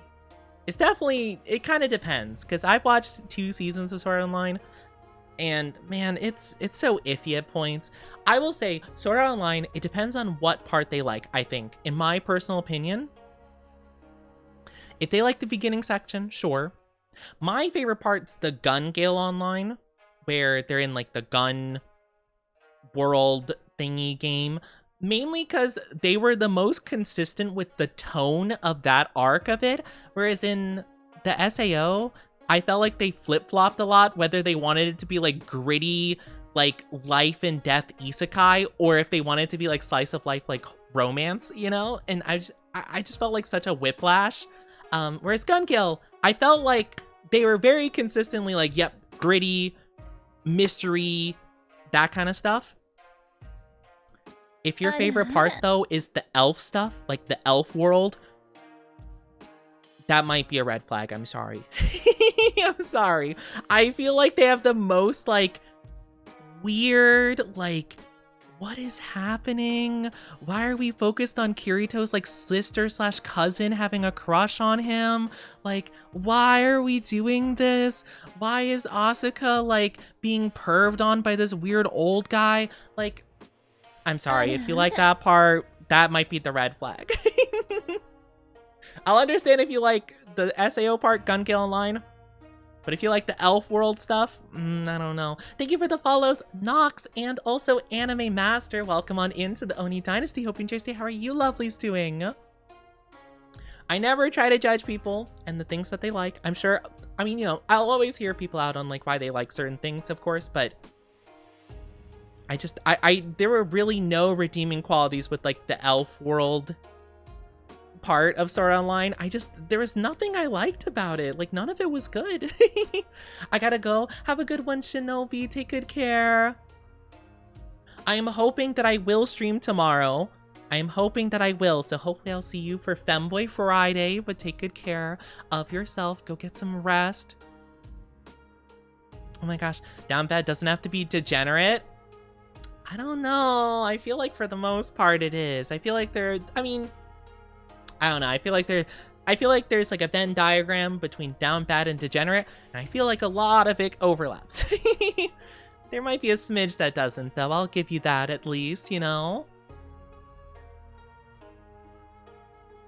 He just used basic ones, and all the ones he used at the time, I'm pretty sure, instead of new ones he found.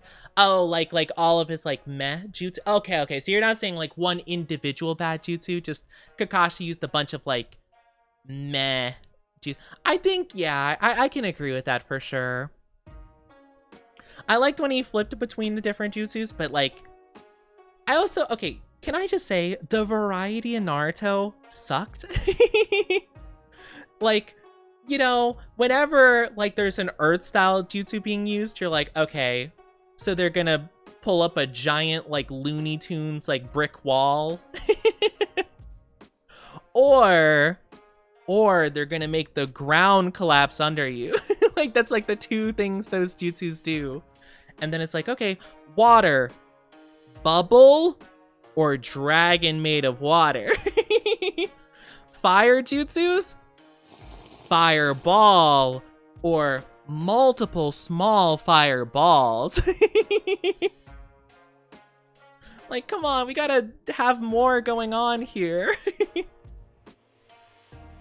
Like, yeah, like Kakashi knows 1,000 jutsus. Like, you know, sure, maybe he only shows like a couple of his 1,000, but like, why does the rest of the world also just use the same like 2? You know, there's gotta be more. There's gotta be more out there. I know there has to be. Season 2 was something. Season 2 was something. I did not watch Sword Art Online. What is it called? Alicization. I never watched that part of it. I heard some people say it was the best part. I've heard some people say it was the worst part. I didn't bother. I'm gonna be honest. Food Wars could be a red flag. I don't know anything about Food Wars other than the characters get really, really happy when they eat good food. So I think it could depend. Honestly, I don't really think there's many red flag anime I can think of, unless it is straight up like, you know, like a Boku no Pico thing, you know? That's like the only thing I can think of. If it's like that kind of thing, that's like the only one I got, really. Because otherwise, like, I can understand, like, most shows, like, even if it's, like, a bit fan servicey, like, sure, right? But if it's, like, that, no. But not really in terms of, though I will say, sometimes it is a red flag if someone likes an anime for the wrong reason, I feel. Like, if someone, I don't watch or read Berserk. I understand that a lot of people love it. It's a bit much for me, personally. I just don't think it's the kind of experience I would enjoy.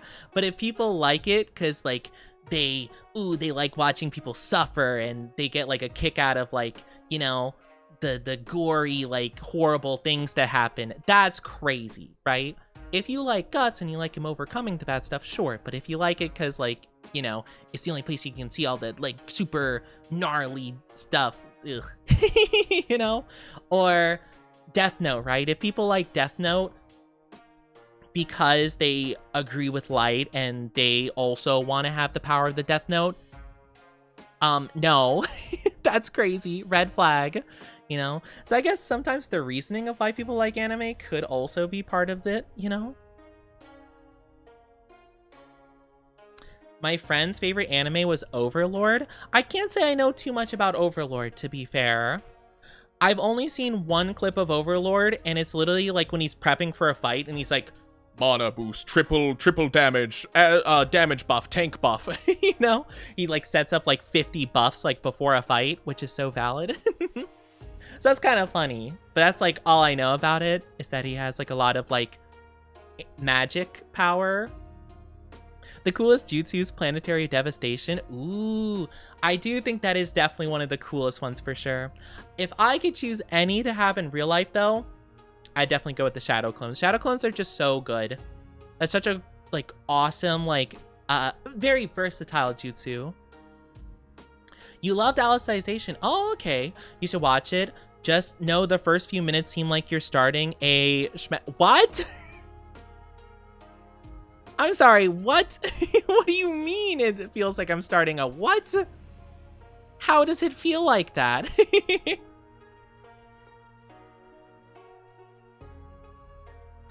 Interesting.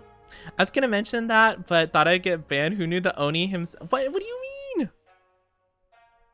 Oh, the Berserk thing? Yeah, no, I don't... Okay, to be fair, I am very much someone who... I don't like super gory, super gritty, like, to the degree of, like, having to show that stuff. One Piece, for example... I'll always praise One Piece. But One Piece does kind of, like, relate to... You know, like, it kind of does delve a little bit into, like, those really heavy topics, right? Like Berserk does. But it does it in ways that, like, characters saying, like, little lines makes you think, like, oh, like, it makes you realize that that thing has happened. And it doesn't have to show it, really. It doesn't have to, like, throw it in your face for you to feel, like, the weight and severity of it. And I feel like, not to judge, of course, Berserk and its content, but, like, I feel like it's very needless to, like, make someone, I guess, like, see it just to feel that. I feel like if you can't, you know, I feel like if you can't, like, portray those emotions through, like, any other means than just, like, viscerally, like, depicting it, like, I don't know. I just feel like it's very unnecessary. So I personally will not delve into it, but yeah. It was pretty good, although Kirito was kind of for most of it. Gotcha. I don't know, yeah, I've heard some people liked it though, for sure.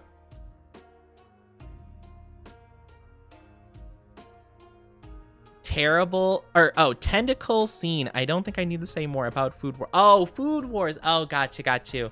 I thought you were talking about SAO, like, Alicization. I was like, what? I was like, dang, that's crazy. I mean, to be fair, in the elf world of SAO, they did also have a tentacle scene, so I guess I wouldn't put it past SAO to do that, because, God, like, why? Why did the elf world have to be so weird? Yeah, I liked the beginning of SAO though. I think the potential was super good for it, but again, they kind of, like, I felt like they couldn't decide on what they wanted to do. I feel like they started super duper strong with, like, again, I say gritty, but kind of like more of like, oh, depressing, like, oh, people are dying kind of thing. But then they, like, flipped and they're like, ah, oh, actually, no, never mind. We're doing harem, like, slice of life. What? Like, wait, what? I'm confused now. What are we doing? It almost felt like, it almost felt like how I felt with Solo Leveling with Sun Jin Woo's character, where it felt like he flip-flopped a lot between being super stoic, super aura farming, hate the world, can't trust anybody, and then having like, you know, the feelings of love for his family and stuff. I think it's okay to have like a bit of like whatchamacallit, like confliction, right? But it felt like he would just like drastically flip from one to the other, just depending on the situation. Like almost as if like he, you know, because like I could see it being portrayed in a way like, oh, he's so much better at fighting when he's in the like more brutal, like locked in kind of like, oh, like feeding off of anger and hatred kind of vibe. Like I could see that being the case, but then sometimes he'd use his family and his love for his family as like fuel for the fighting. So I'm like, okay, so does he like his family or does he not trust anybody and he hates the world? And I'm like, I'm not really sure how he feels about people in general. Does he not count his family as part of the world? Maybe. I don't know. I have heard people say, though, it's very much better depicted in the manhwa. So I don't doubt that might be an anime thing. But yeah. Personally, don't like gore either, but love horror. So it's been tough trying to find movies to watch. Oh, that's fair. Yeah, a lot of horror movies really tend to lean into the gore. I think gore, like, I think body horror can be used very well. I'm not a big horror person in general, to be fair. I tend to not like a lot of movies/games in the horror genre. It depends though. Some are good. Definitely some gems I do like, for sure. But, yeah, some body horror is pretty iffy, but I do really like The Thing. I think The Thing is the one that does body horror and like gore and stuff pretty good. I think the original, I think they made another one, like a remake. I have not seen the remake. I've just seen the original The Thing, but I think they do a pretty good job there. I think it's pretty solid overall. Mainly because like I honestly don't find the body horror to be the scariest part of it. I think it's like the intellect of the creature. You know, I think an intelligent monster is the most scary, which I love, which is why also the Xenomorph is my favorite horror villain. Antagonist villain. Hi Celestial, how are you doing? Thank you so much for the follow. Good to have you in here. Hope you're doing so good. I love cosmic horror. Yes, cosmic horror is really interesting too, which is why I'm excited. I'm hoping, I don't think it will be a horror movie, but I'm excited for Bloodborne and the fact that they're going to be having the movie made, because Bloodborne, in my opinion, is, at least from what I've seen, not that I know a ton of like cosmic horror stuff, but like I feel like it's done the best at like portraying cosmic horror. In my humble opinion, Bloodborne, so I love Bloodborne so much. I don't know how much they can delve into the cosmic horror of Bloodborne in the movie, or if they will. Hopefully they at least dabble in it a bit, because I think that'd be super duper cool, you know? But yeah, it's so exciting. Yeah. Where's my PC port? I know. I want Bloodborne. I want at least 60 frames per second Bloodborne. I don't even care. I don't even care if it's still locked at 720p. I just wanted 60 frames per second. Genuinely, have that and my life is yours. Over here making bad decisions. Oh no, not the bad decisions. Should always try to make the good decisions if you can. Oh, thank you for the Jinky Zero. Thank you, thank you. Still can't even play the DLC. No, not the DLC. No. Oh, nose. Nosy wosies. Oh my gosh. Just stretch it a bit.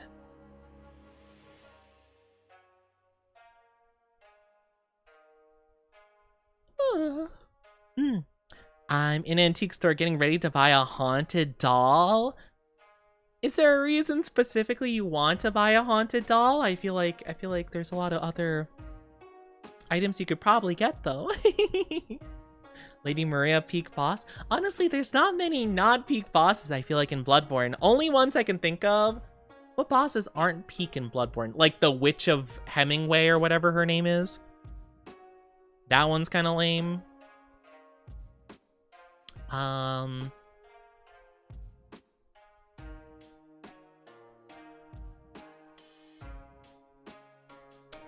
I'm sure there are others. I'm struggling to think of them, though.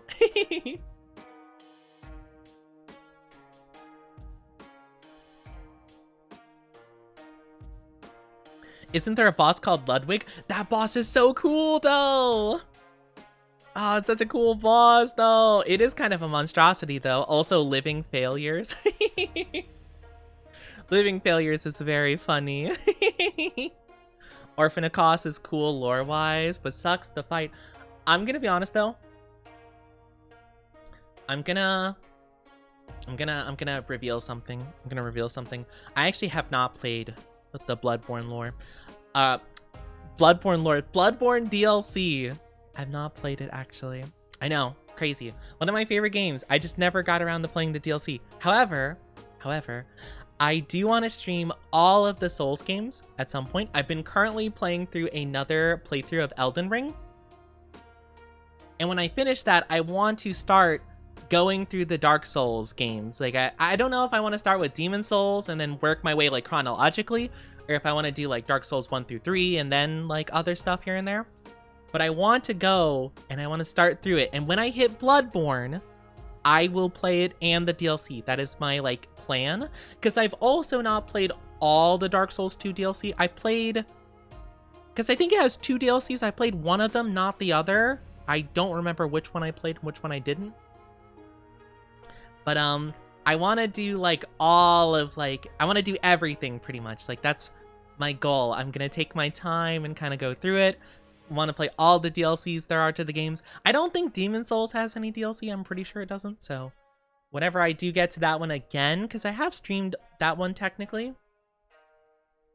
so I'll just play through it like normally again. I don't know. Demon Souls is definitely the one I'm probably the least like looking forward to. Not because it's bad, but mainly because like I remember the whole weapon upgrade system was kind of weird, and I think you have to farm a bit for upgrading things. I remember that wasn't super duper fun.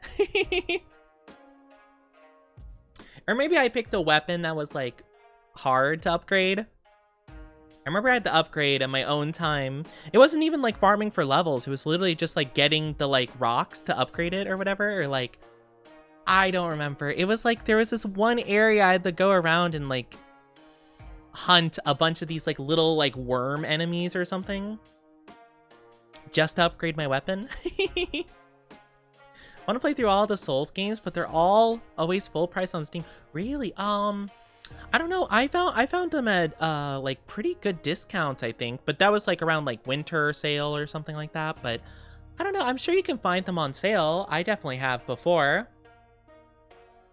Might just depend though. I'm not really too sure actually. Maybe play Elden Ring again from last stream. I love Elden Ring. I think it's so fun. I love Elden Ring. Elden Ring. It's a little bit tough to stream though sometimes because I will say more so with this playthrough than any of my other playthroughs of the game. I've had more like people come in and just like first time chats just be like backseating and stuff like that, and I'm just like I don't really appreciate it. You know, like it sucks too because it's like I've played through the games before. I love Souls games. Like I am so in love with Souls games. I have so much fun with them. So I guess just like I don't know, like random person come in and just like tell me what to do, like barking orders at me. I'm like, okay, 1, know your place, and 2, like shut up. Like, you know, like take your strategies out of here and I'm gonna do my strategy called get good. Like, you know, like geez, I'd honestly rather have them come and chat and just be like, the strat is you gotta get good, you know, because then I'd be like, true, I do. You know, because I mean sometimes that is the mentality you need to have for those games, you know. Sometimes you just need to lock in, you know. But yeah, Elden Ring's so good with so many ways. Yeah, that's true too. I mean, I'm challenging myself a little bit because I'm not using the summons, which are kind of a big component of the game, is summoning like the little allies or spirits essentially to help you. Not online players, like in game you get like the little items to summon certain things, like a mimic of yourself or like a bird or little things. But basically, like, I'm not using them because I've never done a playthrough where I've never used them. So I want to just try to challenge myself and stuff. So I have been having a little bit more of a tough time on this go around than I have before, but I'm fine with it. It's just like kind of like, oh, that sucks. Like, all right, let's do it again. But I don't know. It's troublesome. I don't know. I just feel like it's so bold to like offer the unsolicited advice. Like, even like if someone, like, if I'm in another streamer's chat and they straight up are like struggling with a boss, I'm not gonna like say anything like other than just like, you got this or whatever. Even if they ask for like, you know, like advice or something, I might give like a vague answer or just be like, oh, like, oh, well, like, I think this is usually like kind of the intention. Like, I think it tries to tell you to do this maybe, but like, you got this, you know, I think the way you're doing it's fine. Cause like, you know, I don't think anyone really does super well with just having someone be like, hey, do this. Like, I feel like usually no one likes that, at least in my experience, you know? Jeez, thank you for the follow. Welcome to the Oni Dynasty. Hope you enjoy your stay. How are you doing? Hello. But yeah, it's unfortunate. I'll say when I was playing Elden Ring for the first time, friend told me to get good on Melania, which is true, but any help would have been nice. Honestly, to be fair, I do think that is kind of the only advice I would give to people either. I'm probably gonna dip. I'm dozing off. Oh, have a good one. Thank you so much for being here, TPX. Have a good one. I appreciate it so much. But like, yeah, I mean, obviously, like, sure, like, you know, like maybe if you ask for advice, like, sure, like maybe a tip or two, or be like, oh, she's kind of weak to this or whatever. But honestly, I feel like especially for Melania, like, that is definitely a fight where it's like, you definitely have to, like, I don't know. It feels like one of those fights where it is very much like a dance of like skill, right? So it feels like almost the best way to experience that is to go through that trial and error, that like suffering of get good, you know? But I get you. Fact she can be Scarlet Rotted is stupid though. I mean, she's constantly suffering from it, so it makes sense actually. You know, because it's like, I mean, you know, maybe you could assume she got used to it over thousands of years, but also like maybe not, you know? I don't know. I think it makes sense to me personally. What doesn't make sense to me is Mog, the Lord of Blood, being weak to bleed. Like, that's like your main shtick. Melania at least constantly is like suffering from like the Scarlet Rot, so it's like, okay, like you're giving him like, you know, it's like if someone has like, I don't know, like you know, they're constantly suffering from peanut allergy, and you're like, ha, PB&J, like you throw an Uncrustable in their face. You know, like it'll obviously make it worse, right? My cat slapped me. Oh no, the kitty bop right in the face. Mog is constantly bloodletting, so that's why it's easier. Oh, okay, then like same thing then, basically. Controlling bees and being allergic to them. Oh my gosh, maybe that's like the curse of Souls bosses. Like maybe what they want most is like the thing that curses them. Honestly, that sounds very appropriate for Dark Souls, you know? Hi Kane, Mog's power comes from blood, so of course making him have less of it is devastating. I guess that makes sense, yeah. But that's kind of the thing, right? Like, you know, doesn't make sense initially, right? But you guys explaining it in those ways, like, okay, that instantly like makes sense. So I imagine Melania's very similar situation, like, it probably is like just you're adding on to her already existing like problem or like situation. So that's probably why she's weak to it.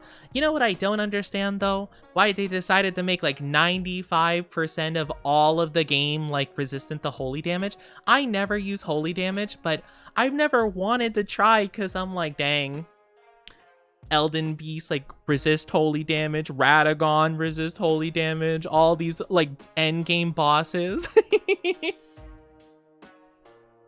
Pretty much every single enemy in the end game, like every random enemy is like, oh, spamming holy attacks.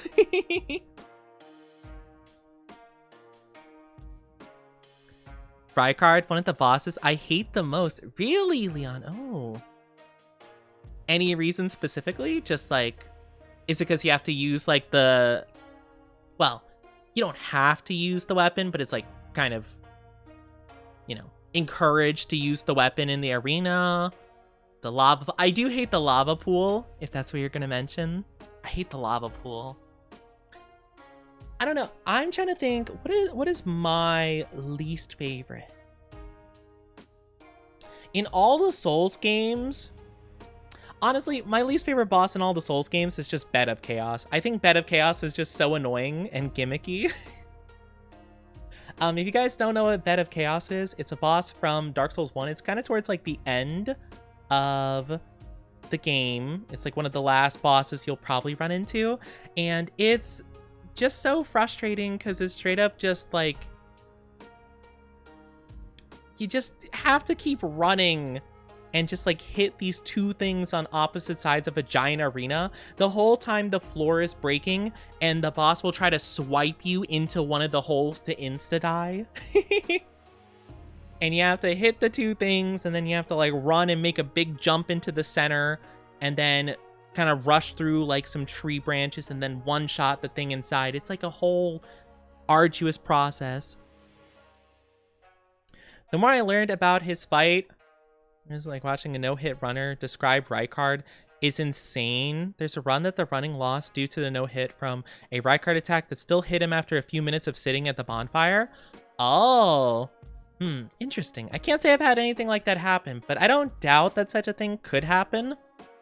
But that seems more like a, I don't know, it seems like kind of a niche problem, though. Like, obviously, that sucks for the person doing a no-hit run, but I feel like for, like, a normal run, that wouldn't really matter at all.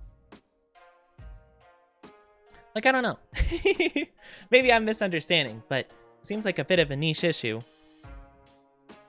Definitely, like, unfortunate, but not, like, it wouldn't ruin my experience since I don't really do those kinds of runs. I'm trying to think of more bosses. Usually I don't like the bosses that feel more gimmicky and less, like, skill-related. Or, because, like, yeah, Bed of Chaos seems, like, pretty just, like, wild spamming stuff at you.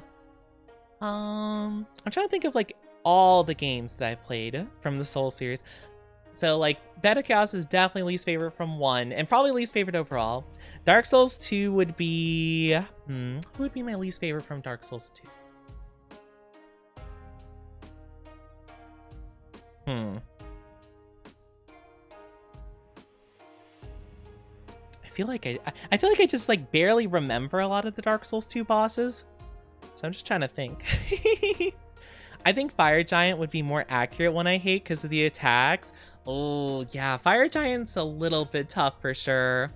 The big giant hitboxes is tough. I'm gonna look up Dark Souls 2 bosses. I honestly just don't remember all of them.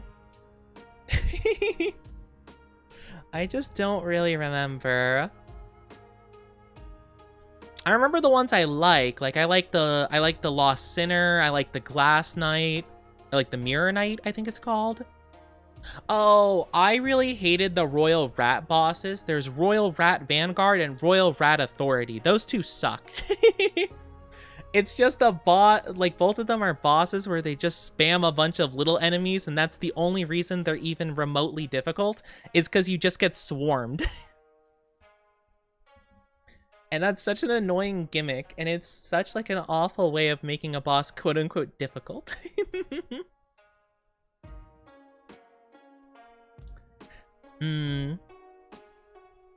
Guess Who with Soulsborne?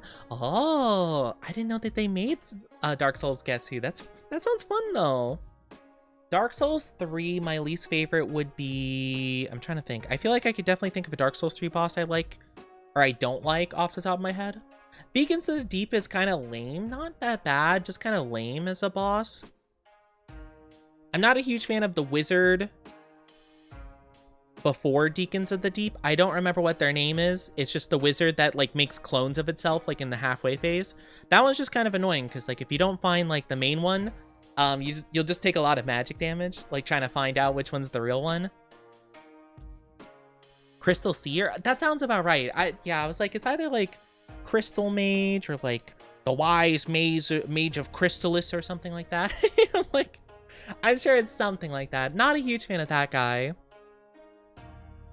But like, to be fair, that one's not that bad. It's just like, oh, you know which one I really don't like? I love it aesthetically and I think it's so cool, but the fight feels awful is Wolnir. The one where it's the big skeleton where you have to hit the bracelets that move around all over the place. I hate that so much. Oh.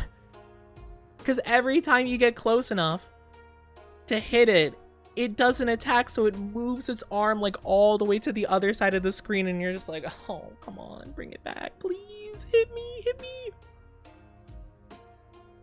It's so cringe. Crystal Sage, yes, that's it. But yeah, no, I think Wolnir might be my least favorite, because again, it's so... A lot of the bosses that have like super specific like niche things you have to do to kill it, instead of just like normal fighting, I find usually I tend to not like those as much. Or again in Dark Souls 3, the giant dragon where you have to like do a whole entire platforming, like running through a level and then just do a singular jumping attack on its head and then it insta dies. Like, it's cool in terms of like the scale of it, and like it feels cool to finally like get the plunging attack and kill it, but it's so annoying that like you can't just like try to fight it normally. You know, you have to run through like a whole level and then you can finally just like one-shot it. I think I would find it cooler if like you did that to wound it and then it drops down into the like the battle arena that you fight it in eventually. I think they do that. Don't they do that in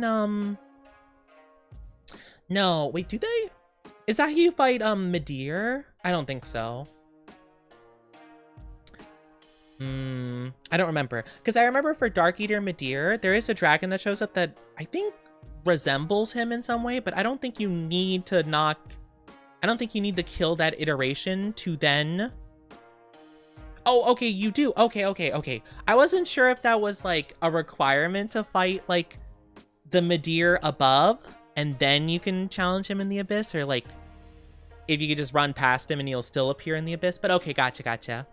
Aldrich can be rough too. Aldrich and that, oh my gosh, the giant arrow volley is crazy. Because I was gonna say, like, because Dark Eater Midir was reminiscent of Calamite from Dark Souls 1, the DLC. That was super good. Calamite kind of like was a bit rough to fight at times, but it was still cool how it worked. The main thing I actually really hated about Calamite though from Dark Souls 1, if you guys played against Calamite from the DLC, I hated the sound it made when it did its giant like roar Eye of Calamity thing. I think the sound was so awful. Like, it hurts my ears just thinking about it.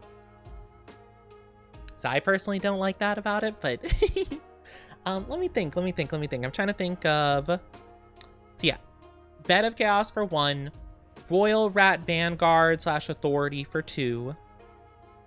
3, I think I'm going to go with Wolnir. I think that's fair. I don't think there was anything from the DLC that I super hated.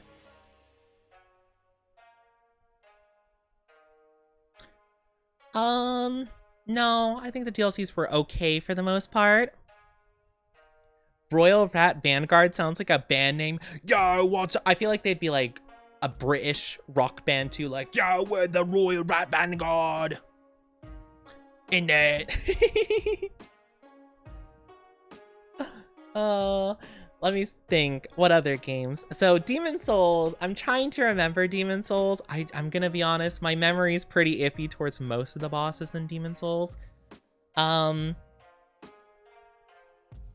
think the only one I remember not super duper liking was the gargoyles. The gargoyles I remember being quite annoying. Mainly because a lot of the Dark Souls gargoyles, it's kind of like a recurring thing to fight multiple gargoyles, but like, I remember in Demon Souls, the platform is so small you fight them on, it's so tough to manage, and it just does not feel very good. In your opinion, they're overrated? I love them. I think they're really cool, but everyone's entitled to their opinion, of course. If you feel that way, that's fair. Yeah, I think Demon Souls, maybe the gargoyles, or I wouldn't be opposed to thinking of the...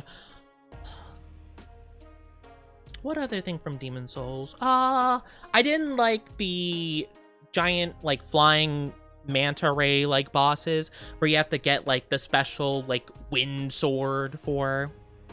I think the idea is cool, but I just remember it being really annoying, like, because I think you have to, like, you have to hit a lot of flying enemies out of the sky with it, and it just, like, I remember it being super tedious to do. Hi, Sart, how are you doing? Hello. I have completed the Elden Ring DLC. Yes, yes, yes.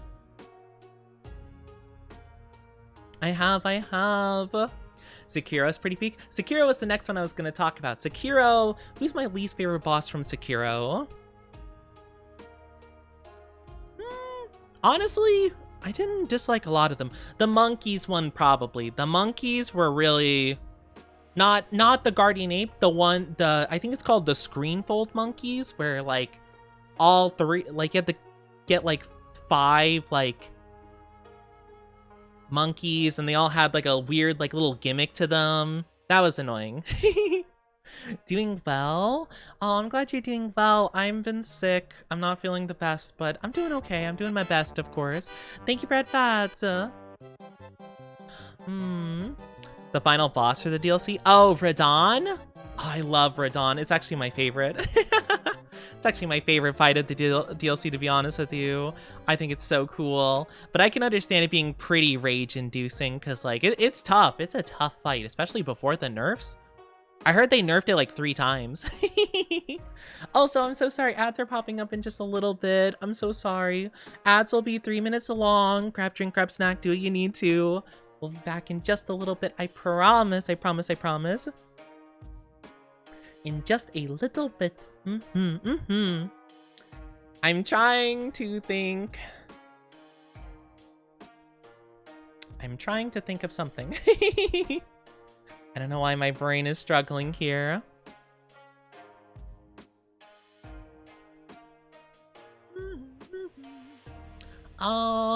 Yeah, I think for Sekiro, I would say the Screenfold Monkeys. Is Oni a sitcom enjoyer? I don't think I've really watched many of them, to be fair. Not that I can think of. Oh, thank you for the lurky, Vicky. Thank you so much. Thank you, thank you. I need to beat Sekiro. It's so good. It's very good. I do want to play Sekiro again at some point in the future. At some point, hopefully soon.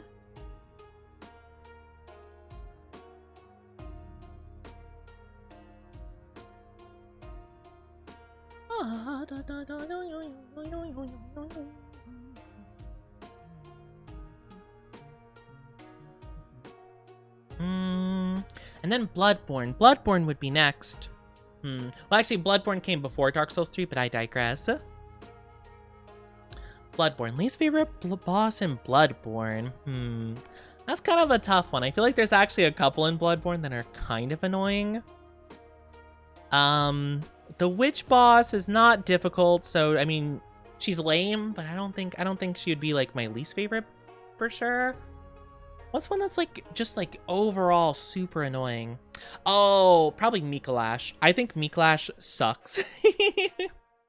Mikolash, I mean, they're funny, but they're just not very fun to fight.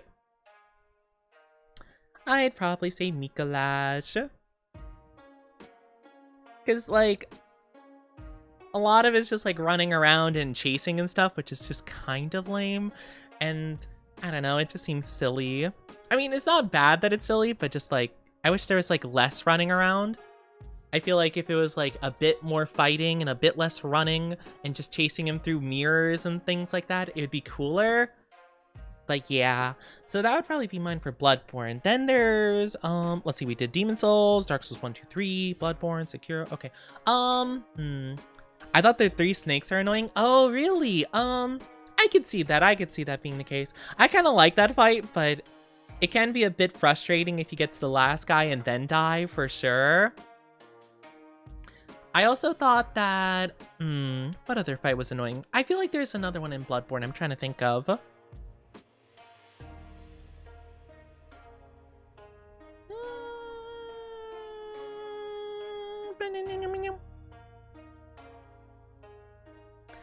The worst ones aren't even the difficult. Yes, I agree. That's kind of what I'm saying, actually. Because I think a difficult boss is actually really fun. If it's difficult in, like, an actually, like, oh, you need to be skillful, you need to learn. I think usually it's the ones that are just, like, kind of annoying, in my opinion. Or if they're difficult because of, like, a gimmicky reason. Like, oh, you need to, like, you know, you need to do this very specific thing in order to do it, which honestly isn't really a Dark Souls thing, if I'm being honest. That is more so a Souls-like thing, or people trying to replicate Dark Souls, and they're like, how do we make this, like, difficult? Ooh, we'll make it so you have to do this, like, really hyper-specific, like, thing, you know? I feel like that's what makes it annoying, is that it's people, like, thinking that's what a Dark Souls game is like, and it's like, no, not really.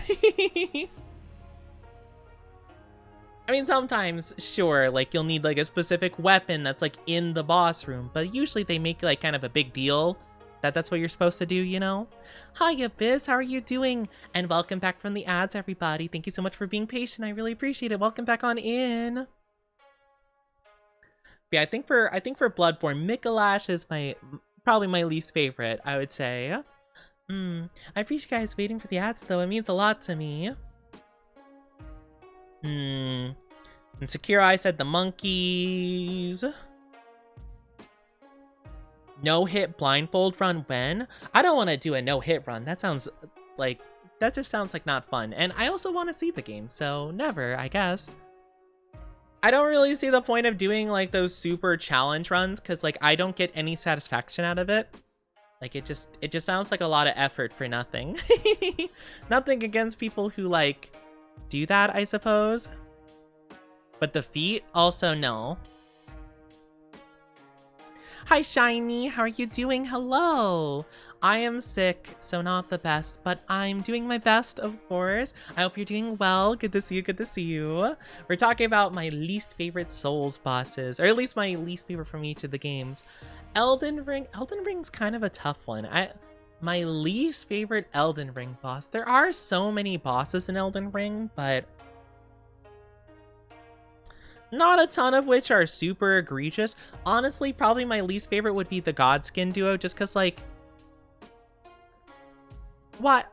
Like, you know, it feels like they're just, like, one, it's kind of like reusing bosses, because, like, I guess technically you could run into the Godskin duo not having fought any of the other Godskins, but, like, it's just so annoying. Like, what?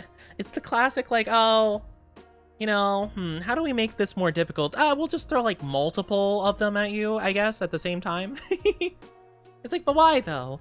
Hi, Madra, how are you doing? Hello. You know, Wolfie? I've heard of them. I don't know anything about them, though. I just know they're a professional Pokemon person, but I hope you're doing well. Sorry to hear that you're feeling sick. Hope we continue to feel better soon. Yeah, I'm hoping so, too. A little tired and arm is burning. Oh, no, I'm sorry to hear that. Oh my gosh. My eye is... Oh, I think I got something in my eye. Godskin Dio is annoying, but you can cheese him with sleep pots. That's true. You can definitely use some tools against them. I don't know. But I'm trying to think. I feel like there might be something worse than Godskin Dio, and I just can't think about it. Rykard's a bit gimmicky, but I don't have too much of a problem with Rykard.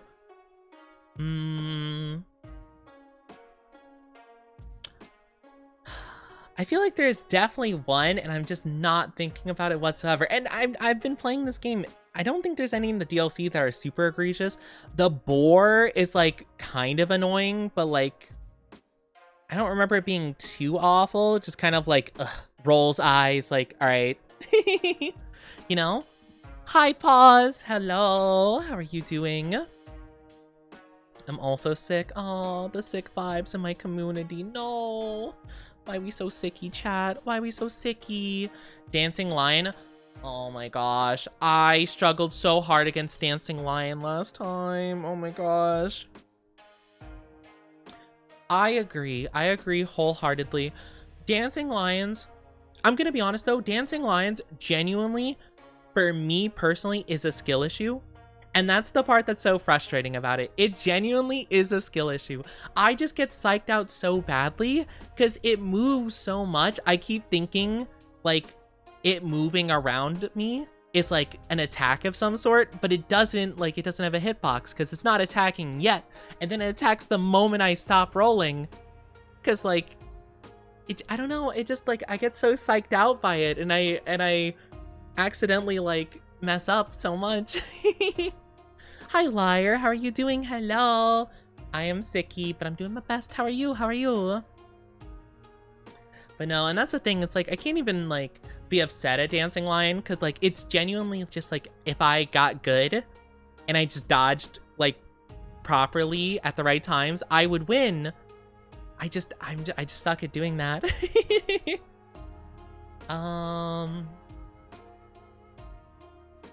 I'm trying to think of any other Elden Ring bosses I deeply dislike. I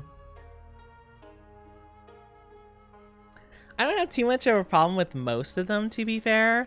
I didn't like the one before Radon, oh gosh, what was it? It's like the Chimera thing.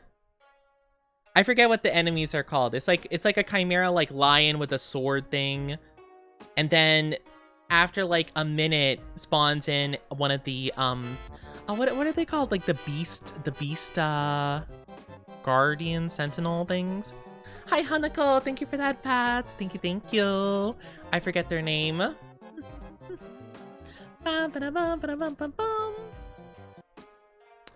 The very heavily armored guys that can use like the wings and like the big scorpion tail. I forget what they're called, but yeah. It's just mainly the fact that I have to rush to kill the first one or else it becomes a very like tough 2v1, you know? That's kind of the part. The Crucible Knight, yes, thank you. I was like, I know it has like a very specific name, I just couldn't think about it. Hope you're doing well, Hanako. My least favorite boss is the NPC invasion. Oh my gosh, I forgot that was a thing. Oh yeah, you're so right. I forgot that was oh my gosh. Yeah, I remember that one kind of sucked. Yeah. We'll have to see how I deal with that next time, because I'm not gonna have my summon for it. So I have to see. But yeah, the Crucible Knight, and then when it's paired with the other guy in the area right before Radon, like the area where they hold the big like celebration festival where like Alexander can show up and Blade and things. I hate the bosses, like the double boss in that room before that, because it's just tough, because like, I don't know. It feels like you have to rush so hard to kill the first one before the Crucible Knight shows up. At least I felt like I had the rush. Maybe that was a mistake on my part, but I remember I was not huge into that. But yeah, I think my least favorite overall definitely probably is... I think it's probably just Godskin Duo. I feel like it's annoying you just have to fight two of them at once, and it just like, It's not like the worst, it's just kind of like, ugh. Fine, I guess. Sometimes I feel like the random enemies will be tougher than the bosses. I feel that so bad, like genuinely, like it'll be like, oh, Malane, oh my gosh, oh, my voice. hold on. One sec.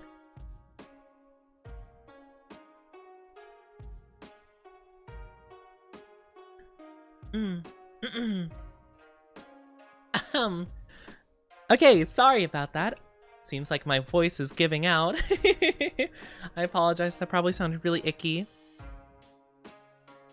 I was gonna say though, like, oh, Melania, we're having a good time, ba-ba-da-ba-da-ba-da, but then suddenly, randomly, I'm on my horse and suddenly...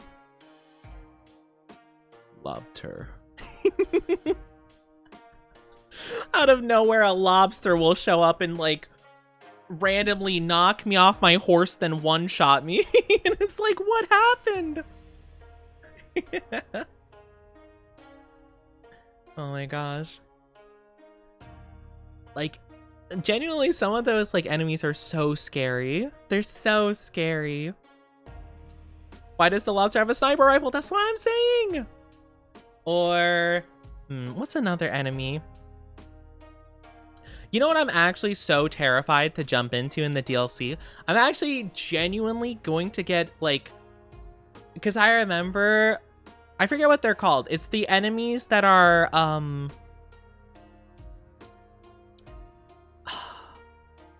it's that area where it's the guy with the sun for a head. Like, you know, the sun, the fiery ball of fire as a head. It's that area where it's like your horse is too scared to, like, you know, bring you there, essentially. Like, it, like, leaves, and then it's like, don't let them see you. You can't fight back, you know? And it's like, what? It becomes like a stealth game for a bit. Oh my gosh.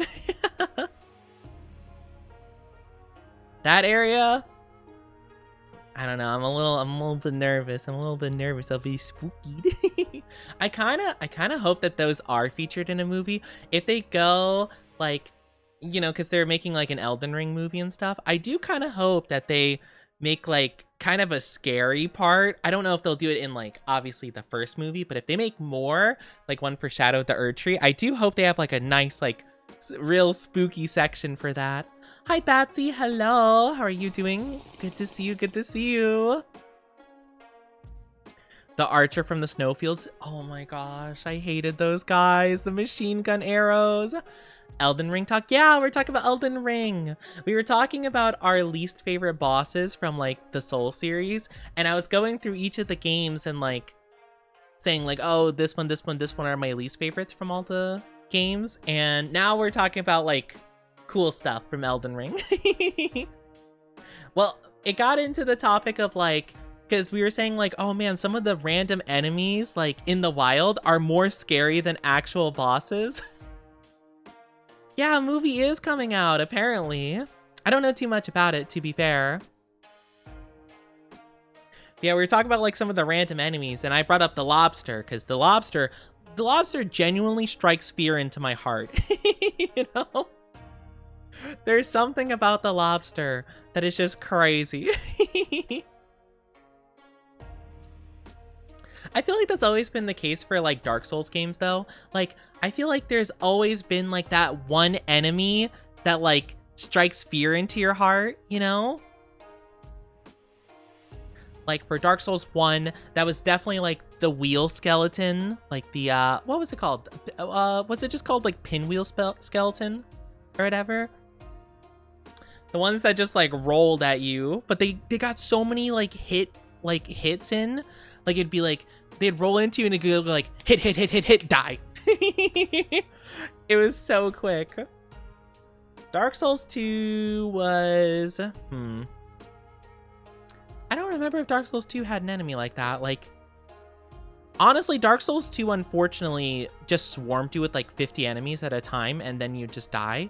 None of them were super scary. They just, like, swarmed you. Dark Souls 3... They had the big crabs. I remember the Dark Souls crabs were scary. The random tower that does madness buildup. Yeah, I was gonna say the Bloodborne enemies that strike fear into my heart are the ones that give you madness. The ones that kind of look like they're, like, people, but, like, they have, like, giant bloated up, like, jellyfish heads with a bunch of eyes on it that give you madness if they look at you. Those things are so creepy. Winter Lanterns? Is that what they're called? Winter Lanterns?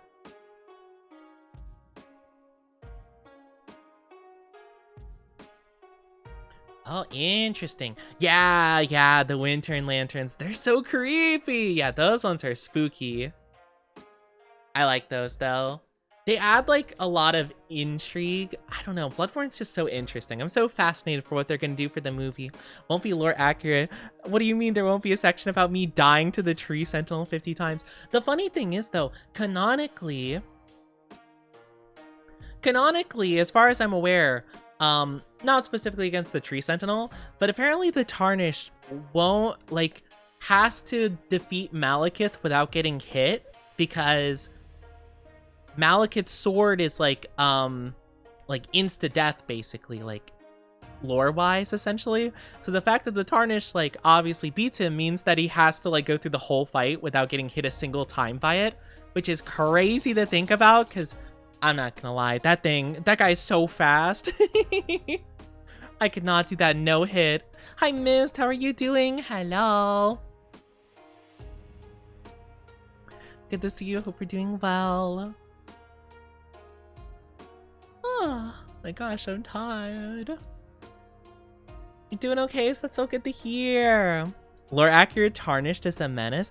Honestly, isn't lore accurate Tarnished like, you know, like aren't they the strongest in terms of, well, okay, yeah, I was gonna say, aren't they the strongest in terms of like the Soul series, you know, because of like the fact that they're dealing with like literal gods essentially. Or I guess maybe Bloodborne, because like they're dealing with like eldritch horrors, but like I don't know. I don't really know exactly. If the movie isn't Ronnie ending, I will riot. I wonder if they will actually get to an ending. I mean, I feel like, to be fair, I mean, that's my favorite ending personally. I don't know. Would they go with the generic ending? Maybe. It would actually be really cool if they did like multiple movies where each one of them had a different ending. Obviously, they change up like, of course, like they focus on the Ronnie storyline for like one, for the Ronnie ending. But like, I think it'd be really cool if like, obviously like all the main story bits like stayed in place, of course, but like if they focus on like slightly different things to, you know, focus on different endings, like you got like the generic ending probably focuses more so on like the main bosses of the game. Then you have like the Ronnie ending with a lot of the Ronnie routes and path. And then you have like the, I don't really know. Joke's on you. It's all the endings. Man, could you imagine if they had all the endings? It's like a 10-hour movie. Can I give you my heart? I've already taken it.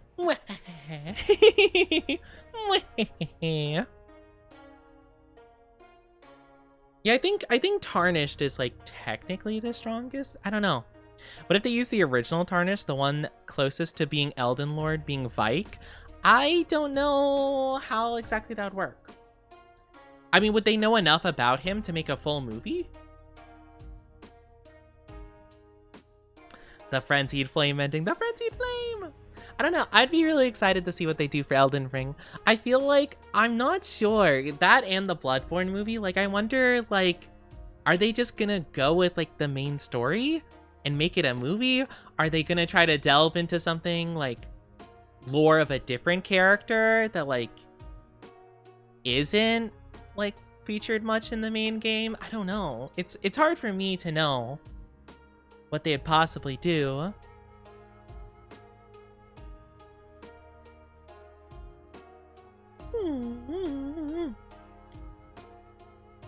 I know, it's interesting. I kind of wish that they did a Dark Souls ending. I think it'd be super, or Dark Souls movie.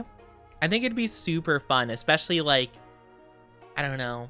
I'd love to see like how they would portray like the Lord of Cinder in like a movie format.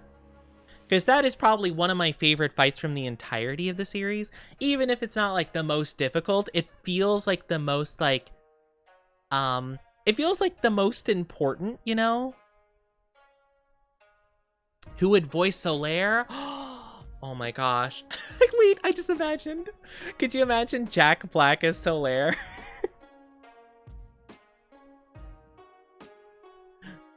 I have the holy power of the sun.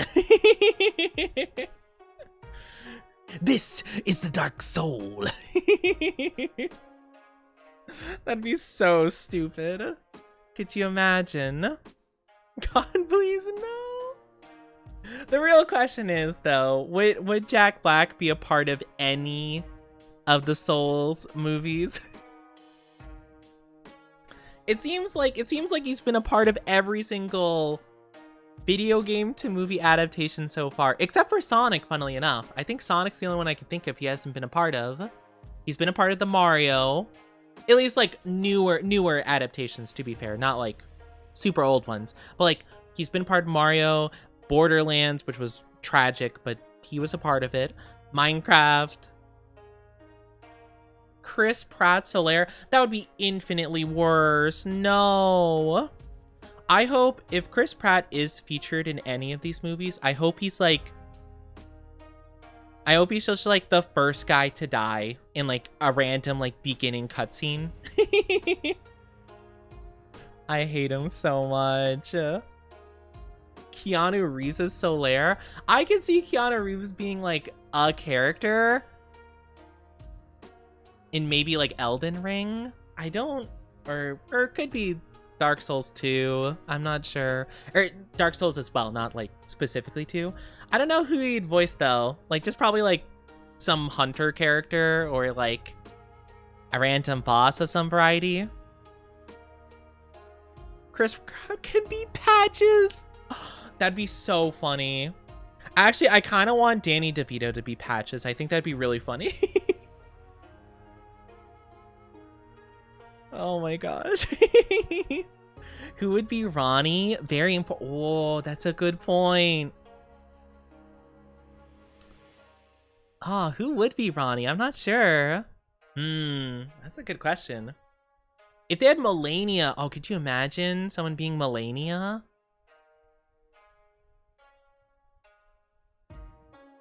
I don't know. That'd be a toughie for sure.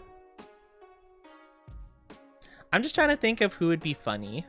Like, what would be funny casting?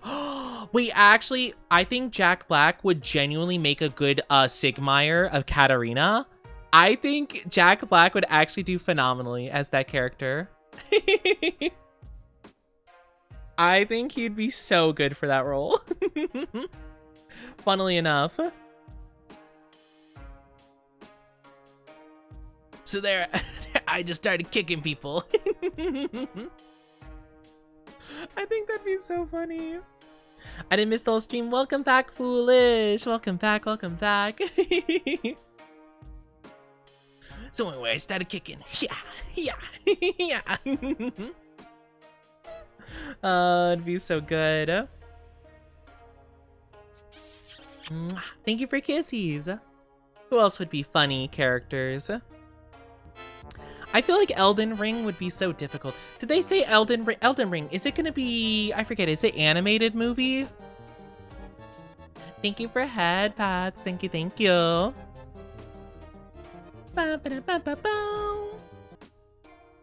think it's animated, right? And I'm assuming Bloodborne's gonna be live action, probably, or are they both live action?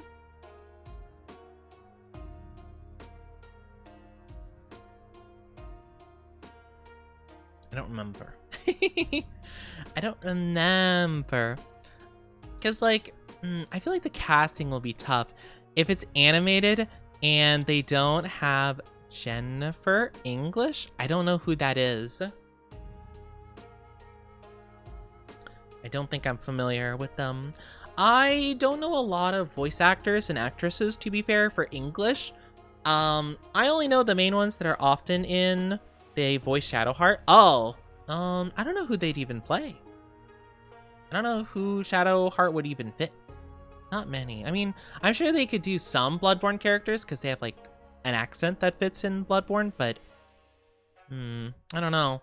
It also kind of like, if it's animated though, to be fair, like I guess they would probably just go for who already voice acts, right? So maybe not. Like, they could probably just ask all the people that have already voiced Elden Ring characters. Wait. Actually, really important question, though. Are we gonna have... Oh, I forgot his name. What is it? Egon? Are we having Egon in the Elden Ring movie? Could you imagine the theaters when he says, "Curse you, bear"? I feel like that would go crazy. Seeing that on the big screen. I think that'd be so fun. They can make it so cinematic. I remember seeing a trailer for an animated Elden Ring, but I saw props that fit Churches of America. Oh, so... interesting. So... I'm not sure. Because I feel like I remember hearing about something being an animated adaptation, but I don't remember if it was Bloodborne, Elden Ring, or maybe neither. I don't know. I feel like they would really... they'd really be able to cook either way for animation, but I don't know. They would have to really go hardcore into practical effects for Bloodborne, which I'm a little bit not sure how well they would do. Hopefully they'll do pretty good. I'm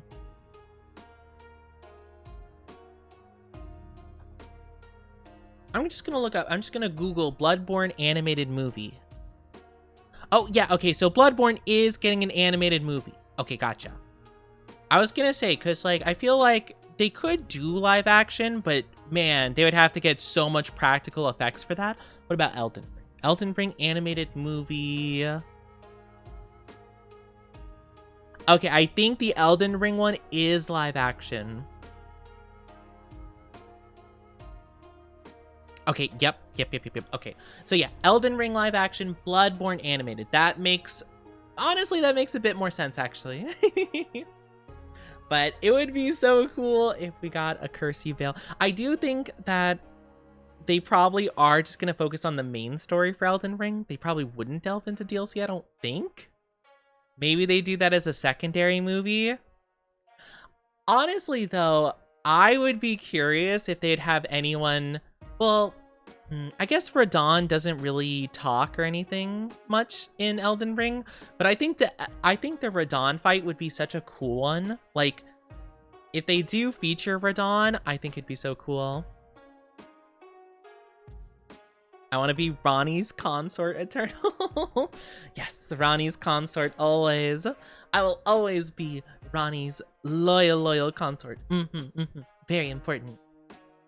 I mean, she's the best squirrel. We have to support best squirrel. We have to. But yeah, I would want Radahn to be a really cool fight. It is probably one of my favorite fights in the entirety of the game, just because of like the mix of like actual like how cool the fight feels and like how cinematic the fight feels. I'm trying to think of what else would be really cool. I'm not too sure. I am kind of curious what they do for... I mean, so many of the fights would have to be like CGI, right? Like, I mean, a lot of the dragons, Elden Beast, if they have the Elden Beast in it. Any of like the worm bosses, like Magma Worm and stuff. I don't know. I feel like they'd have to have a lot of CG for it. I mean, hopefully they will do some practical, but like, that'd be a lot. So I'm not sure how they do it. Radahn fight. Both of Radahn's fights are so cool. Honestly, I love how much they like really put effort into Radahn as a character. I just think it's so cool. Like, he feels so cinematic. I'd also really love a Sekiro movie. I think that would be so much fun. I love playing as Sekiro. I think it'd be a blast. Did I say playing as Sekiro? I think it'd be so much fun watching Sekiro.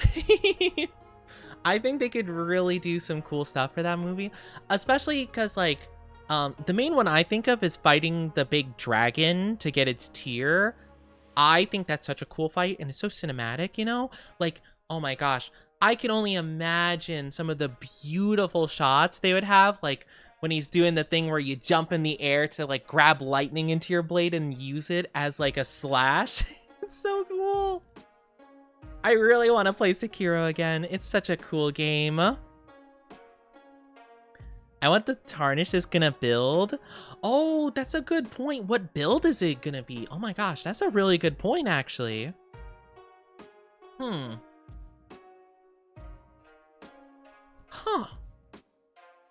I guess I never really thought about that. Huh. I mean, yeah, strength-based I feel like makes sense, like a big giant greatsword. Or, I mean, honestly... Well, I'm trying to think. Okay, so my brain is trying to think, right? Like, what are the most iconic weapons from that game? Because I feel like probably they'll have to use something that's, like, pretty well known.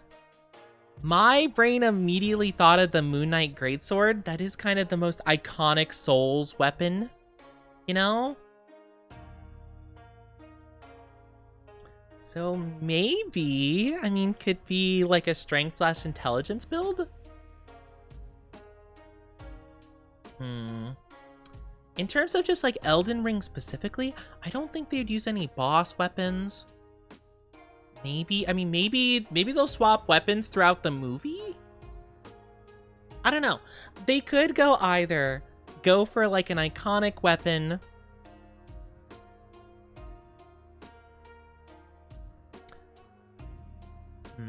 They could either go for like an iconic weapon that's like memorable and it's like, oh my gosh, like cool.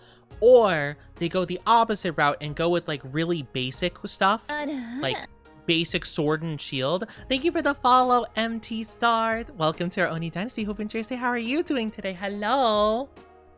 Or for the Elden Ring movie, I think they could go really basic weapons, like just like a very mediocre sword and shield, and have the message be like, oh, like, you know, the Tarnish is just like some random, like nobody, you know, but they still attain the greatness or whatever. Like, it could go either way. I could see them either going for like something like a really cool, iconic thing from the game that people will be like, oh my gosh, like, oh, I know that thing.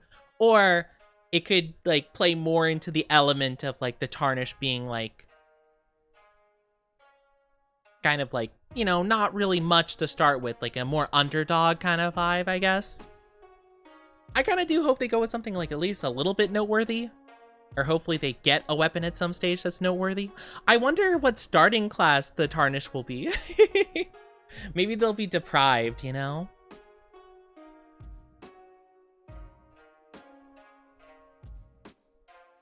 I'm not sure what they'd do. Hi also to, is it Quill Dream? I hope you're doing amazing. Welcome to the Oni Dynasty. Hope and Chasty, how are you doing? Hello. Hope you're doing so well. But yeah, I am kind of curious what they'll do for the Elden Ring movie. I don't know. I will tentatively hope that it's good. I'll keep my mind open, and I don't know. We'll see. We'll see. I'm just hoping that they don't cast Chris Pratt for anything. That's really all I'm hoping for at this point. I just really hope that they just get like good people. Honestly, I hope that there's not a single name I recognize on the Elden Ring thing whatsoever, and that they really just tried to find some talent that like no one's heard of, but they fit the roles really well. That's what I'm hoping for, you know? Because as much as I like the occasional Jack Black, you know, casting and stuff, I just, you know, I like seeing the new talents, you know? Hi, Riley Rue. How are you doing? Hello. Hope you're doing wonderful.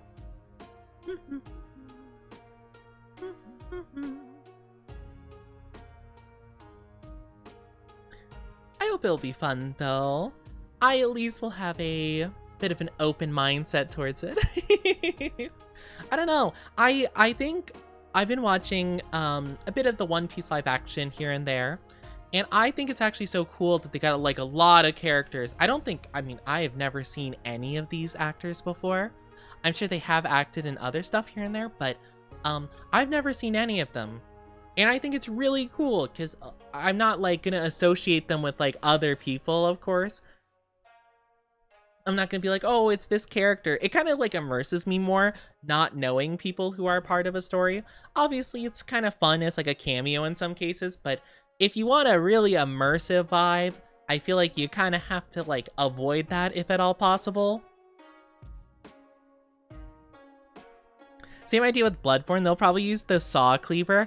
Oh, yeah, because like on the cover. Wait, now I think about it. Hold on. Is there any... Oh, it might just be like the armor and stuff of the guy on the cover. Maybe that's what they'd go for.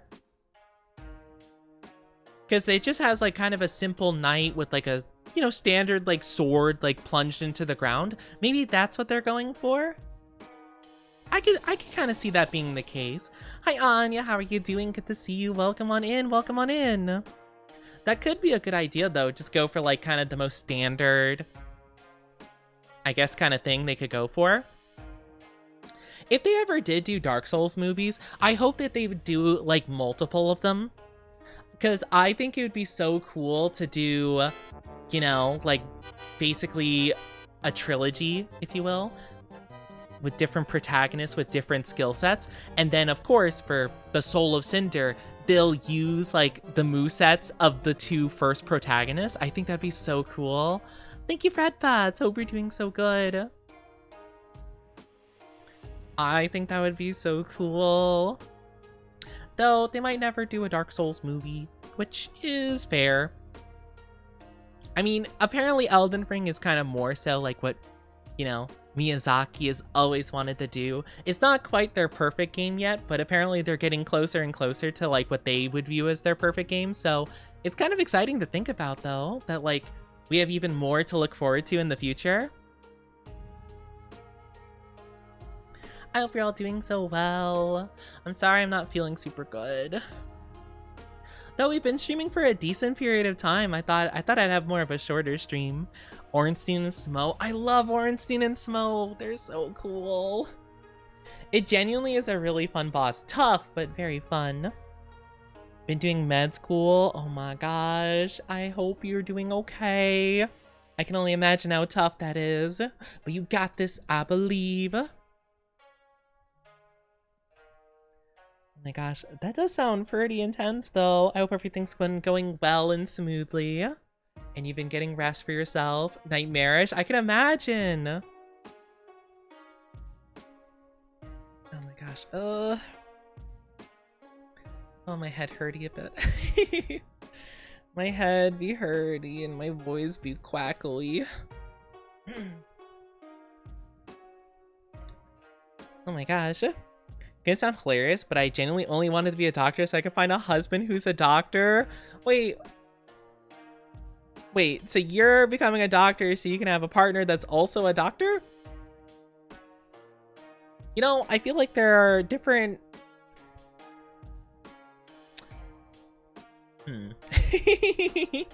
Not here to judge you, of course, but...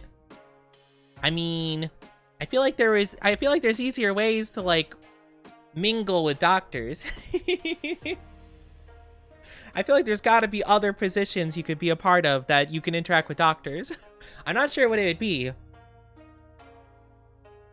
Ooh, maybe you could be like a, oh my gosh, maybe you could be like a valet, like a chauffeur.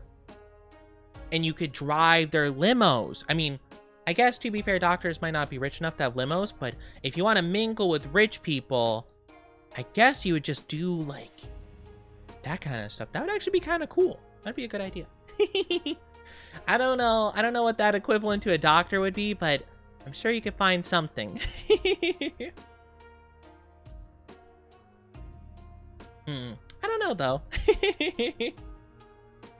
Or maybe you could be like the pharmacy. You could be like a pharmacy person and you could be like, oh no, doctor, like it seems like you're gonna have to fax those over again. And they're like, oh, okay, no problem. So what you doing this Friday?